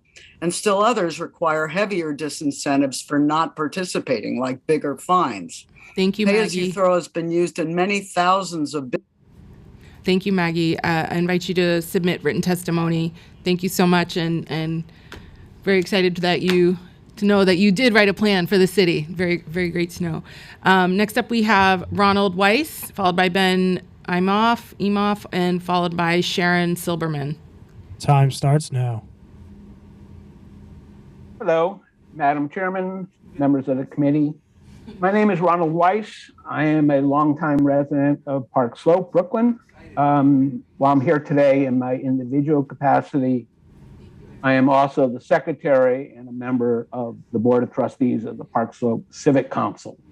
While the Civic Council does not yet have a formal position on mandatory curbside composting, in our fall 2021 newsletter, we ran a front page article on the city's composting program and urged those to participate in it. Park Slope, as you know, and as Commissioner Tisch reported, is a neighborhood that is participating in the curbside collection program. My understanding is that it is one of the most active, and yet looking down my block on Sunday evenings when I put my brown bin out, I'm disappointed by the relatively small number of bins I see. Our collective goal should be to increase this. For the last 22 years, I have been fortunate enough to live where I've had access to a small backyard. As I tried my hand at composting, I learned how poor the quality of the soil in Park Slope is. The glacier, which came through here and produced, in effect, Park Slope, wasn't kind. At about the same time I began this gardening endeavors, the city introduced a program, which I believe was in conjunction with the Brooklyn Botanical Garden, where for a small fee, my recollection is $20, $25, one could purchase a bin. It was made out of recycled plastic. It was, in effect, like a Tinker Toy. You put it together. It was pretty simple. And in fact, that's still the bin I use today. Encouraging more people to become backyard composting would not only be good for their gardens, but would also remove that much more waste from the city. Since you get the chicken bones, I keep the banana peels. I keep the, you get things that have oil or dairy on them, I get the things that do not. Commissioner Tisch stated that more than 50% of New Yorkers have never engaged in organic recycling. I would posit that increasing the amount of those participating in backyard composting, either through further education or perhaps reinstituting the bin program that was done so many years ago, might increase that. People who do engage in backyard composting, are often are asked, well, doesn't it smell? Well, if you do it right, and it's not hard to do it right, it doesn't smell. In fact, it smells like the forest Time floor. expired. Because what you're doing is simply what the forest floor does, but you do it a lot quicker. Also, you, if Ronald. You do it correctly, Thank you, Ronald. again, doing it correctly isn't. Thank you, Ronald. Please submit written testimony. We got a long list going today. Really, thank you for joining us. Next up, we're going to hear Ben Imhoff, followed by Sharon Silberman, followed by Anna Bunning. Sorry, I'm ruining Bunning. Okay. Starting time.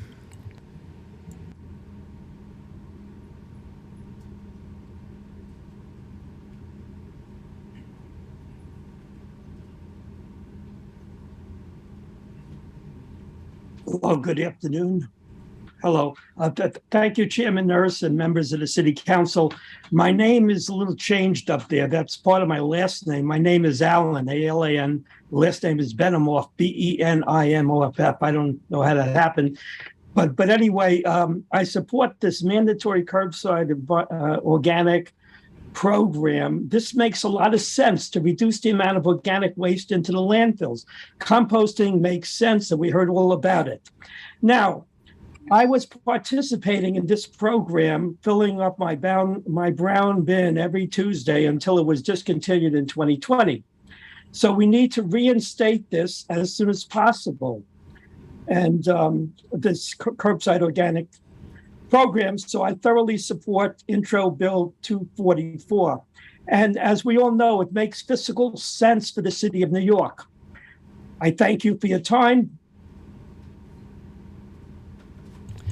Thank you. Model testimony. Thank you so much.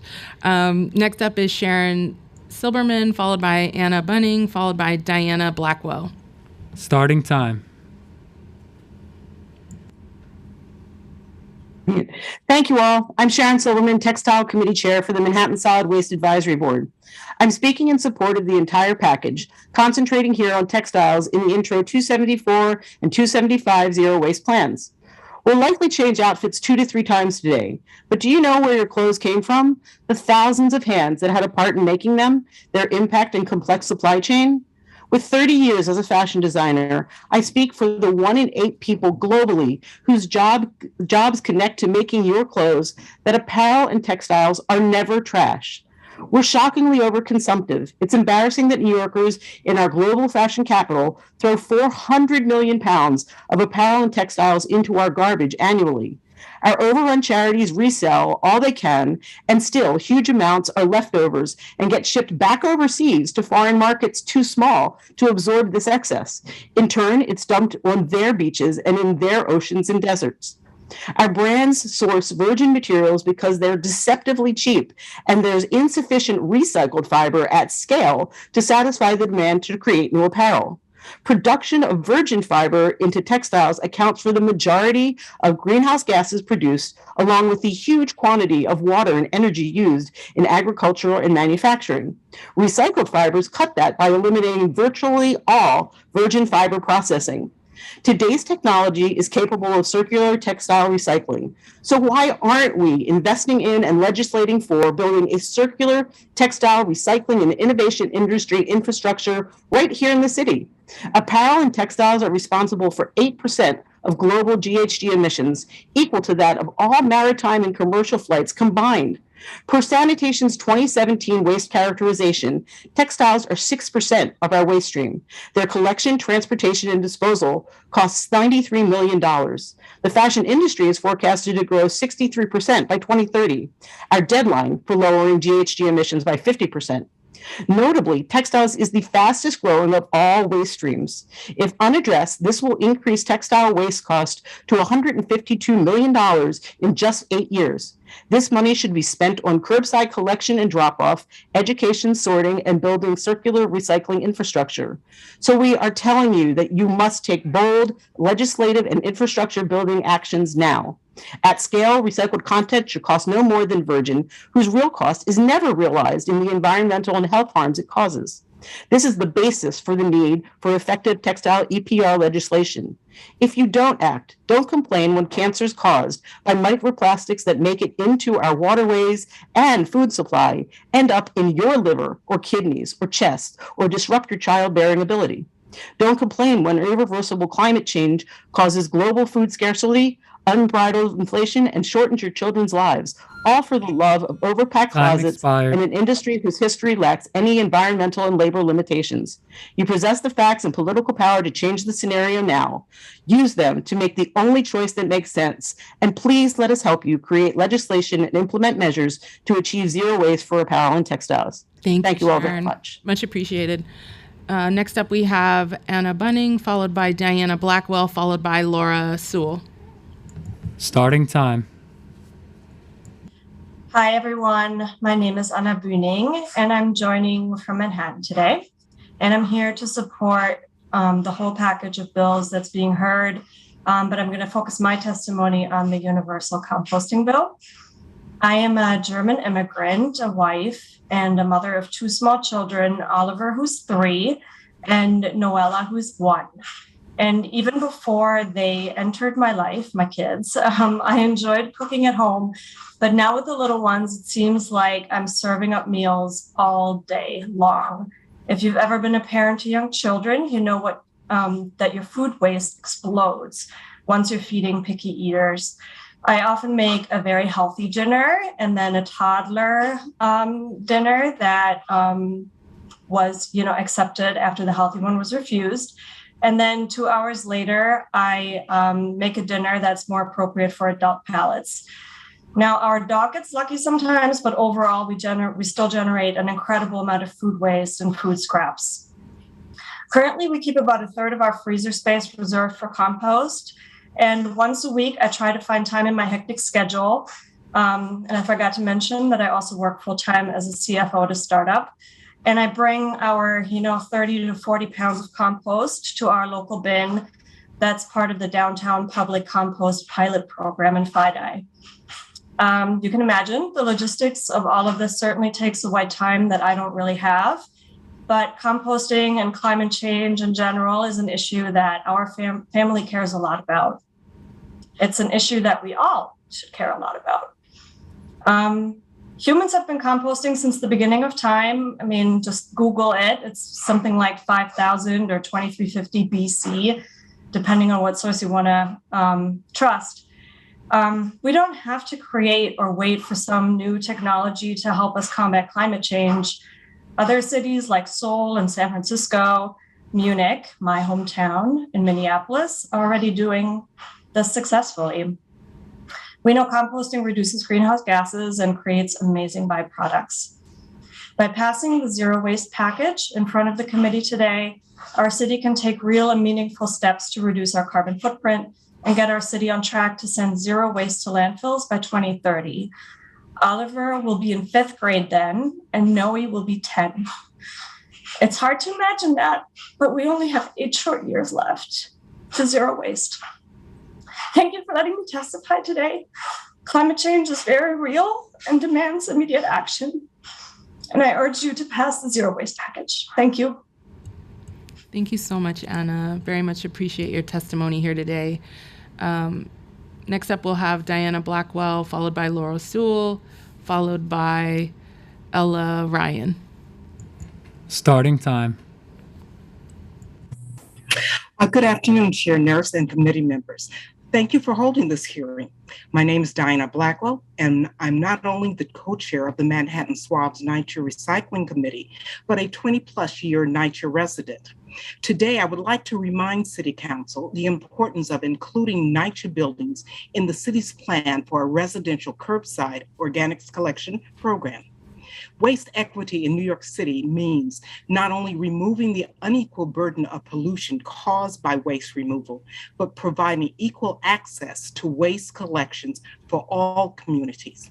While we were encouraged by Councilmember Hanif's mandatory citywide organics collection bill, the Manhattan Swab is concerned to see that the public housing has thus far been excluded from the bill's proposed organics collection services. It is imperative that public housing and NYCHA apartments be included in any waste collection legislation from the beginning to ensure equitable access to waste services for residents and equitable development of city-backed sustainability programs. NYCHA's dismal recycling rate of just 1.5% is a testament to how a subsection of the city can fall behind when it is excluded from mandatory legislations for over 25 years. Including NYCHA in the decision-making and program design of organic collection rollouts avoid the future challenges in the unequal infrastructure, development, and staffing procedures that NYCHA is currently navigating with recycling. Enhanced access to recycling and organic collection is also part of the NYCHA sustainability agenda, and including NYCHA buildings in Councilmember Hanif's bill would greatly support this goal. For the 1 in 15 New Yorkers who are NYCHA residents, inclusion in the mandatory organics program shows that they too can help the cities battle the climate crisis by composting their organics. Residents are ready and willing to learn and to participate. We urge City Council to revise the bill to include mandatory organics collection to all New Yorkers. Thank you. Thank you so much. Next up, we have Laura Sewell, followed by Ella Ryan, followed by Mark Shiflett. Starting time.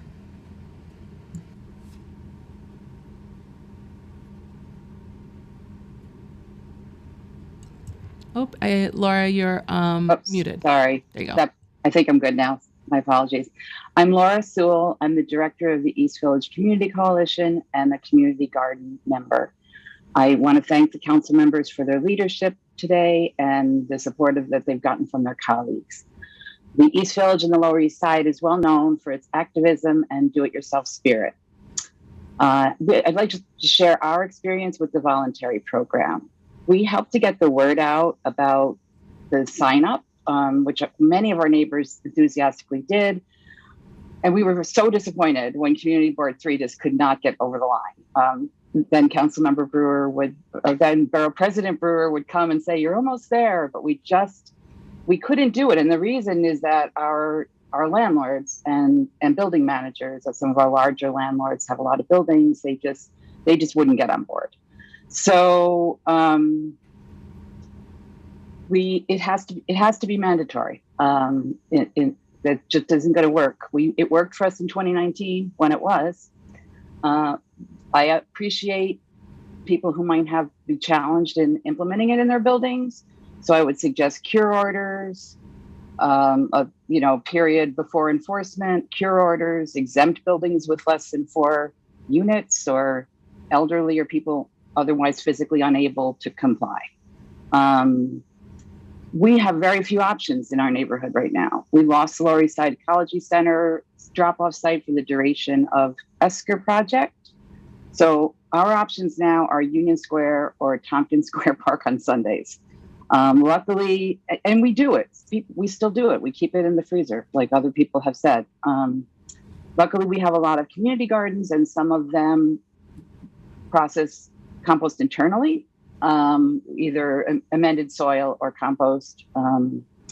And we have one drop-off site that I'd really like to highlight, which is Down to Earth.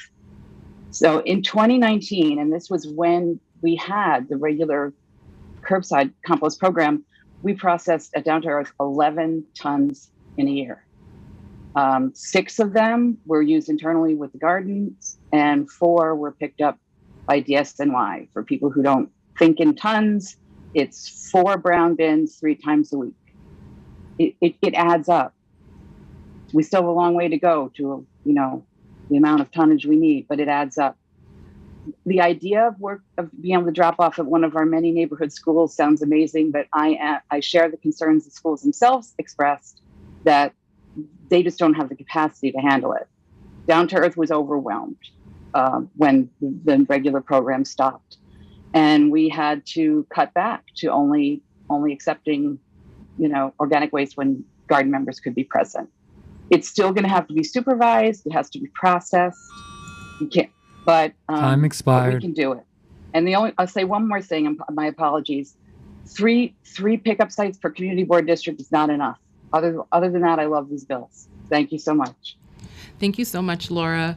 Next up, we have Ella Ryan, and then Mark Shivlet, and then Barbara Hertel. Starting time. Hi, my name is Ella Ryan, and I'm testifying from Brooklyn. I want to say thank you to the council members for introducing this important package of zero waste bills, and to the hardworking staff and sanitation workers of DSNY. I fully support all of the bills being discussed today, bills we desperately need if we're to achieve our zero waste goals. But I want to share a little bit more of my experience with curbside composting today. When curbside composting was cut in 2020, we missed it immediately. We were filling up trash bags 5 times more quickly than when it was available. Like Anna, I'm a mom of 2 kids. And every time I was scraping food my kids didn't finish into the trash or dropping in the millionth banana peel, I knew that it was going straight to landfill to release methane that would contribute to the climate crisis that threatens us all, but especially my kids, everybody's kids. Sure, we had the option to trade our fruit scraps, some of them anyway, to a local community garden. But really, who but the most dedicated has the time for that? Part of the beauty of curbside composting is that it made it so accessible. Every New Yorker should have the opportunity to compost, not just those with a backyard worm bin, the luxury of time and a large freezer, or the ability to pay for a private composting service. We are lucky enough, my household is lucky enough to be in one of the only 7 of 59 community boards that now benefits from the limited curbside composting program. But since it's optional, our landlord was reluctant for us to participate, believing it to attract rats. We had to advocate to be able to use the service, and because it's optional and off cycle, we manage the bins ourselves. The supers who manage the trash and recycling are not paid to handle the compost. With a less open-minded landlord, we probably wouldn't have been able to participate in the program at all. That's why it's so important that New Yorkers should be given the opportunity to learn about composting, about how it actually keeps food away from pests, and how it returns nutrients to our soil instead of irretrievably burying those nutrients in landfill.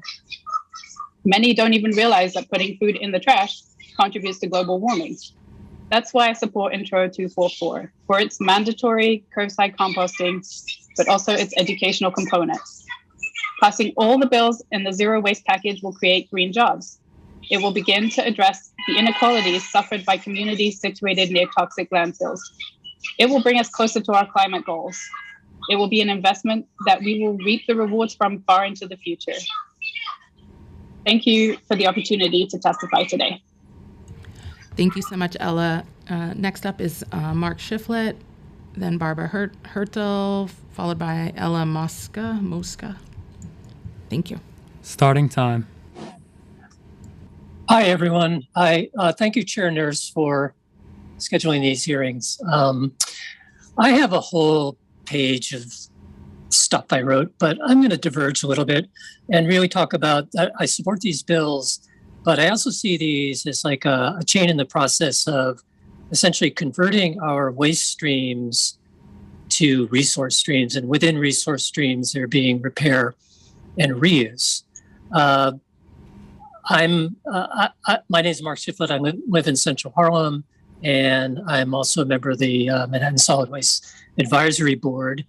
One of the areas that is very near and dear to me is open data, which I think will be a huge role in analyzing our waste streams and converting them into resource streams.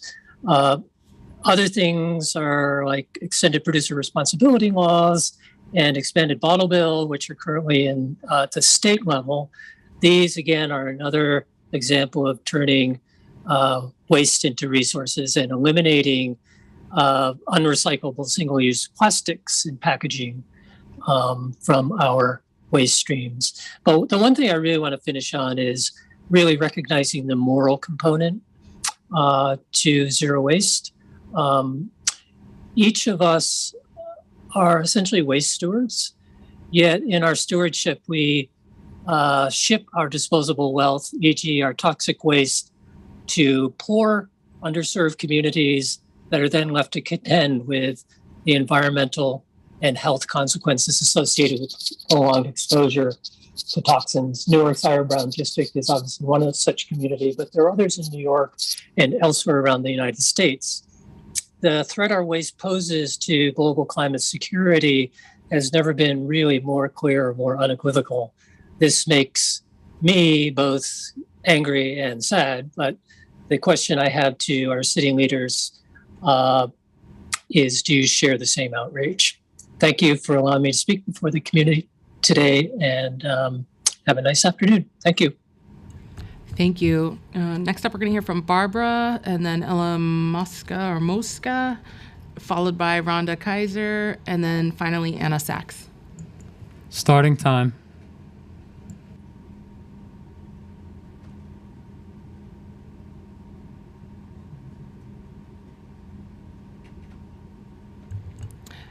Barbara Hertel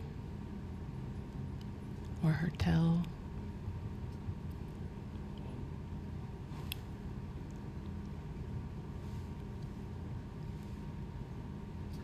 Maybe not. We can circle back. Okay. So we'll circle back to you, Barbara. Next up is Ella Mosca or Ella Mosca. Starting time.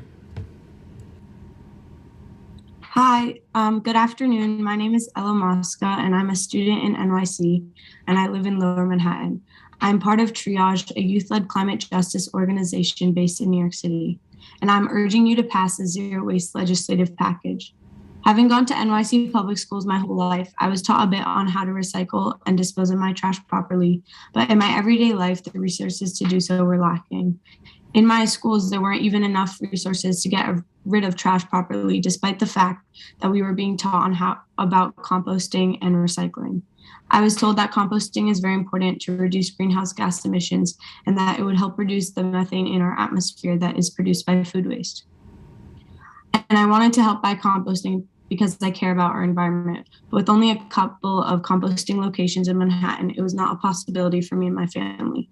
Universal residential composting will allow me and over 1 million students and families across the city to compost and also reduce the environmental impact that we have as a city.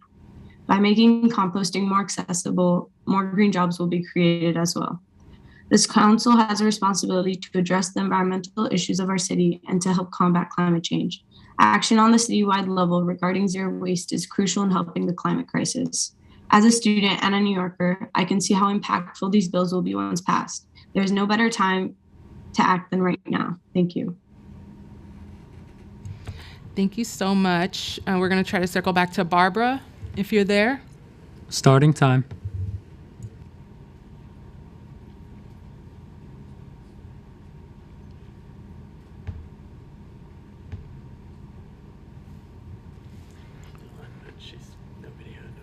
Okay. Okay, so we're going to move on to Rhonda Kaiser. Starting time. Hi, thank you, Chair Nurse, and for the committee for this opportunity for all of us to speak. I'm Rhonda Kaiser. I'm Legislative Committee Chair of the Brooklyn Solid Waste Advisory Board. My comments today are my personal comments, and I'm testifying, of course, in support of this exciting legislative package. I'm incredibly proud also to call Shahana Hanif my councilwoman. Thank you, and to the whole committee for your intelligent and insightful comments and questions at the top of the hearing. I'm delighted to see what comes from this talented group of legislators. As an executive board member of Sure We Can, New York City's only nonprofit bottle and can redemption center, I'm proud to support the important work that our community of canners do every day, cleaning our streets at no expense to the city and diverting around 500 tons of waste in an inclusive and low barrier method of resource diversion.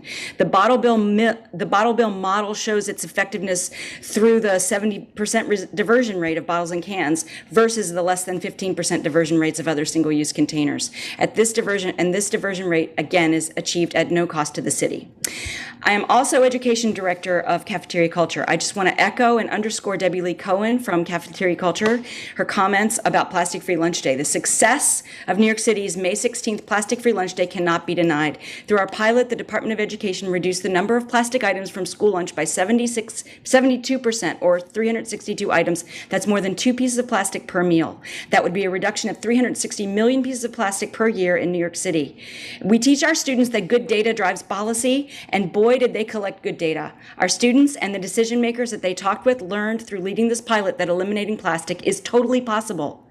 And now, emboldened by their large systemic plastic reduction success, our students reviewed the single-use plastic that came into cafeterias from home lunch and put on their problem-solving hats. They concluded that simply asking families or delis in stores is not the way to curb single-use plastic in a meaningful way. Even talking directly to creators of single-use plastic pollution proved to be a daunting task. But they were delighted to learn about New York State Assemblymember Engelbright's EPR bill, A10185, and the Bigger Better Bottle Bill, A10184, Senate S194. They believe that his bills are picking up where they're leaving off for the summer. So we hope that the City Council will recognize and endorse specifically these bills going forward.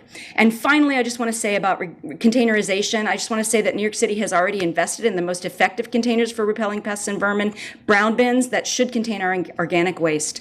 At Cafeteria Culture, we teach our students that there is no away with respect to our garbage, and investing more money in hiding sidewalk garbage in containers only masks the need to reduce our garbage footprint. The quicker we can reduce and divert our waste from the waste stream, our resources from the waste stream, the more quickly we can actually tackle these environmental justice issues for folks in the catchment areas. That's it. Thanks. Rhonda, really quickly, Councilmember Kristen Richardson Jordan had a question about the two bills. If you could say the bill numbers again that you at the state level. The state Engelbright's bill is A10185 is the EPR bill, and the Bigger Better Bottle Bill is A10184, and it has a Senate sponsor, Senator May, Senate S9146. Thank you, Rhonda. And just to note that I believe we introduced a resolution at the council on the bottle bill, so hopefully we'll see some support. Okay, so I believe this is our last testimony. And then we'll check and see if anyone else. Okay, we'll check after. Anna Sachs, if you're there, you are last but not least. Starting time. Hi, thanks for having me. I wanted to comment today as an individual. I'm also a member of the Manhattan Solid Waste Advisory Board as legislative chair, and I'm a member of the Save Our Compost Coalition. For organics, I want to suggest right-sizing the collection. So we know from the 2017 DSNY waste characterization study that a third of our New York City's residential waste is recyclable, a third is organic, suitable for composting, and a third is other. And 6% of that, the total pie, is textiles, actually. So even within the other, there are other opportunities for diversion. But with the third, you could do 1 day of recycling pickup, 1 day of organics pickup, and 1 day of this other, the trash pickup. And once you keep the labor constant, then it becomes an issue of tipping fees. And we know that landfill incinerators are more expensive than recycling and composting, as they should be. So I want to suggest that instead of having 3 days of trash pickup and maybe 1 day of recycling for most New York City neighborhoods, it depends on the neighborhood, then instead we do 1 day of recycling, 1 day of organics, and 1 day of trash. And that is another mechanism of getting people to comply with this program. So I think we need to study changing the pickup days. We need it to be mandatory and we need it to be universal. There's no zero waste without mandatory universal organics, given that pie chart. And there's no zero waste without NYCHA, which is a city within the city the size of Atlanta. I think that the timeline, as we know, is a little too ambitious for the start date, but I think it makes sense to do it all at once. So we have a one message, one rollout, a massive media campaign to get people on board, versus the confusing voluntary program that we've been doing under de Blasio and Bloomberg and Adams also. We cannot start and stop. We have to commit to this and know that it's going to be more upfront costs at the beginning. And then eventually, as the IBO report stated, over time, we will see those cost savings. But we know that it's not going to be upfront and we have to be prepared for that. And we can't back down even with those increased costs.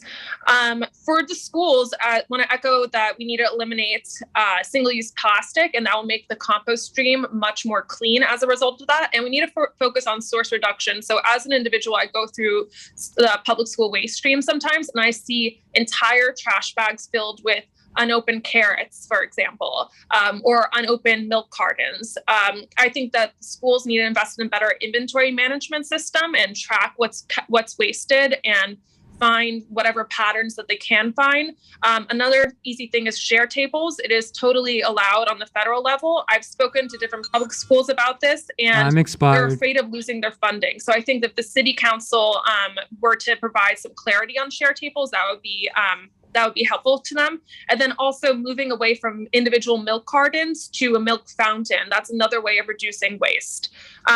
I don't know my time, but I want to say the CORE Act, I think it's an opportunity to pair empty storefronts with community spaces and free stores, swap spots, repair, and other things that can serve community and divert items from landfill incineration. For fines that we spoke about briefly before, I want to suggest that DSNY have to add a photo to the fine. That's something that my family has received where it becomes a he said, she said thing, where because there is no photo evidence provided for whatever the DSNY fine is.